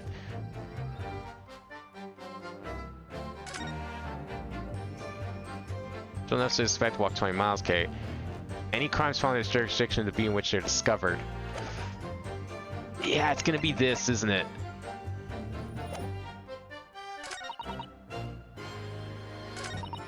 So are we like going to say that why were you standing there? It's not your beat. But he did mention earlier how he like still wants to preserve the crime scene, right? So he had good reason to stay there and watch it, even if it wasn't his beat. It seems a little weird for us to be saying like, oh, you should have left. Like, no, he's the fucking police officer. He should stay behind.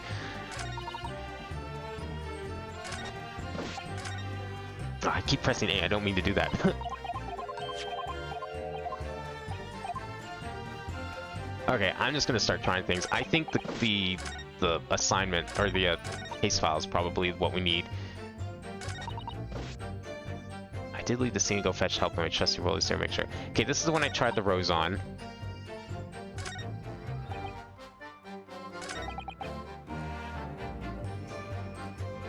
Alen Bobby is good for his word. I mean, could this be it too? Because like we just point to the thing and be like, why are you like saying you're a reporter of never? I mean, we don't know. Like, okay, I probably am overthinking something, and if they're overthinking anything, it's this, the whole like reporting officer thing.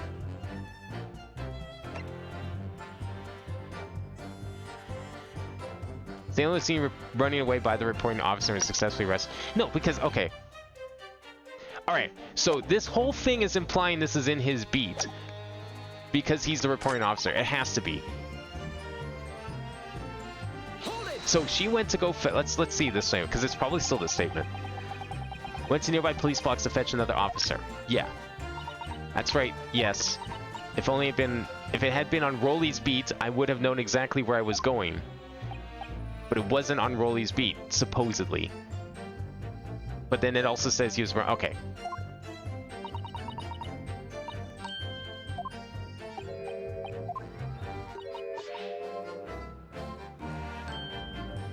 Alright, I'm gonna try fourth statement with the whatever, the report.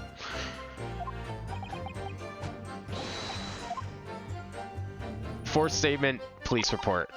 Let's go. Objection. No, okay.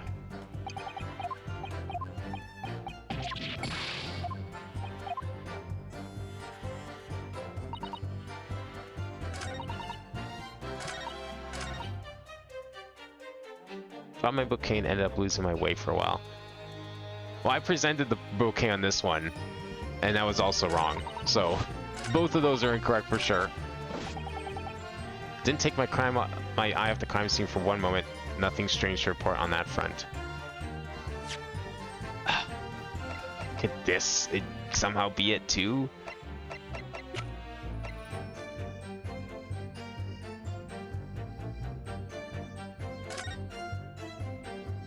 Okay, we examined all of this, right?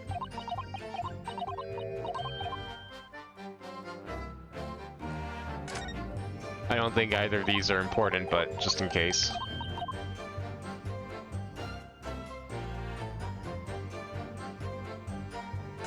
Was this something up here?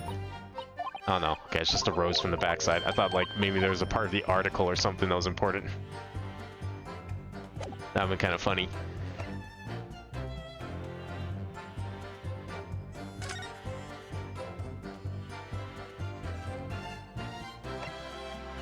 And crimes fall into the jurisdiction of the beat in which they're discovered. The crimes discovered in this beat. Police must assist initial investigations, help detectives. Didn't take my eyes off the crime scene for a moment. Nothing strange to report on that front.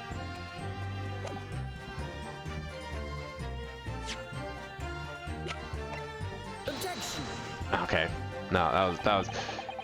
I don't think I could explain why I thought that was possible, but just something to do with beats and reporting and all that.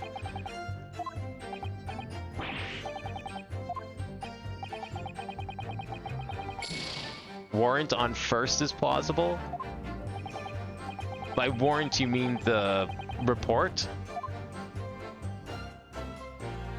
Okay, what was first again? Case has nothing to do with Mr. and Mrs. Garrett. If believing alone, Bobby is good for his word. Oh, because he put down the... Yeah. The pavement where the victim was found lies just outside Constable Beat's beat, the border of which runs down the middle of Briar Road. Yeah. He is not on the east side, he is on the west side. It's in the evidence, but he still reported it despite it being on the east side. Objection. Oh, okay. I hope that was it. That would have been great.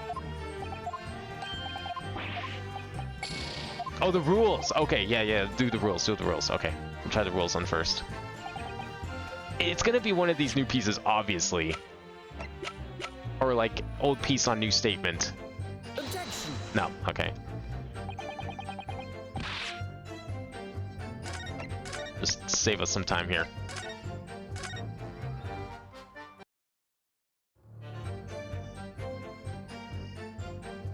Okay. I did it again because I saved on the last statement.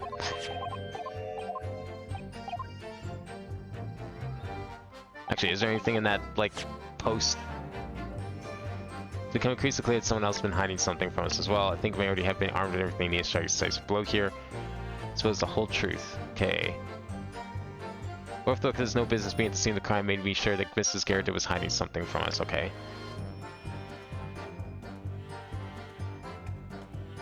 Not really anything useful in that part.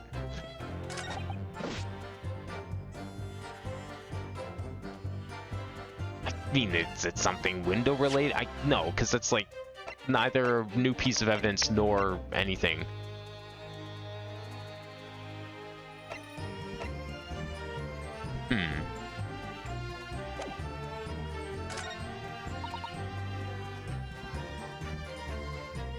Anything but throw out the window, we would have seen it.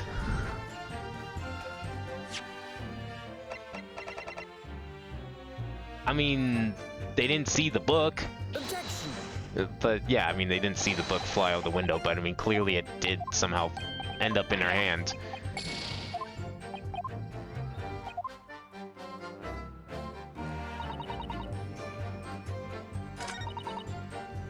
Need the scene to go fetch help, but my trusty Roy was there to make sure nothing was disturbed.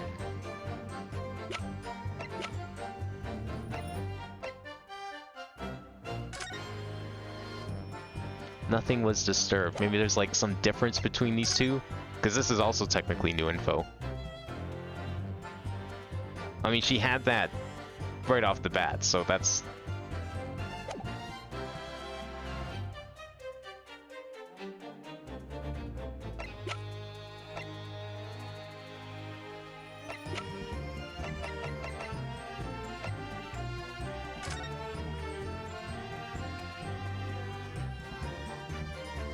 Okay, so, I mean, even on here they mark it. I still feel like this is all wrong. Like, it being on the east side and all that, they assumed he was correct in reporting it. But then again, at the same time, like, they were investigating that side of the road, so it must have happened on that side of the road, right?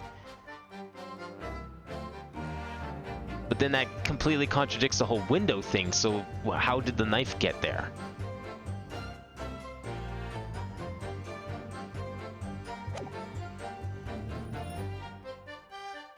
Left the scene to go get help. What happened was I dropped my bouquet and ended up losing my way for a while. I mean, we haven't really tried this one, but I don't know what we try on it.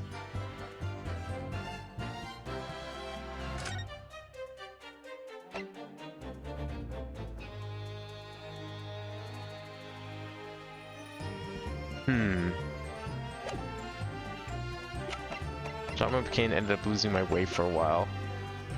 Shock of seeing the stabbed victim caused Mrs. Beat to drop the rose where she stood. Oh, we already tried the rose on this one, so we know the rules on 4. I don't know if I tried that. Objection. No.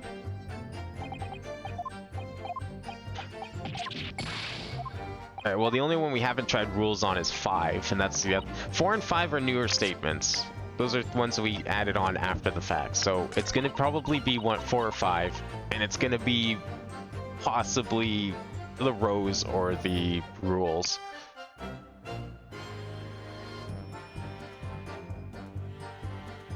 I guess it could be the map, because the map also got updated. Might as well try the rules on here. No, that doesn't make any sense. I'm not trying the rules there. That's stupid. Okay, press this one again. Drop the bouquet at the scene of the crime, yeah. Like, it's not a bad theory, it's just... I mean, first of all, it was incorrect. But...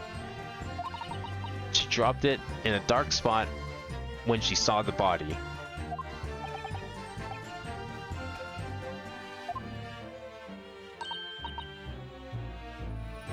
I don't know, maybe his name being on the report is fine because he technically was the one who found it first. But you just have to give it to a different police officer because it's not his beat.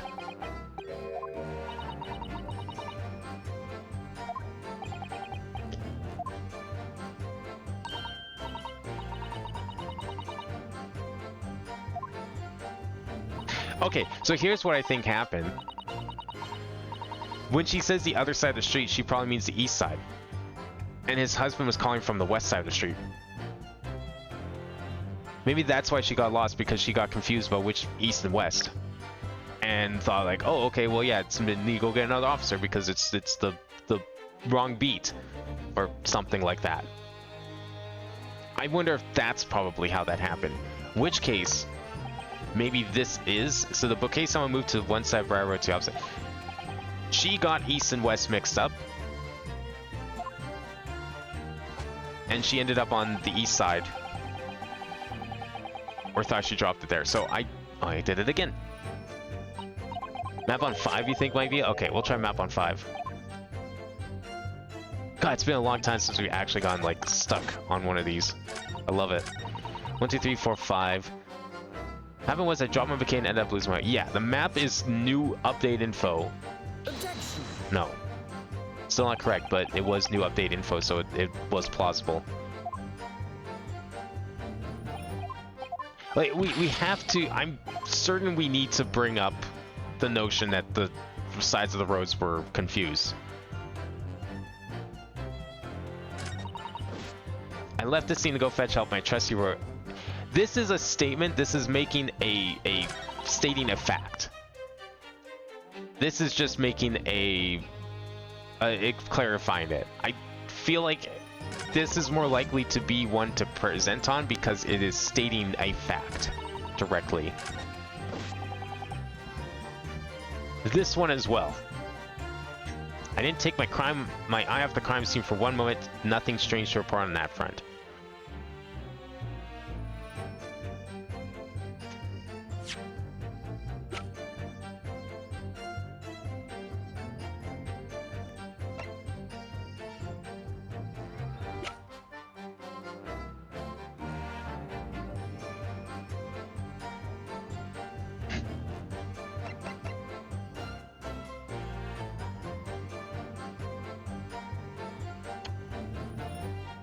I'm just wondering if, like, somehow he did miss something, but I can't figure out what that would be. Rose on 6? That's kind of actually what I was thinking. Objection. No fucking way. I was like, that's literally was what I was gonna, like, I was thinking, was like, is this, like, I was trying to figure out how to explain why I thought this was the case.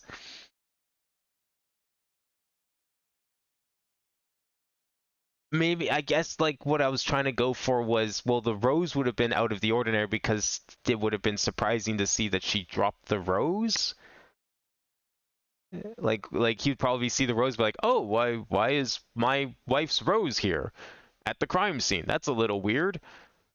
Because he maybe just didn't, like, see her drop it. I don't know.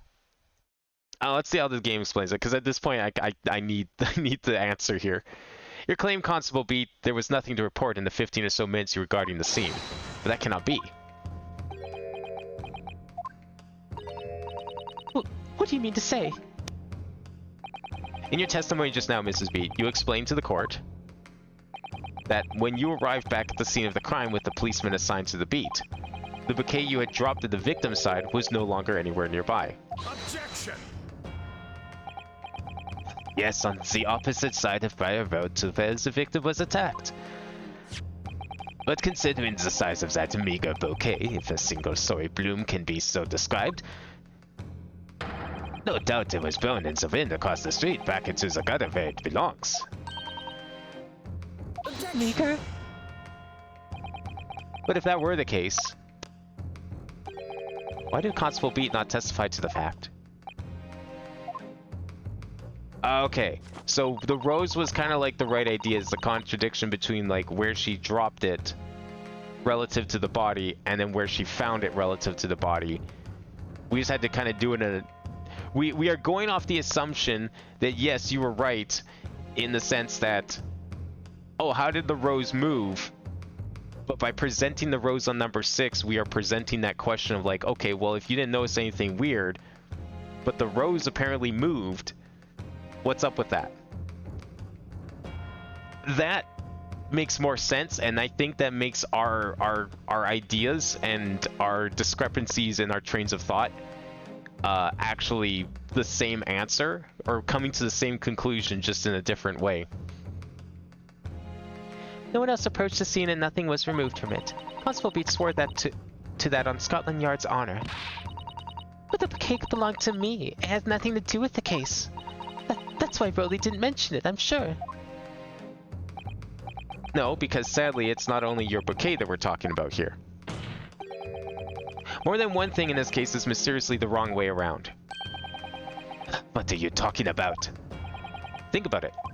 Besides Mrs. Beat's bouquet, there's Mr. Garridib's book.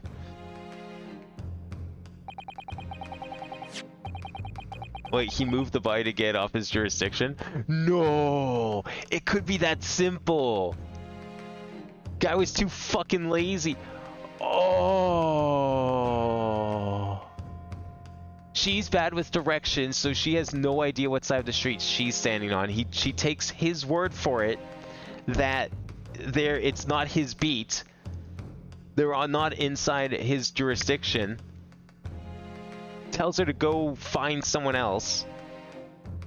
While she's gone, moves the body so he doesn't have to deal with it. But then, what's funny about that, I like that idea, and I can see it, but then he's also like, I'm gonna write up the report. I'm still gonna take credit for this one. Like, why would he move the body then?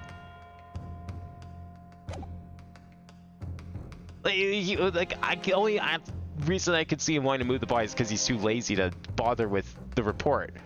He just wanted to go to dinner, you know, which makes sense. But then he writes up the report anyway. I'm assuming that would have been him. He would have had to write this report because he's the reporting officer. Maybe that's not how it works. In which case, fine. I guess he would have been able to have a nice calm day. No, you know what? It doesn't matter. Because he still was there having to help with the investigation. Doesn't matter what side of the street it was on. He saw the body. He has to be there for investigation. Maybe he didn't realize that. Mr. Gerardov's copy of the Lion's Pride, which was thrown out the window by his wife, would have struck the pane of the casement window and landed here, on the west side of the street. And yet, it was actually found here, on the opposite side of the road, in the victim's hand. Although if he did move the body, I feel like an unconscious body would not have a very good grip on a book, and probably would have dropped it on the way. I really like that theory, though. That's a fun one. Meanwhile, according to the testimony we've heard, Mrs. Beats' bouquet should have been dropped here at the scene of the crime on the east side of the street. But in fact,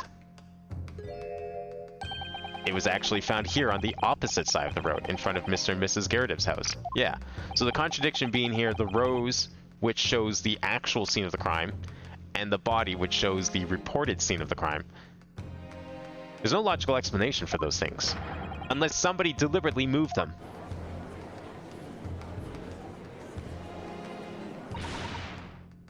Yeah, I guess something did have to get moved after all then. I mean, I was trying to figure out like how she could have like her bad sense of direction would have led to misreporting where the body was. I could still see that being possible. I think that it might just be that case. Like, I don't think that's impossible yet. What are you trying to say? The way you're talking, it sounds like you think my Rolly's done something wrong. Don't you listen to a word that scrawny lawyer says. Wittering on about books and bouquets, why should we care? It's nitpicking, that's what it is.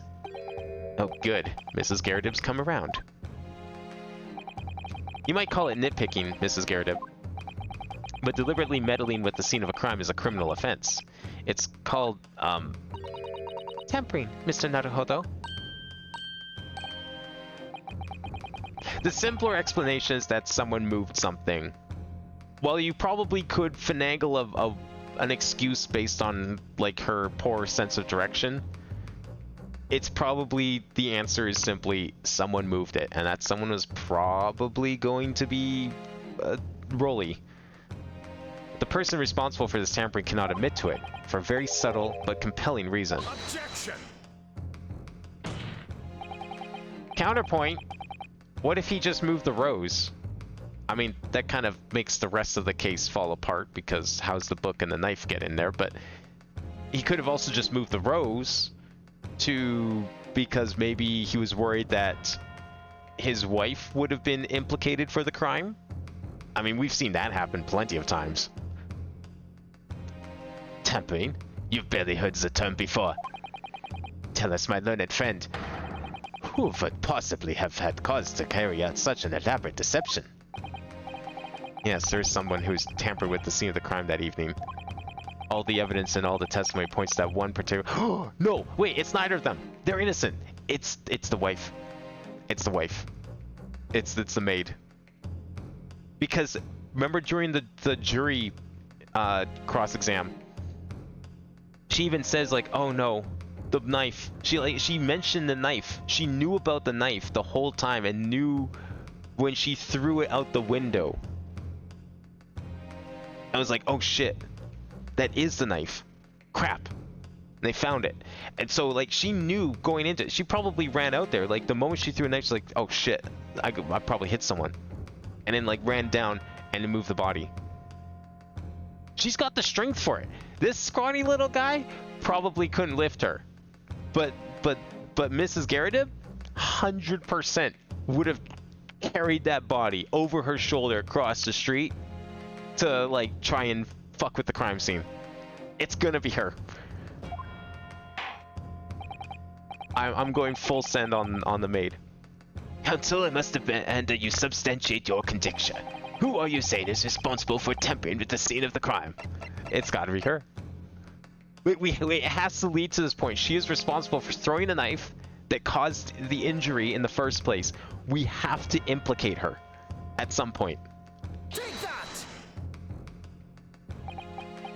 No. There's only one person who could have done this. Do you intend to share your internal monologue, Counsel? Sorry, my lord. I was just taking a moment to get things straight in my mind. Oh, it's not her? I'm shocked that that's not the right answer. The cop had to move on. I don't... Why? Why'd the cop have to do it?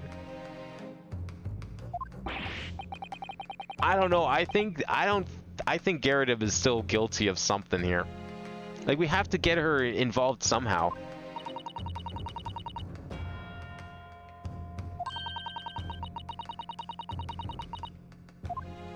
I guess so, yeah, because, like, if they were there and he didn't move at all, then the only person that could have done it is him. Yeah, that's right. I forgot about that part. I was so focused on the answer, I forgot about the method.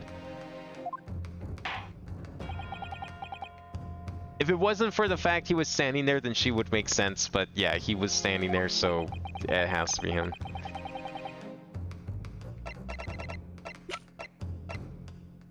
Take that! Yeah. Obviously, there's only one person it could have been. Constable Rolly Beat, it was you. What? A policeman? A member of Scotland Yard? What nonsense. Why would my Rolly do something like that? There's no one straighter than my husband. No Bobby works for more tirelessly for the people of London. Mrs. Beat, you said in your testimony that your husband asked you to go to a nearby police box to fetch the officer on duty. The 15 minutes that you were absent from the scene is the only opportunity anyone had to tamper with it. You're making it up. It's all nonsense. It's all lies. What about that Japanese man with the whiskers? I bet it was him. He did it. Objection!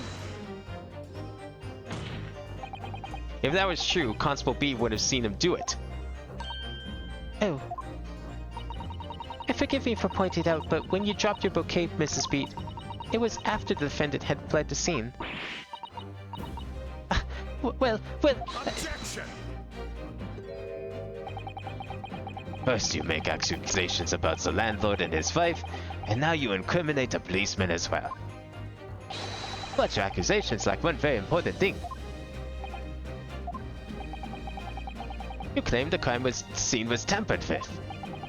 But there is only one reason anyone would commit such a reckless crime: to hide something. That's right. He's right. My husband and I just happen to be there, that's all. So why would we have anything to hide? It doesn't make sense.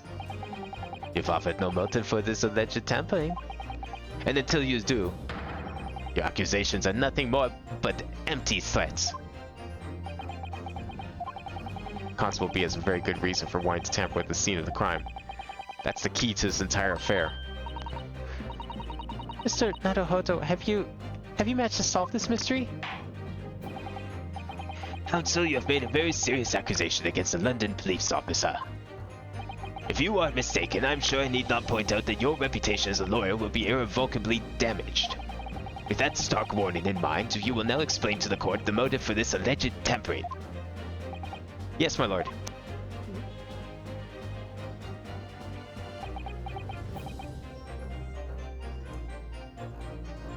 I'm still with the jurisdiction thing. Oh yeah, no. That's probably going to be the reason. It's going to be like, I don't want to deal with this reporting this crime. Constable motive for tampering with the crime scene was to hide where the book fell, where the bouquet fell, where the victim fell. Okay, no. It's going to be the bouquet. And it's to stop his wife from getting implicated in the crime. It's the most obvious. It's one we've seen plenty of times, but it's probably gonna be this. I really wish it was yours though. I really wish it was just, oh, I'm just too lazy to deal with this. But unfortunately that doesn't really work because he probably filled out the report. He would have had to stick around to help with investigation anyways, no matter what. But he probably saw the roses, thought for whatever reason they were going to blame her for doing it. Probably for some of the reasons she kept bringing up, like, I'm a woman, no one believes me. Probably, honestly, I mean, that's not wrong. This is the 1800s. That might have actually been the case. It's gonna be the bouquet. The victim changed, though. Oh, motive for yeah, but where the victim fell. Oh, yeah, I see what you mean. I mean, okay, no, yeah, you're right. I misread it. The bouquet, though, technically would also be right. If I'm correct, both of these should be right. Obviously, they wouldn't be. You're right. It's gonna be the victim. It's gonna be this one. But technically speaking, if I'm right here, then both of those would technically be correct. Where the victim fell to the ground. That is what this Bobby had to cover up at all costs. What? Where the victim fell? You mean where she was attacked? What are you talking about? We told you at the very start, didn't we? On the pavement of Briar Road, we saw it happen, remember? It was right here, as if anyone didn't already know. Well, I mean, given your sense of direction, I'm not sure you know. Well, that's certainly what everybody has been led to believe, but in fact, that isn't where the victim was stabbed at all. What?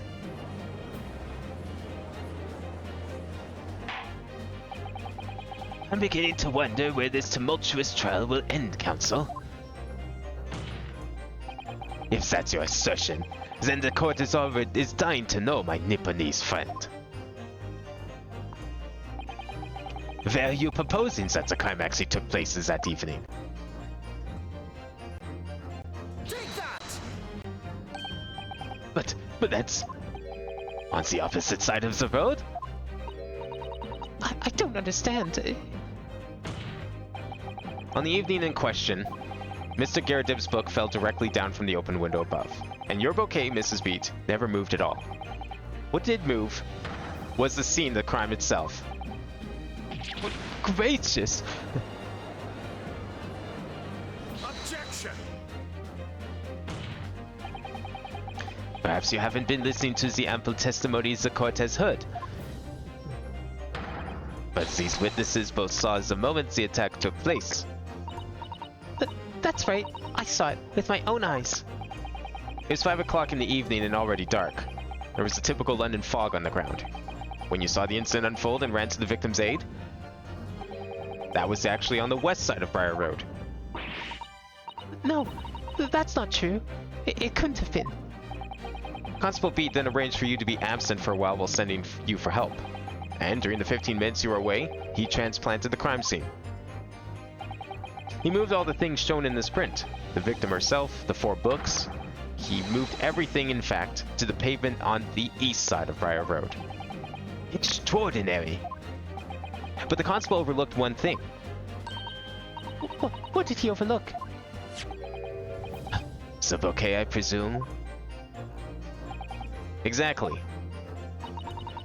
Prosecution told the court just a few minutes ago about the discovery of the rose bouquet. Lord Van Zyck said it wasn't noticed until the morning, as it lay where the street lamps cast no light. Yes, it couldn't be seen in the dark, obviously. Which is why it was only the bouquet that was found in its original position on the pavement on the west side of Briar Road. And that is the defense's theory about what really happened that evening. How do you respond, Constable Rolly Beat?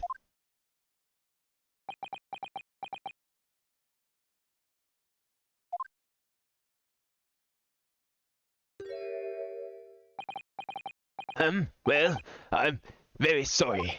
I didn't mean to nod off again, but I haven't slept properly in a month. Did I miss anything important? Hey, that's the tactic I used to use.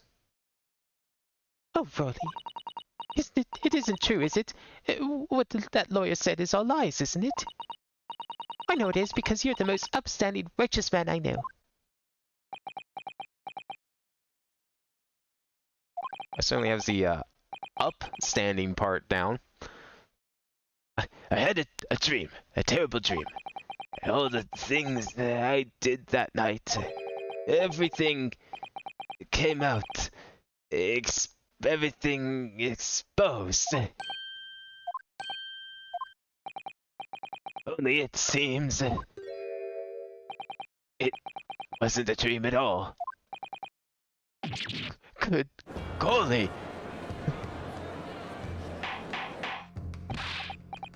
Order! Order!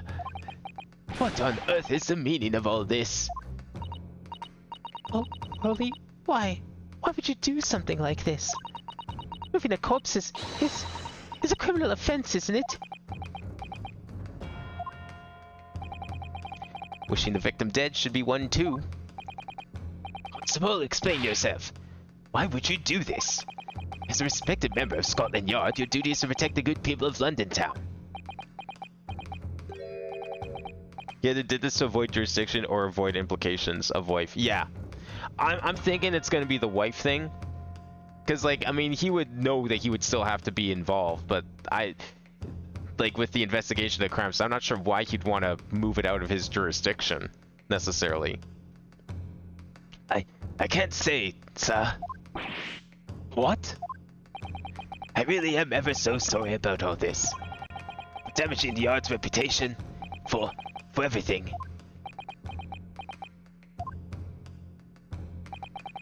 I have a possible explanation for why, on that particular evening, Constable Bert Eat felt compelled to move the scene of the crime. I can think of one reason. What? How could you possibly know? You, a foreigner, presuming to understand the mind of a Scotland Yard policeman. And yet, Lord Van Zeeks, it is this foreigner who has uncovered the startling truth of the matter thus far. I believe it would be beneficial to the court to hear this extraordinary young lawyer's theory. A counsel for the defense, if you please. Yes, my lord. Now then, I think you'd better show us some evidence.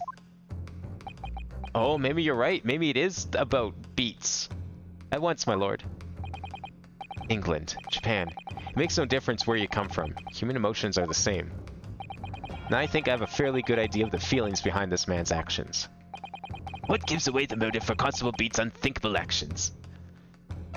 Present rules card. Yeah, it's gonna be the rules card. Wow. Yeah, I'm kind of shocked that was it. Take that! But yeah, what else would I present?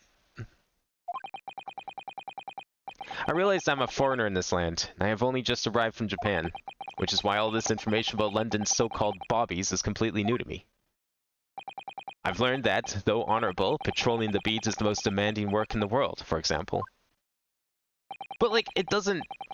The part I'm still, like, weird on is... He knew he would still have to help with the crime, right? So I don't know if laziness is the real motive here. There's probably something slightly more to it. Keeping the peace, looking after the citizens on his beat in all kinds of ways. There is no doubt that the young Bobby is charged with a great deal to each day, certainly. But for Constable Beat, the day in question was special. Yeah, okay, so it really did come down to, I want to go to my anniversary dinner with my wife. I don't want to have to deal with this crime scene. But, like, did he not know that he would have to stick around? Special? How? On account of this bouquet, my lord. Oh yes, it was our very first wedding anniversary. Constable Beat had worked so hard to be able to afford this simple gift for his wife, and was so looking forward to taking her out for a celebratory meal. Then he and his Miss and Mrs. Beat stumbled upon the crime in a Longbriar Vault.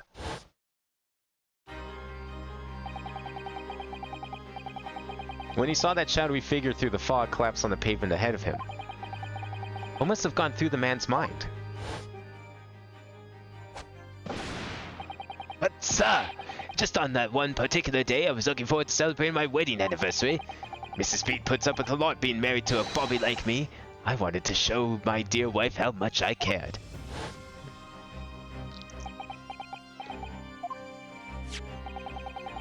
This is the warrant card that Constable Beat offered to lend to me earlier.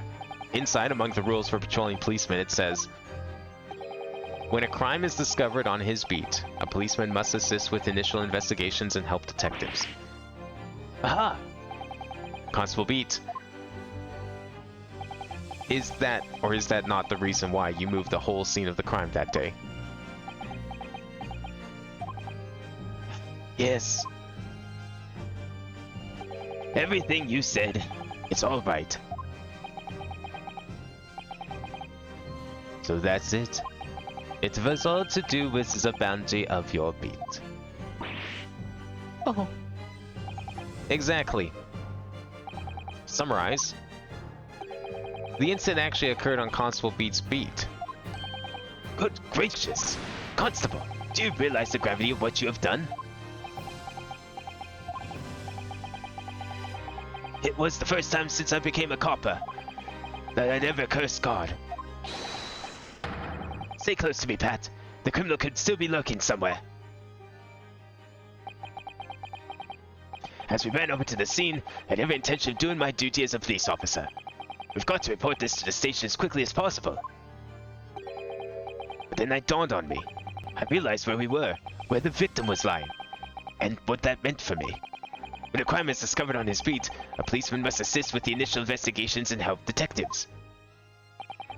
Why here? Why did this have to happen here? And why tonight of all nights? Why?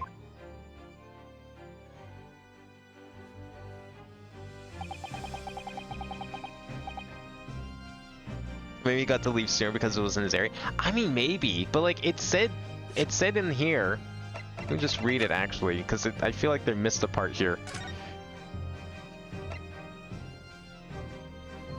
When crime is discovered at B, police must assist initial investigation. But like, he still made the report and everything. Like, would he not have had to written this too? Reporting officer, Rolly beat. Like, he would have probably had to have been involved in this, no?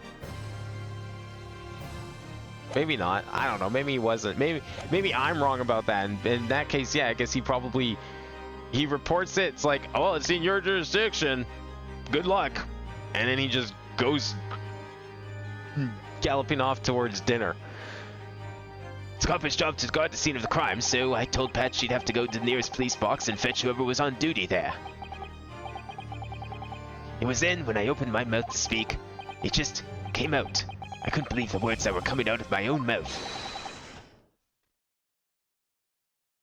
This is the next beat to mine, Pat.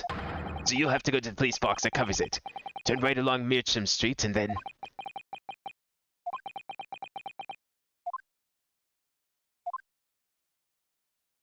No, I guess I just misunderstood. It really just came down to, I want to go to dinner. I do not want to do my job. I want to pass this off to someone else to do. It really was that simple.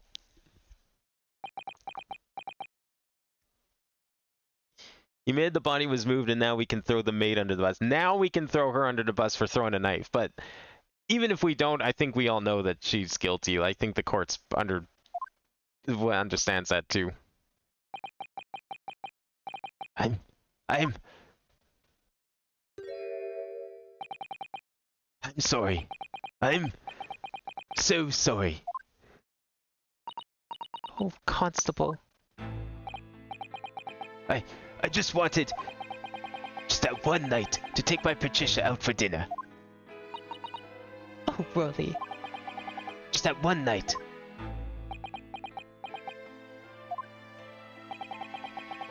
You know that if the incident was on your beat, your evening of celebration would be ruined.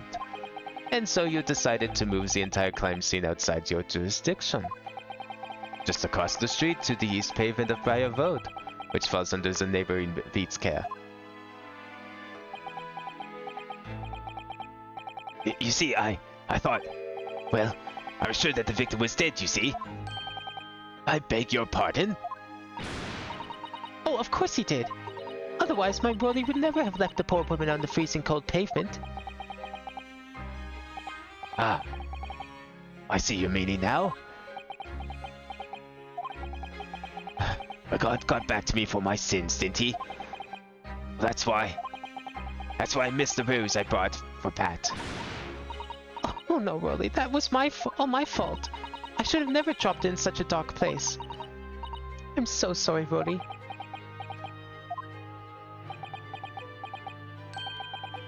And can you tell us, Constable, how many books did you move from one side of the road to the other in total? 4 it was. Yes, sir. Definitely 4. 3 of them dropped by Mr. Natsume, and the 4th being the one that fell from the window upstairs in the Garrett household, of course. But what made you place that book in the victim's hand? When all the others were scattered haphazardly around, I mean. Oh, well, sir, that's because that's how I found it.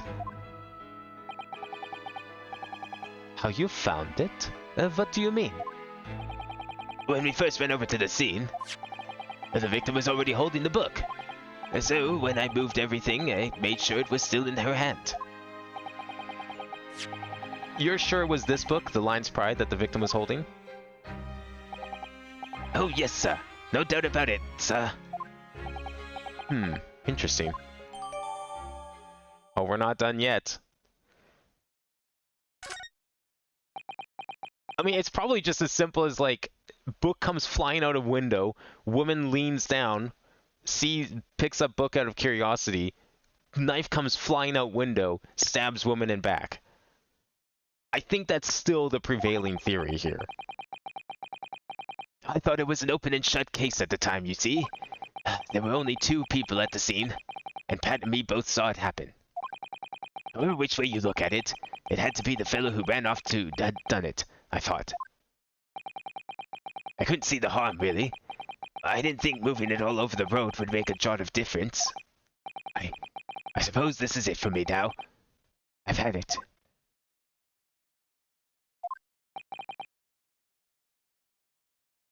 So he just faithfully made the scene on the other side. Yeah, like he picked up by.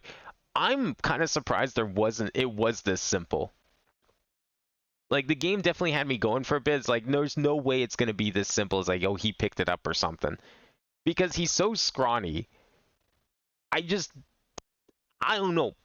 I would have thought there was going to be more with the other, with the lady upstairs, because there's the whole thing about, she was like a strong woman. She demonstrated her strength amicably during our encounter with her yesterday.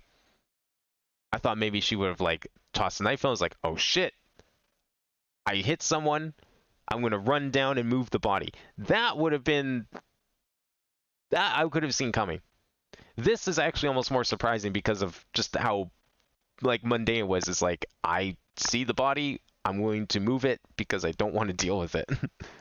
And you know what? I can almost appreciate in its subversion of expectations by being simple. My lord. Yes, Lord Van Zeeks. I believe that concludes the cross-examination of the witnesses. Constable, you may withdraw. Yes, sir! Mr. Prosecutor, sir. What will become of my brother? What will happen to him? For now, you're free to go home. The police will contact you in due course. Please don't punish my husband. This was all my fault. It's because I'm always moaning at him for coming home late.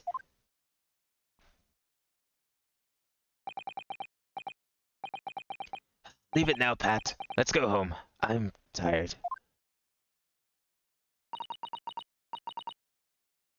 All right then, my love. One last thing, Constable. Sir? Let this be a lesson to you. In a criminal investigation, every detail matters, however insignificant it may seem to you. Yes, sir. Carve that lesson into your mind. And never again make this mistake of tampering with the scene of a crime. Never again, sir. You mean to say... Leave. Now. This trial is not yet over. Stop! I don't know if the public's gonna really like him getting off the hook like that, but... Well, quite a startling revelation, I must say. Whoever thought of a third party transplanting the entire scene of a crime like that? Yeah, right. Who would ever do that sort of thing? Indeed, my lord. Nevertheless, there are some immutable facts here, principally that the accused, Mr. Soseki Natsume, is the only person who could have possibly have committed this crime. Objection! Excuse me? That proved nothing. No, I disagree. Now that we know the true scene of the incident, there is someone else. Another person who could be responsible for the knife in the victim's back. Forgive me for being presumptuous, but I believe the prosecution is probably well aware of this possibility already. Lord Van Six, is this true? There's one testimony left? Okay, we're close then. That's good. Very well. Name's a person if you will, and if further investigation is warranted, the prosecution has no objection to the trial continuing. You will name this other person who could have perpetuated the crime. Yeah, who I named earlier. Take that! The defense would once again like to request a cross-examination of a new witness, my lord. Once again, My assistant made the same request earlier. In order to finally reveal the truth about this case, it's imperative that we cross-examine juror number 4, Mrs. Joan Garrideb. Me? Oh, dearie me. Objection!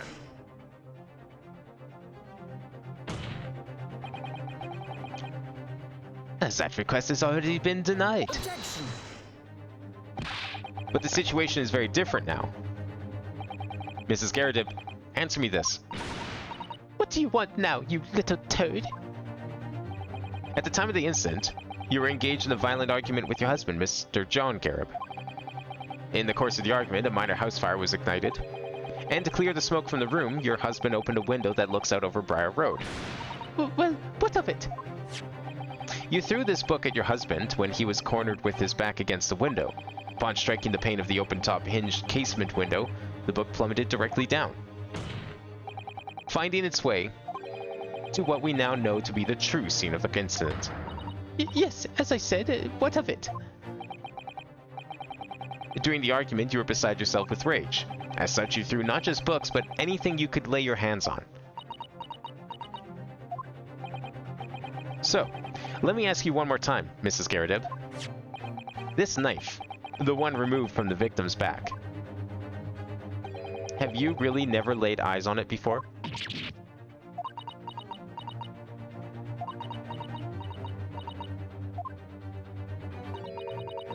I don't recall it. Seriously? Am I supposed to remember everything I picked up and threw at my husband?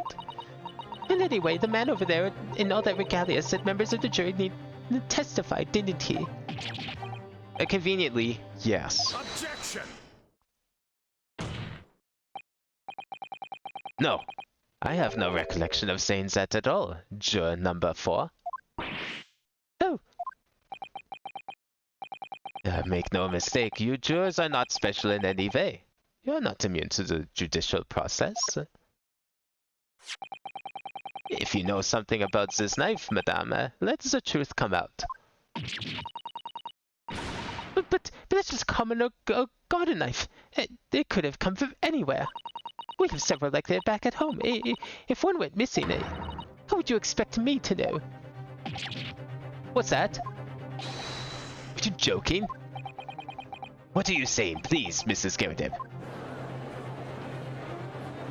I like how shady the prosecutor is in this game, but he's also still at the same time, no, get your ass down here. If the truth lies within your testimony, get the fuck over here and testify. Now you listen to me. I refuse to believe all this nonsense. I couldn't bear the thought that I'd injured someone. Do you hear? I couldn't bear it. Oh, the poor woman. So, yes, I want evidence. I want to see hard evidence if you're going to insist on this being my fault. You're going to have to prove to me that I threw that knife if that's what you think. Come along now. Chop chop. Do your worst. Well, Well, Mr. Naruhodo? if I had evidence like that, believe me, I would have thrown it at her already. Then take the stand, juror. The prosecution does not object to the defense's request to cross-examine this woman. Thank you, Lord Van Six. I'm going to have to testify. Juror number 4, as I am sure you will appreciate having observed it with your own eyes today, witness testimony can lead to the most extraordinary truths being unearthed. Truths of which the witnesses themselves may not even have been aware. Oh, dear me. So I demand your full and unadulterated testimony, Mrs. Garrett. And mark my words, in this court of law today, we shall extract the truth. Do you concur, counsels? Certainly, my lord. Oh, that's what I'm hoping for, my lord.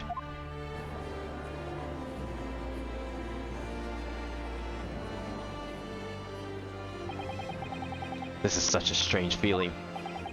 For the first time since arriving in this country, it actually feels real.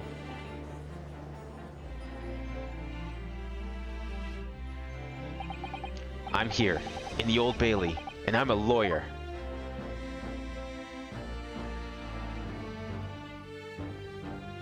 Oh, I can't wait to see this breakdown with the teapot. She gonna flood the courtroom? Witness, state your name and occupation. Oh, yes, my name is Joan Garrett. And I'm, well, I'm a juror, and such like. It sounds like even she doesn't know if she's a housewife or a maid or what anymore. The court has decided your testimony is required in order to clarify matters in this case. Do you understand, madame? Yes, my lord. You will tell the court everything that took place in your household on the evening in question. And I warn you, do not attempt to hide the truth. Oh dear me. Oh, is he gonna come swear? Oh, he's already here! Oh, I didn't know you were here, John.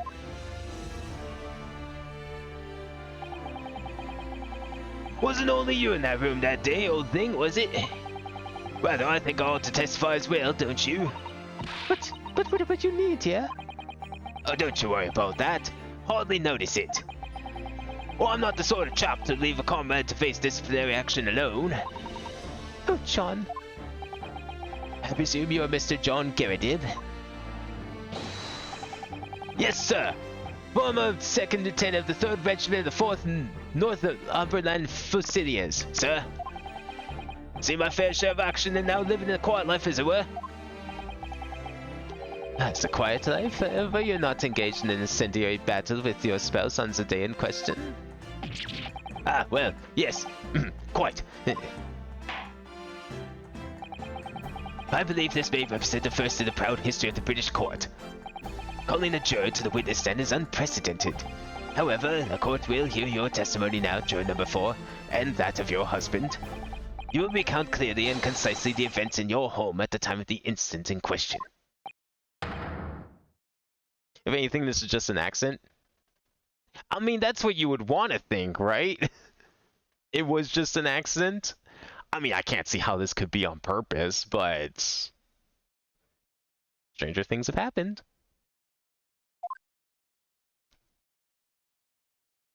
As long as the woman doesn't die, she's okay. Exactly. They haven't announced her death yet. I'm still waiting for them to come running in here and being like, "Sir, the victim is dead. It's now a murder trial." And then we just do the whole test, everything over again from the start because it's now a completely different accusation. Yes, on the day you're referring to, the wife and I did have a bit of a skirmish. Can't recall the reason now. Knocked the candlestick over and set fire to the carpet. Soon had it out though, and got the window open. Meanwhile, I was picking up whatever I could find to throw at him. Well, plenty of knives around our place. Can't say I'd noticed if 1 or 2 went missing, I'm afraid. If that bally thing in the victim's back really was one of ours, we'll have a job of time proving it, I think. Is that a threat, Mr. Garrett? It sounds as though it was quite the battlefield in your household that evening. Although an entirely one-sided assault, it seems. Let me call us on the hop, sir. Had no choice but to dig in and take defensive measures. To be honest, if the enemy hadn't been shelling us for another minute, we'd have been toast. Of course, a veteran such as myself is only too aware that on every battlefield, you're just a dance a whisker away from death at any moment. Are we still talking about a marital quarrel here? Well, I must say I'm dubious that this testimony will shed any light on the origins of this jackknife. In combat, one's focus now is such that surroundings are barely noticed. As these witnesses may not be able to offer anything more than they have testified already, this may be a dead end. Van Zieks may well be right. Well, whatever the chances, we only have this last cross-examination to uncover the truth, Mr. Naruhodo. Yes, I'm afraid so. Very well, Counsel. Begin your cross-examination. Is that pipe wrapped in bandage? Yeah, it was like that when we saw him too. I'm not sure why. I'm guessing it's probably just an old pipe that probably he tried to salvage because it got snapped in half or something. I mean, it's probably bandage or some sort of cloth or whatever. Hold it! The reason is what you told us yesterday, I believe. Yes, that's right.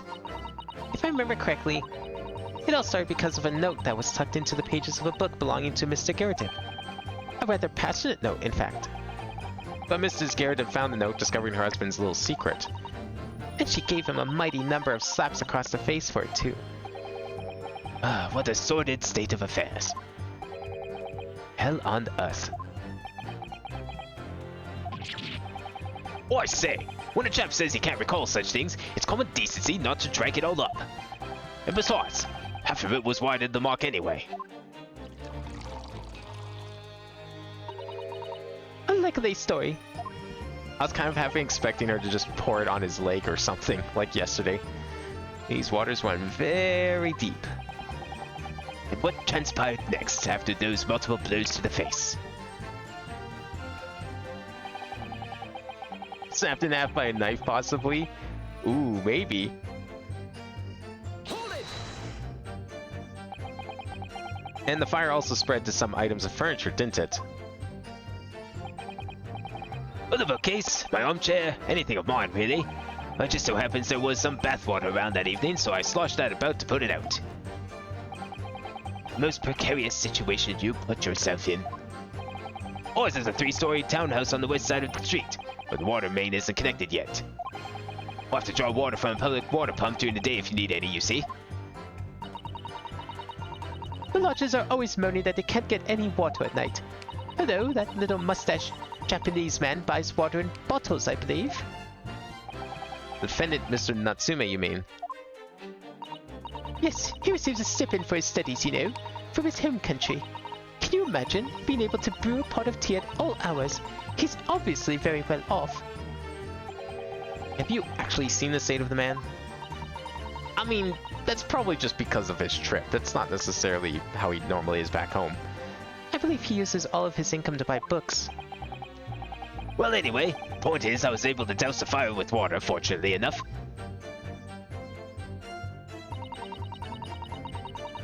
Hold it! Even though the room was on fire. As far as I was concerned at the time, it was more important to extinguish my anger than the flames. When a woman wants to throw, she must throw. That is most certainly not true of Susato Takedown, Mr. Naruhodo. How did she know I was thinking of that? So, please cast your mind back and try to remember. Was a knife among the items that you threw at your husband that day? In all honesty, I don't recall. But I feel I must point out that I'm no monster. Let me see. There's some bread, a cabbage, a garlic, a towel, and a sponge. A napkin. Excuse me! Oh, what's up? Do you have something to add, sir?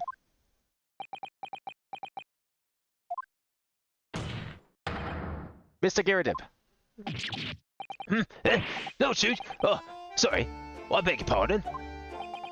Did your wife's remark just now bring something to mind? Well, nothing of any significance, though. Oh, just that barrage of projectiles the old thing launched in my direction was somewhat more solid than she implies. Books, bricks, one the fire poker I seem to recall.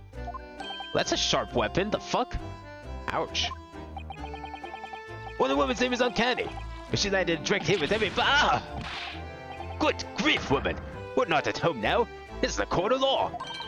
Oh, dearie me. I'm so sorry, dear. what you even doing with a teapot in here? Honestly, John, I would never have thrown such things at you, obviously. Well, take a look at this then. How do you suppose that happened, Your pipe, sir. Quite the same way I had as usual at the time of the onslaught. Knocked it clean out with one of her soft projectiles, she did. Yes. Also, it was snapped in two by her actions. When I went to pick the thing up, it was broken in two. Like I'd like to see a sponge do that sort of damage. You see, your pipe was broken. It would never have been sent flying unless it was hit by something pretty solid. Anyway, I managed to bandage the thing up for now. You're one to exaggerate, aren't you, dear? I wonder what we should make of this account.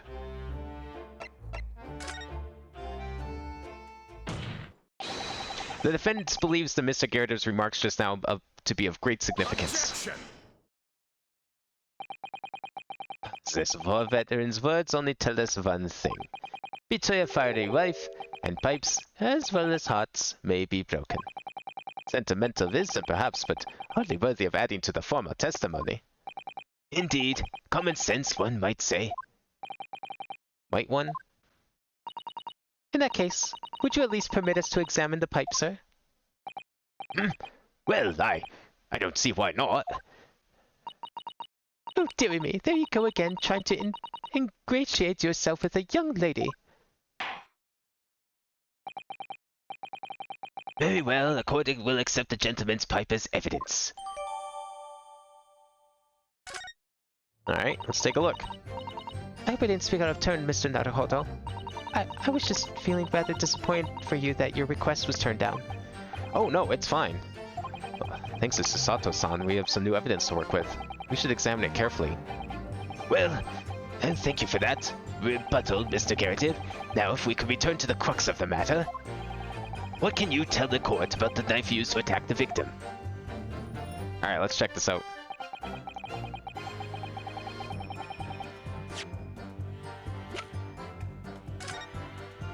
Ooh. Uh-oh. Oh, something just twinkled inside the chamber of the pipe there. Yes, I saw it. Something stuck in there, I think. Let's turn over and give it a shake. What's this? It's a tiny fragment of metal. It looks like the tip of a blade or something. The tip of a blade? Surely it couldn't be.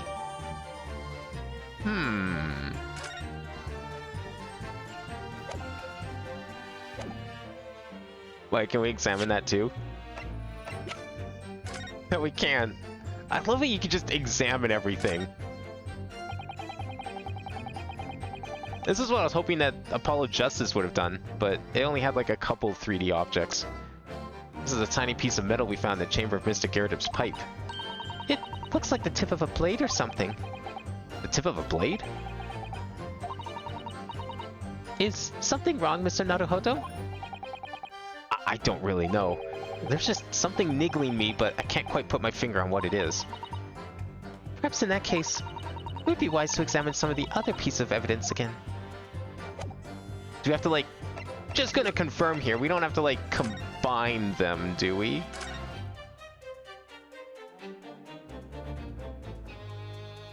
Might as well check since we're here. This interaction might be important. Oh, look here, Mr. Naruhodo. Just at the tip. A small piece of the blade appears to be missing. Wait, part of it's missing? I could be wrong, but I've just got a feeling. You remember this? Oh, that's a tiny fragment of metal that we found inside Mr. Gerardov's pipe. Yes, and just maybe. Oh my, it's a perfect fit. Somehow, I just knew it. Okay, that didn't seem to change anything, but maybe that set off a flag. I had a feeling that would be somewhat important to make that connection.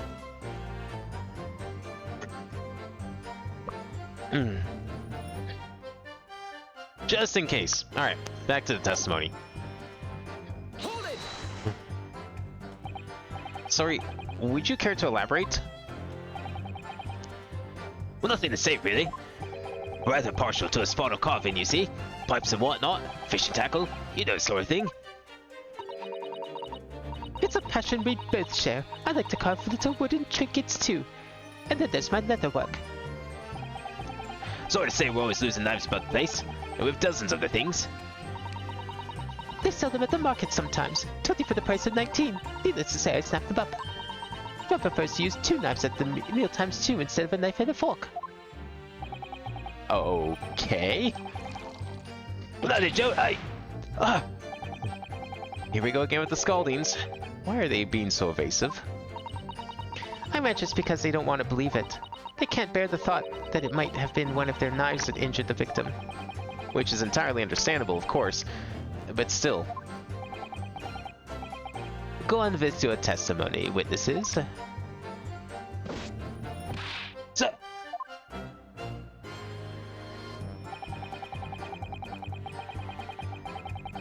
Hold it! So you have no intention of admitting it was your knife, unless we can produce proof?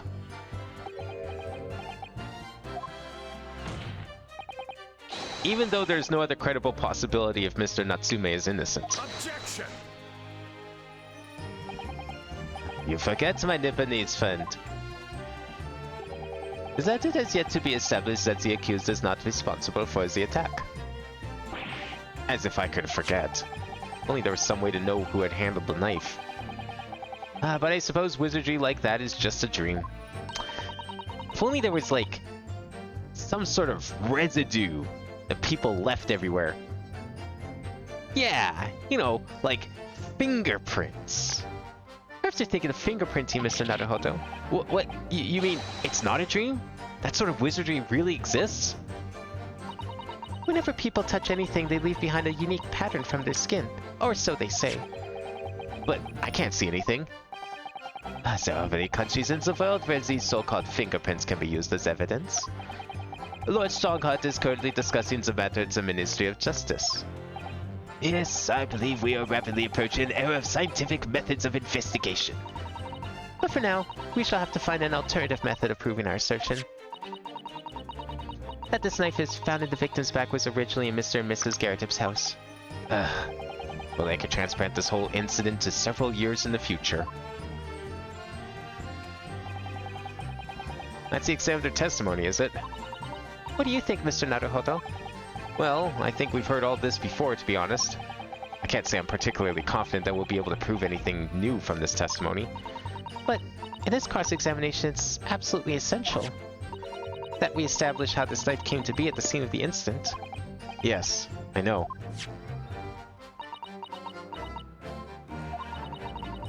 I'm sure both of them must be feeling very worried.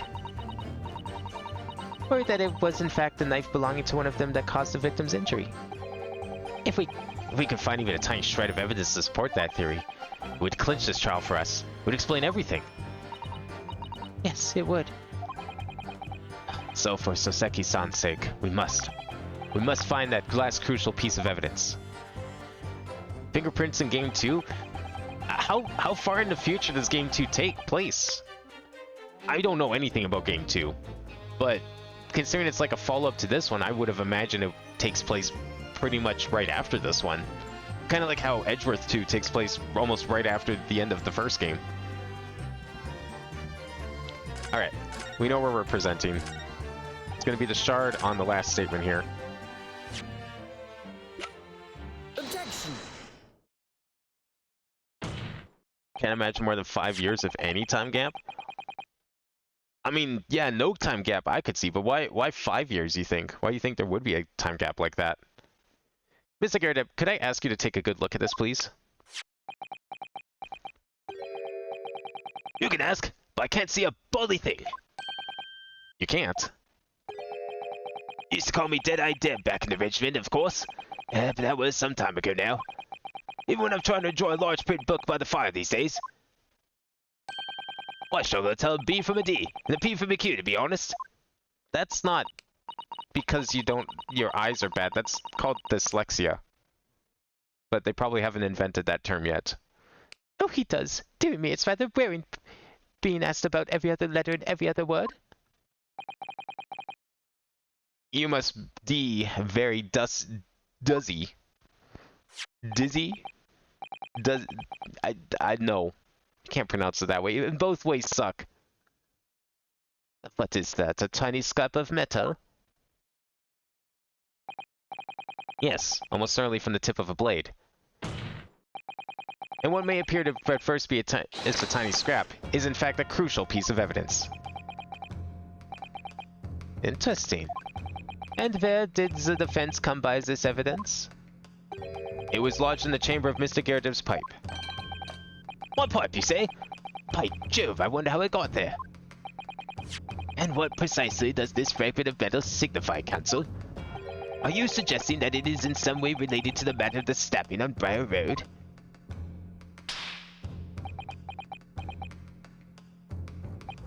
I am. What? When you put it together with another piece of evidence already in the court record, I believe this tiny fragment of metal will unravel the whole truth of this case, my lord. I didn't even realize she was standing on a box. I didn't think her to be that short. You appear rather confident in that extraordinary statement, Counsel.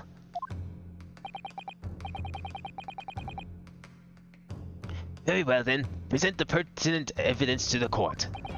What evidence, when paired with this fragment of metal, allegedly reveals the truth of this entire case? Take that! This is the knife that was found in the victim's back. If you look closely, you will see that there is a small piece at the tip of the blade that's missing. A common issue with the inferior blades stored at unsavory street markets. The criminals who use them regularly leaves the tips lodged in the victim's bones. And what of this particular knife? No doubt its tip has suffered a similar fate, now languishing somewhere near the spine of the victim. Objection! No, that's not the case. The tip of this particular knife's blade is the very fragment of metal we discovered in the chamber of Mr. Gyarados' pipe. Good grief! Lord Van Zieks! I don't believe it! It's a knife from the crime scene, and this fragment of metal... A perfect match! Good golly gosh! Order! Order! Is this some sort of Eastern sorcery? This is no magic, my lord. This is a miracle. A miracle? So Van Zieks has figured it out, has he? Counsel, explain this extraordinary coincidence at once. Yes, my lord. The crucial point we have to ask ourselves here is when did the fragment of metal find its way inside Mr. Gyarados' pipe? Something that was clarified for us in the most recent witness testimony. Had this thing in my hand as usual at the time of the onslaught. Knocked it clean out with one of her soft projectiles, she did. Yes. It would never have been sent flying unless it was hit by something pretty solid.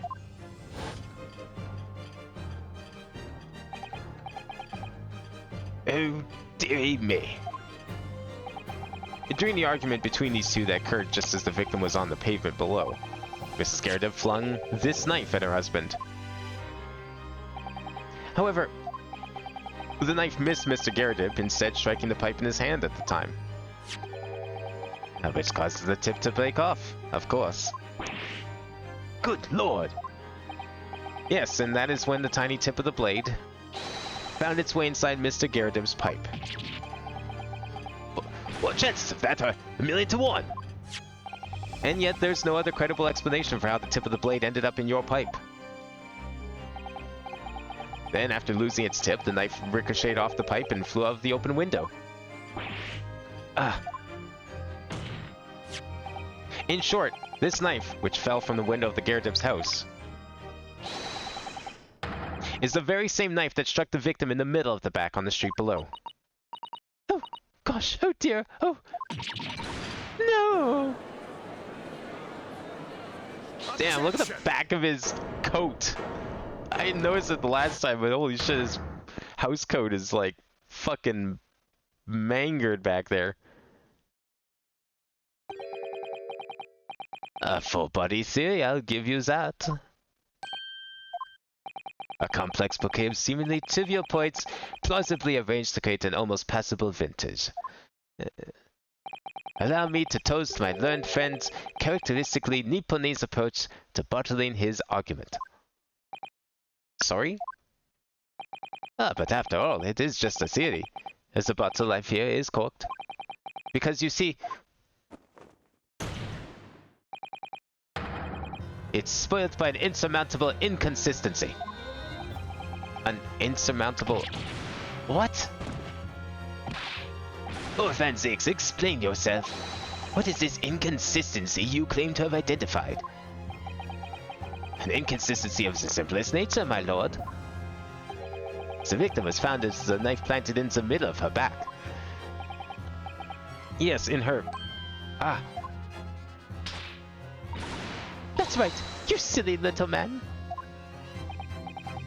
Now, Jono thing, what are you getting so excited about?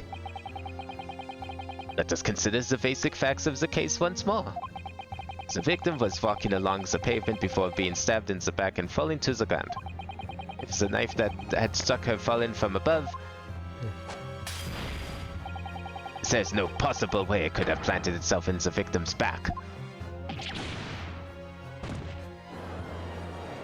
I can think of one way. Order? Order!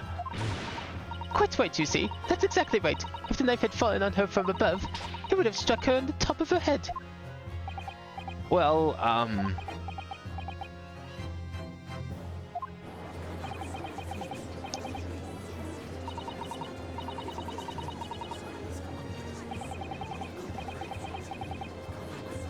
so how do we connect this to the book? Because, I mean, obviously the book flew out the window first. She bends down, and that's when the knife would have come in. It appears the defense has made a rather spectacular blunder. However, theory has even one inconsistency it cannot stand. Your theory, my learned friend, is history.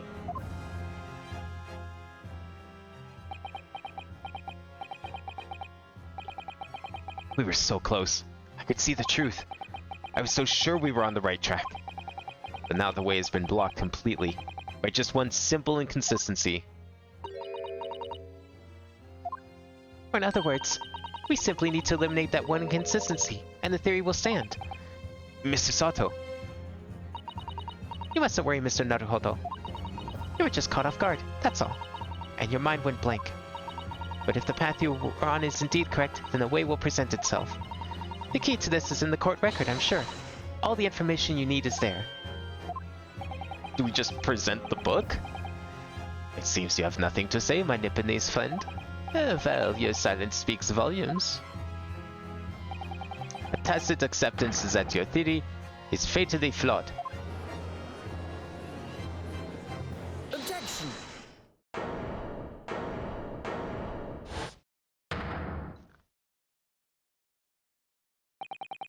This inconsistency doesn't mean I was on the wrong track.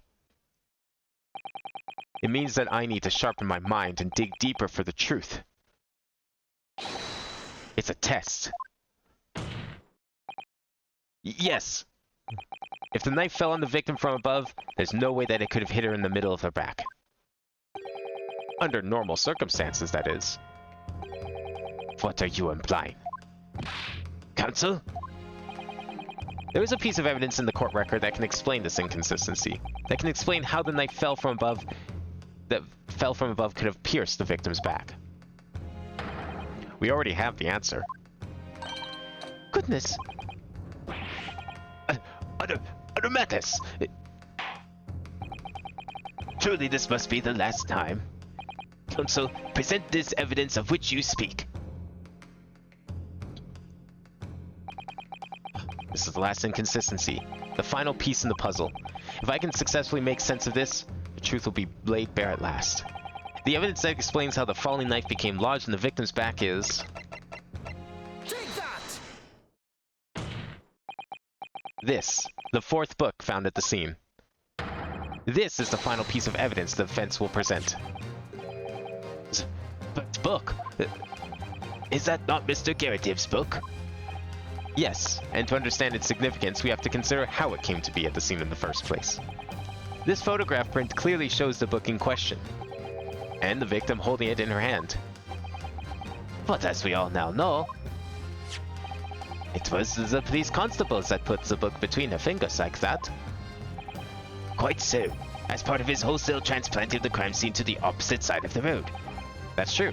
However, as part of his testimony, Constable Beat made an extremely enlightening statement to them on that point. But what made you place that book in the victim's hand? Oh, well, sir, that's because that's how I found it. When we first went over to the scene, the victim was already holding the book. So, when I moved everything, I made sure it was still in her hand. In other words, the victim had already picked up the book of her own volition. And clearly that must have been before she suffered the knife wound. Well, I should say so. After all being attacked with a knife, I don't imagine she'd have been doing much of anything. So the question becomes, why did the victim have that book in her hand? By jingo! I think I'm beginning to see what may have happened here now. Oh, dearie me. We know that the book fell from the top floor of the Garrett household onto the pavement below, at precisely the moment that the victim was walking past. Yes, at exactly that moment. The young woman was walking along the street in the light fog, when all of a sudden, a book fell right in front of her. The book I threw. Yes, Mrs. Garrett. And what do you think that woman did? What would you do if you were walking along and suddenly a book landed in front of you on the pavement? Well, I really can't imagine it, but I suppose she might have reached down and picked the book up. Yes, that is exactly what the woman in fact did. She picked up the book. Oh heavens! And when the woman reached down to pick up the fallen book, what position would her back have been in? That's right, facing the sky, completely and utterly defenseless. Then, in the very next moment, while the woman was still bent over picking up the book,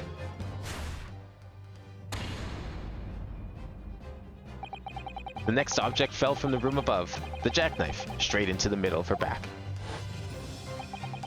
And at that same time, walking by chance directly behind Miss Green, was the defendant, Mr. Soseki Natsume. Well, I never. It appeared to Mr. Natsume that the woman simply collapsed on the floor. In the dark and the fog, he didn't see the knife falling on her from above. And from the other direction, the constable and his wife saw no one but the victim and her apparent attacker. So there never was a real culprit to run from the scene in the first place. No, this was nothing more than a series of unlikely events that culminated in an unfortunate accident. And that is the real truth behind this case. I can't believe this game did it. I don't want to jinx it because we still have time left for this to suddenly turn into murder. But I think we finally got a no murder, victim is still alive, and nobody was really at fault. All in the same crime. In the same case. Well, Mr. and Mrs. Garrett,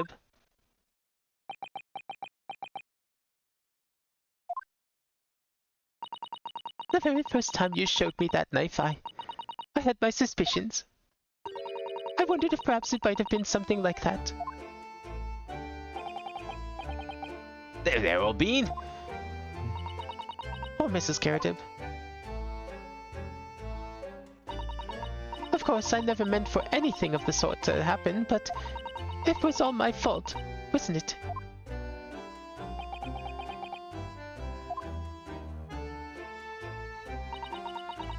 I take full responsibility. I let my anger get the better of me. I threw that book. And I threw the knife as well.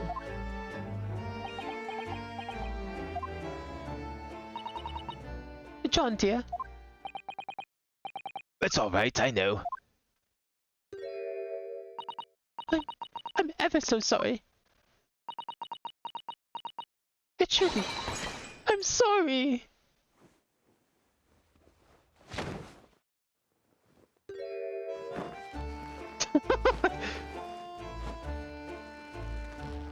He's trying so hard. That's great.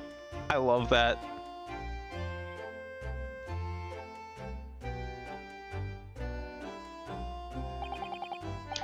Lord Van Zix, what news of Mrs. Garrett?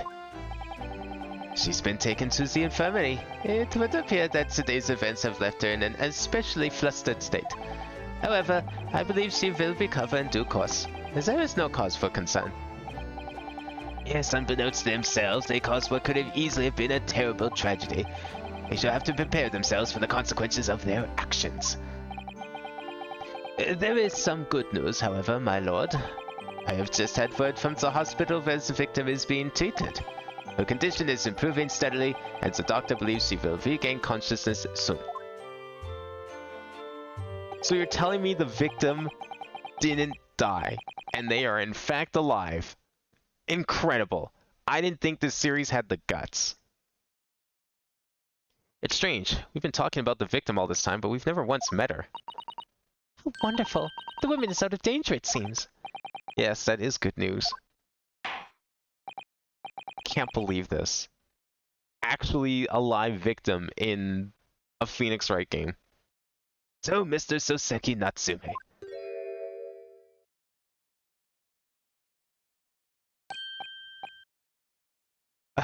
Yes. On behalf of my fellow countrymen, I would like to take this opportunity to beg your pardon, sir. You came from your distant eastern homeland to study our great British culture, and have been repaid with immeasurable unkindness. Please accept our heartfelt apologies.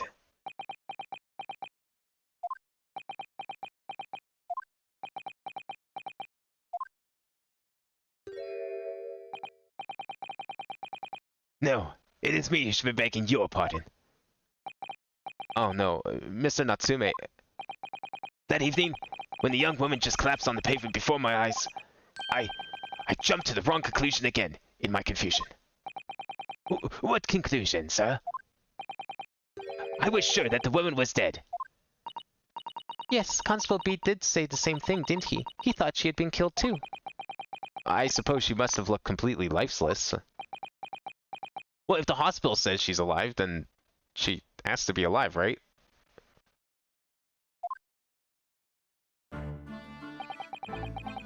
It's been about a year since I arrived in Great Britain now, but I still can't get used to life here. I can't relax. I'm sure there are evil spirits lurking in the fog. Like, they're haunting me. Poor Soseki-san. His imagination really has got the better of him. Yes, poor man. So when it happened, I thought the young woman had been taken by the fog spirits. I should have never dropped my books in like that and ran away. I should have called for help, for a doctor, for the police.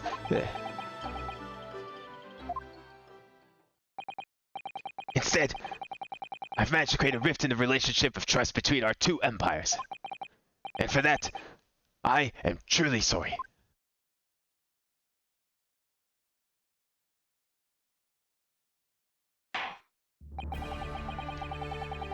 One could indeed say that some sort of mischievous spirit has been at work here, I think.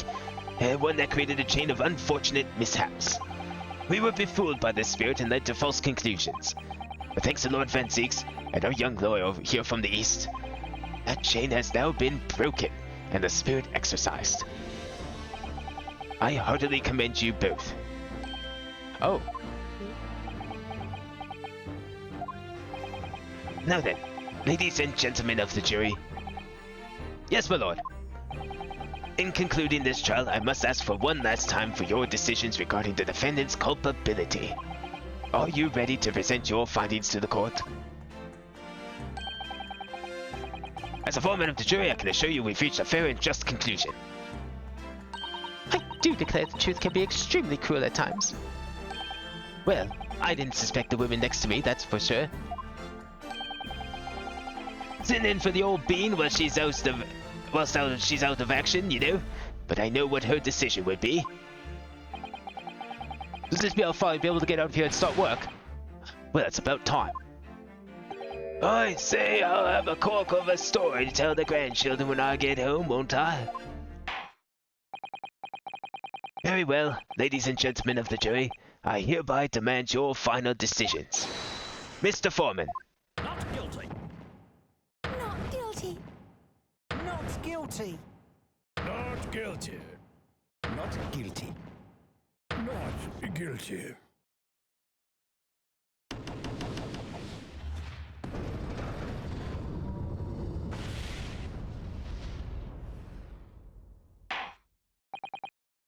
Very well, Mr. Soseki Natsume. I hereby pronounce you...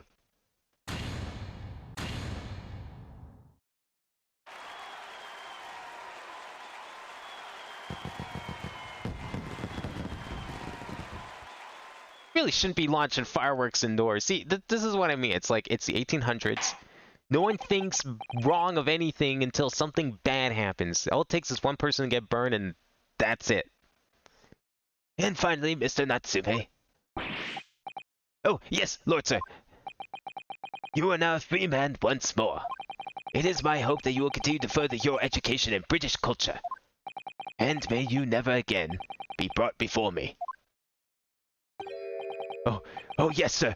Of course. On my life, I swear I'll never set foot in a courtroom again. I'm...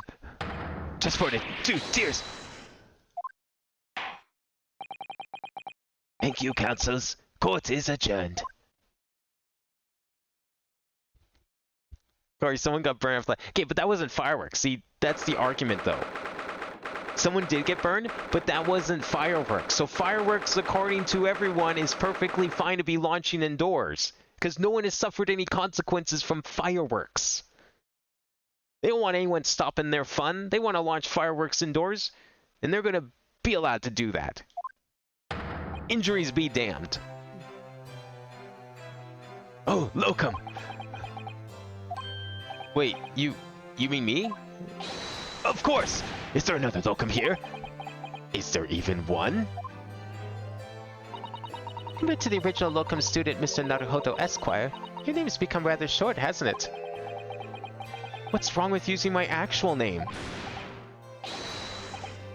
Oh, at last! I'm free! I'm free! Joyful! Joyce! Jubilant! Jubilation! Heady! Hearty! Happiness! Hurrah! Oh, am I pleased? Mr. Natsume is delighted. Would it be so hard to just say that, then? Locum, you did it! You saved me from the break. Well, what happened to the poor woman was in no way your fault, after all. I'm just glad everyone can see that now. No, not that! Lovely! Locum, lawyer!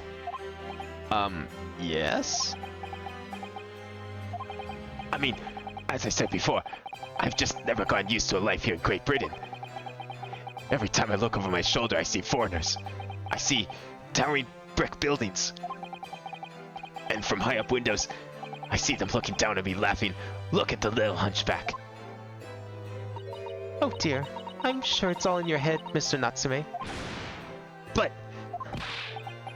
today, you Locum lawyer gave my gloom the boot. You stood firm behind that baronial bench before all those babbling British. You battled me to the bitter end, laying to bare the baffling truth. And when I beheld the blinding fireworks among the beams of the Bailey's roof, I bellowed, "Behold, the best barrister ever born!" Well, that's very flattering, and we're very pleased for you. This has given me a wonderful antidote to recount my old friends back in Japan. An anecdote? Is that what's become of all my hard work?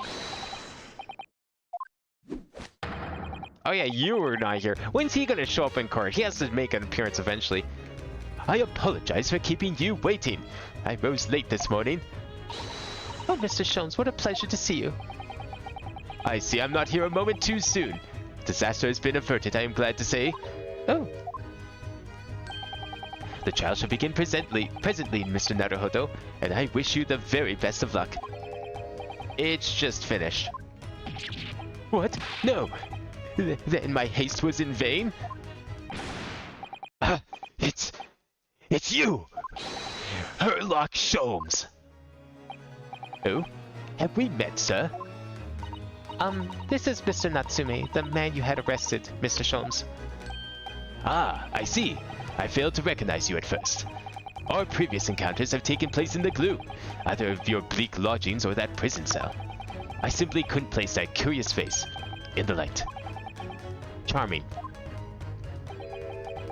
This is all your fault, Herlock Sholmes. You're the reason I had to go through this terrible ordeal. I'm going to give you a piece of my mind. Now, let's not commit assault here or you're going back in there. My apologies, sir, but I assure you I have placed you now. You're the fellow who abandoned that poor young lady and ran off, are you not? Has she been taken to the hospital more urgently? I feel perhaps she would still have regained consciousness by now. But it was unavoidable, I'm sure. We are but human after all.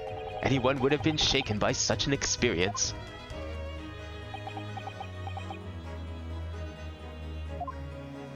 I don't think now's the time to be dabbing, my good sir. I do feel very badly about how I behaved. Well, never mind. Now then, what was it you wanted to say to me, sir? Nothing. Priceless. Oh, I am sorry, really, but... that was quite priceless. Poor Soseki-san. It's still on the bright side. You've had an extremely entertaining experience without paying a penny. And it would seem you were not even found guilty. But there is no bright side. Whatever do you mean, Mr. Natsume? Even after this, I'm still cursed by the spirits, and now by the Reaper. Ah, Lord Van Zykes. I forgot, you know, what facing that man in court means. Even if you're found not guilty, you're still doomed. It will be alright, Mr. Natsume. If the Reaper appears trying to make trouble, I will protect you.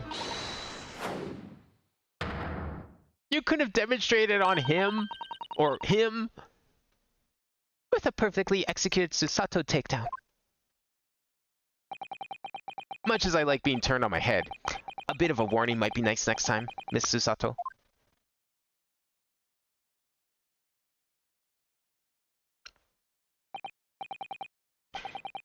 So, Mr. Natsume, what do you intend to do now? You mentioned something about recounting your experiences to your friends back in Japan?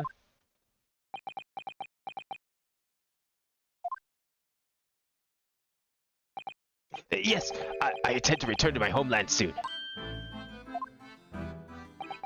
It has already been a year since I arrived here in Great Britain. I visited universities, libraries, bookshops. I've been honored with the tutelage of professors. I've learned so much about the wealth of literature here, and the city it has shaped. And I've come to realize that it is my calling to sail home and tell my fellow countrymen about it. That's very touching, Mr. Natsume. Or, in perhaps less veiled terms, you wish to withdraw halfway around the world to escape the terror of the Reaper's curse? That's not it at all! The more I learn of literature, the more this strange feeling claws at my insides. I feel compelled to return to my roots and attempt to pen a work of my own. Oh, I see. A work of literature by Soseki-san. That could be an interesting read.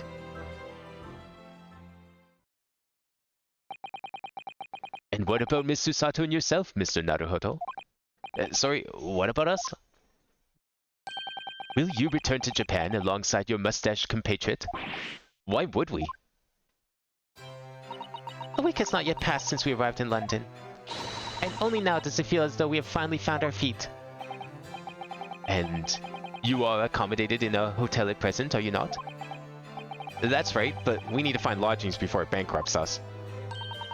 I've calculated we can only afford another 10 nights before our entire budget is exhausted. Well then, you can take my lodgings. Oh, the windowless room. But what it lacks in windows, it more than makes up for with a floor, a ceiling, and walls. You even get extra wall because there's no window. There's wall where the window should be. Great. And of course, I'd be happy to leave behind the accursed evil spirit. Wonderful. Was just going to ask about that. Really, really enticing offer you got there. Oh my, an evil spirit. Oh yes, it tries to suffocate you while you sleep. It's an infallible wake-up call. We'll think about it, if that's alright. Perhaps I can offer a more welcome alternative. Would you consider taking lodgings with me? Really? Well, a vacancy has conveniently presented itself.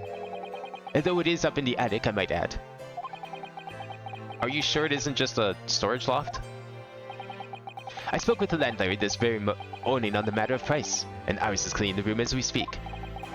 You must come with at once. I presume you have no luggage to speak of? Oh, this is simply wonderful. What an honor to be invited to take lodgings in the great detective's office's attic. I'm too overcome for words. So suggesting that we look elsewhere is out then. Then it's settled. Iris will prepare a welcome dinner this evening. And you must come too, Mr. Natsume. I insist. I don't know what to say. But thank you. And yes. Wonderful. Then I'll go and complete the paperwork for your formal release, Mr. Natsume. It shan't take long. Somebody's happy.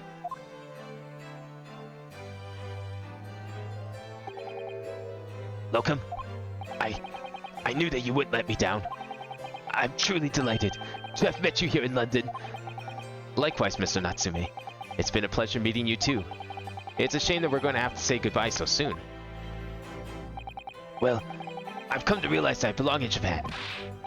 But Locum, we'll meet again one day. Yes, I'm sure. And hopefully by then, I'll be a successful lawyer. Hopefully by then, I'll be a successful author. Well, my dear fellow, our carriage appears to have arrived. Shall we go, Mr. Naruhodo? Yes, Mr. Sholmes. I've little doubt Mr. Natsume will be released in time for dinner this evening. And so, with Soseki-san's innocence successfully established, we rode with Mr. Sholmes to what was to become our new home, 221B Baker Street.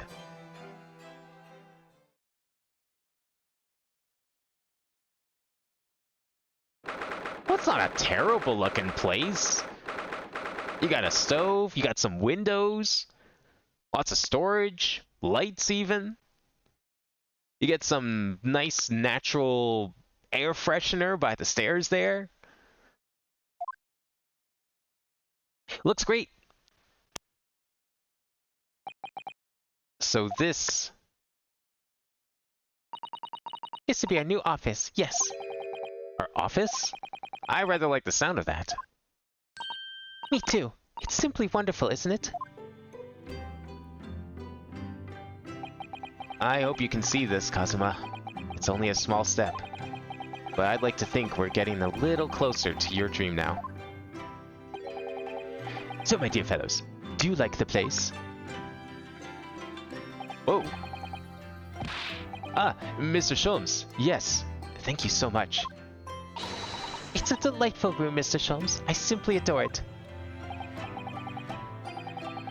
Good, I'm glad to hear it. Iris and I are delighted to welcome you. Hope everyone's hungry. It's nearly time for dinner. Really, as soon as Mr. Natsume arrives. We have lots to celebrate. Iris, you must let me help you. Alright then, Susie. You can be in charge of the salad. Splendid.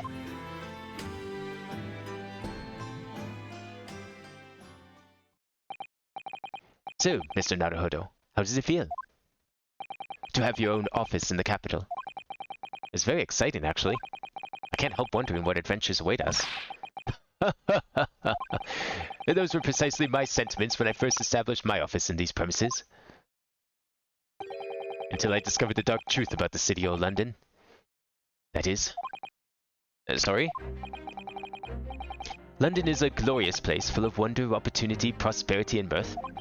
But the brightest of lights casts the darkest of shadows. Shadows? What do you mean? Well, I believe you're well aware of the murkiness that lies behind London's facade already. So once again, Mr. Naruhodo,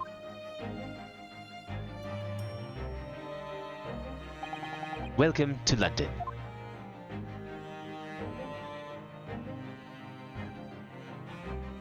Don't get stabbed on your way out now.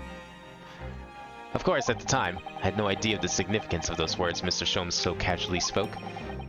But it wasn't long before my turn came, to lift the facade and see the true depth of the murk that lay behind it.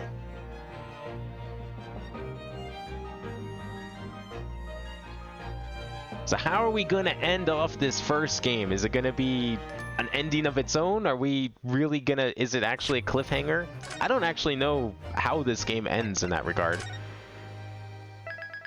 I've always read that like the two games are very closely intertwined, but I'm not sure if that meant like actual cliffhanger and everyone was like eagerly anticipating part 2 when this game first came out on 3DS. It definitely feels like it's leading to a cliffhanger because there's a lot of story threads that we've been given and not really any progress towards any sort of conclusion to anything at this point.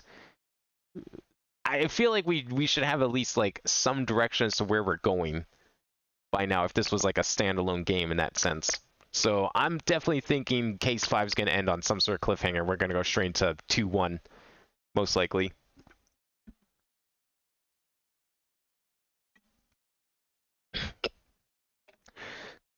Yeah, one could even say the story is unspeakable because we haven't spoken about it yet. We've gotten a lot of character introductions, but not a whole lot of like what the hell's actually going on here. Well, I guess Van Zykes in particular is definitely suspicious, and there's the whole thing surrounding the murder of McGilded. But even that feels like we haven't gone too much on that. I don't know. I will probably get something with him, most likely. I don't know if he's back for like game 2 or if we're going to get a new prosecutor. Kind of like the idea that we'll probably get a different prosecutor. So I guess if anyone's story was to be resolved, it would be Lord Van Zykes, but he's like the only one who has like any semblance of a plot brewing at the moment. Everyone else is just kind of like, they're set up here. But we'll see. We're already on to case number 5. It feels like, as long as these individual cases are, it feels like we just started this game. I don't know, maybe it's because the last couple of games have been split into so many parts and it feels like it took forever, but we're already on case 5. This is like, what, the 5th stream that we've done of this? Probably only have like a couple more streams of this one before we move on to game 2. Definitely feels kind of short. It's been a while since we had something like that. Anyways, that'll be it for tonight. Pretty good case, aside from the confusion surrounding the rose. But I mean, clearly we both had a misconception about it, and neither one of us was able to figure that one out right away. In some ways, I'm kind of glad actually. It's nice breath of fresh air to finally get like a part of a presentation that stumped me. We haven't had that since in a very long time, I feel. So that's a good sign as return to form. I'm still not sure I fully understand why the rose was on that specific statement, but I think I kind of get it. That whole situation I knew would be confusing. It was just a matter of like, I approached it from one angle. That angle was clearly off the mark. Chat approached it from a different angle. That angle was probably a lot closer. Turns out we were both correct. Just our approach was wrong. And I think that the approach is what made that whole exchange very confusing to figure out. We got a good name coming back? What do you mean, a good name coming back? Do you know something about this case? We're going to get to see someone? I mean, Iris is probably going to be here. This is probably going to be like, we're probably going to get Iris. I would imagine she's probably going to be a big part of this investigation because we haven't really seen her yet. So it kind of stands to reason we should see her at some point. So we're probably going to get to see her a bit. I wonder if Natsume is going to appear again, or if he's just like gone now. He's probably going to appear at the start. We'll probably get like the dinner scene or whatever. Because it almost feels like he's going to be a reoccurring character. I have that feeling, but I could be wrong. Summer from a Past case is coming back. Oh, okay. All right. We're getting some returning characters. Maybe Kazuma wasn't dead after all, and he was just on the boat in the closet the entire time. You never know. Maybe he's alive and well. Maybe that's the big twist here. Yeah, that's the other thing. We came here, and we still have no idea what Kazuma came to do. So that's probably also maybe that's part of the unspeakable story. Figuring out why he was going to come here in the first place, because he seemed to have like a secondary objective when he was coming over here. Who knows? We'll find out next week when we start Case 5. In the meantime, that'll be it for tonight.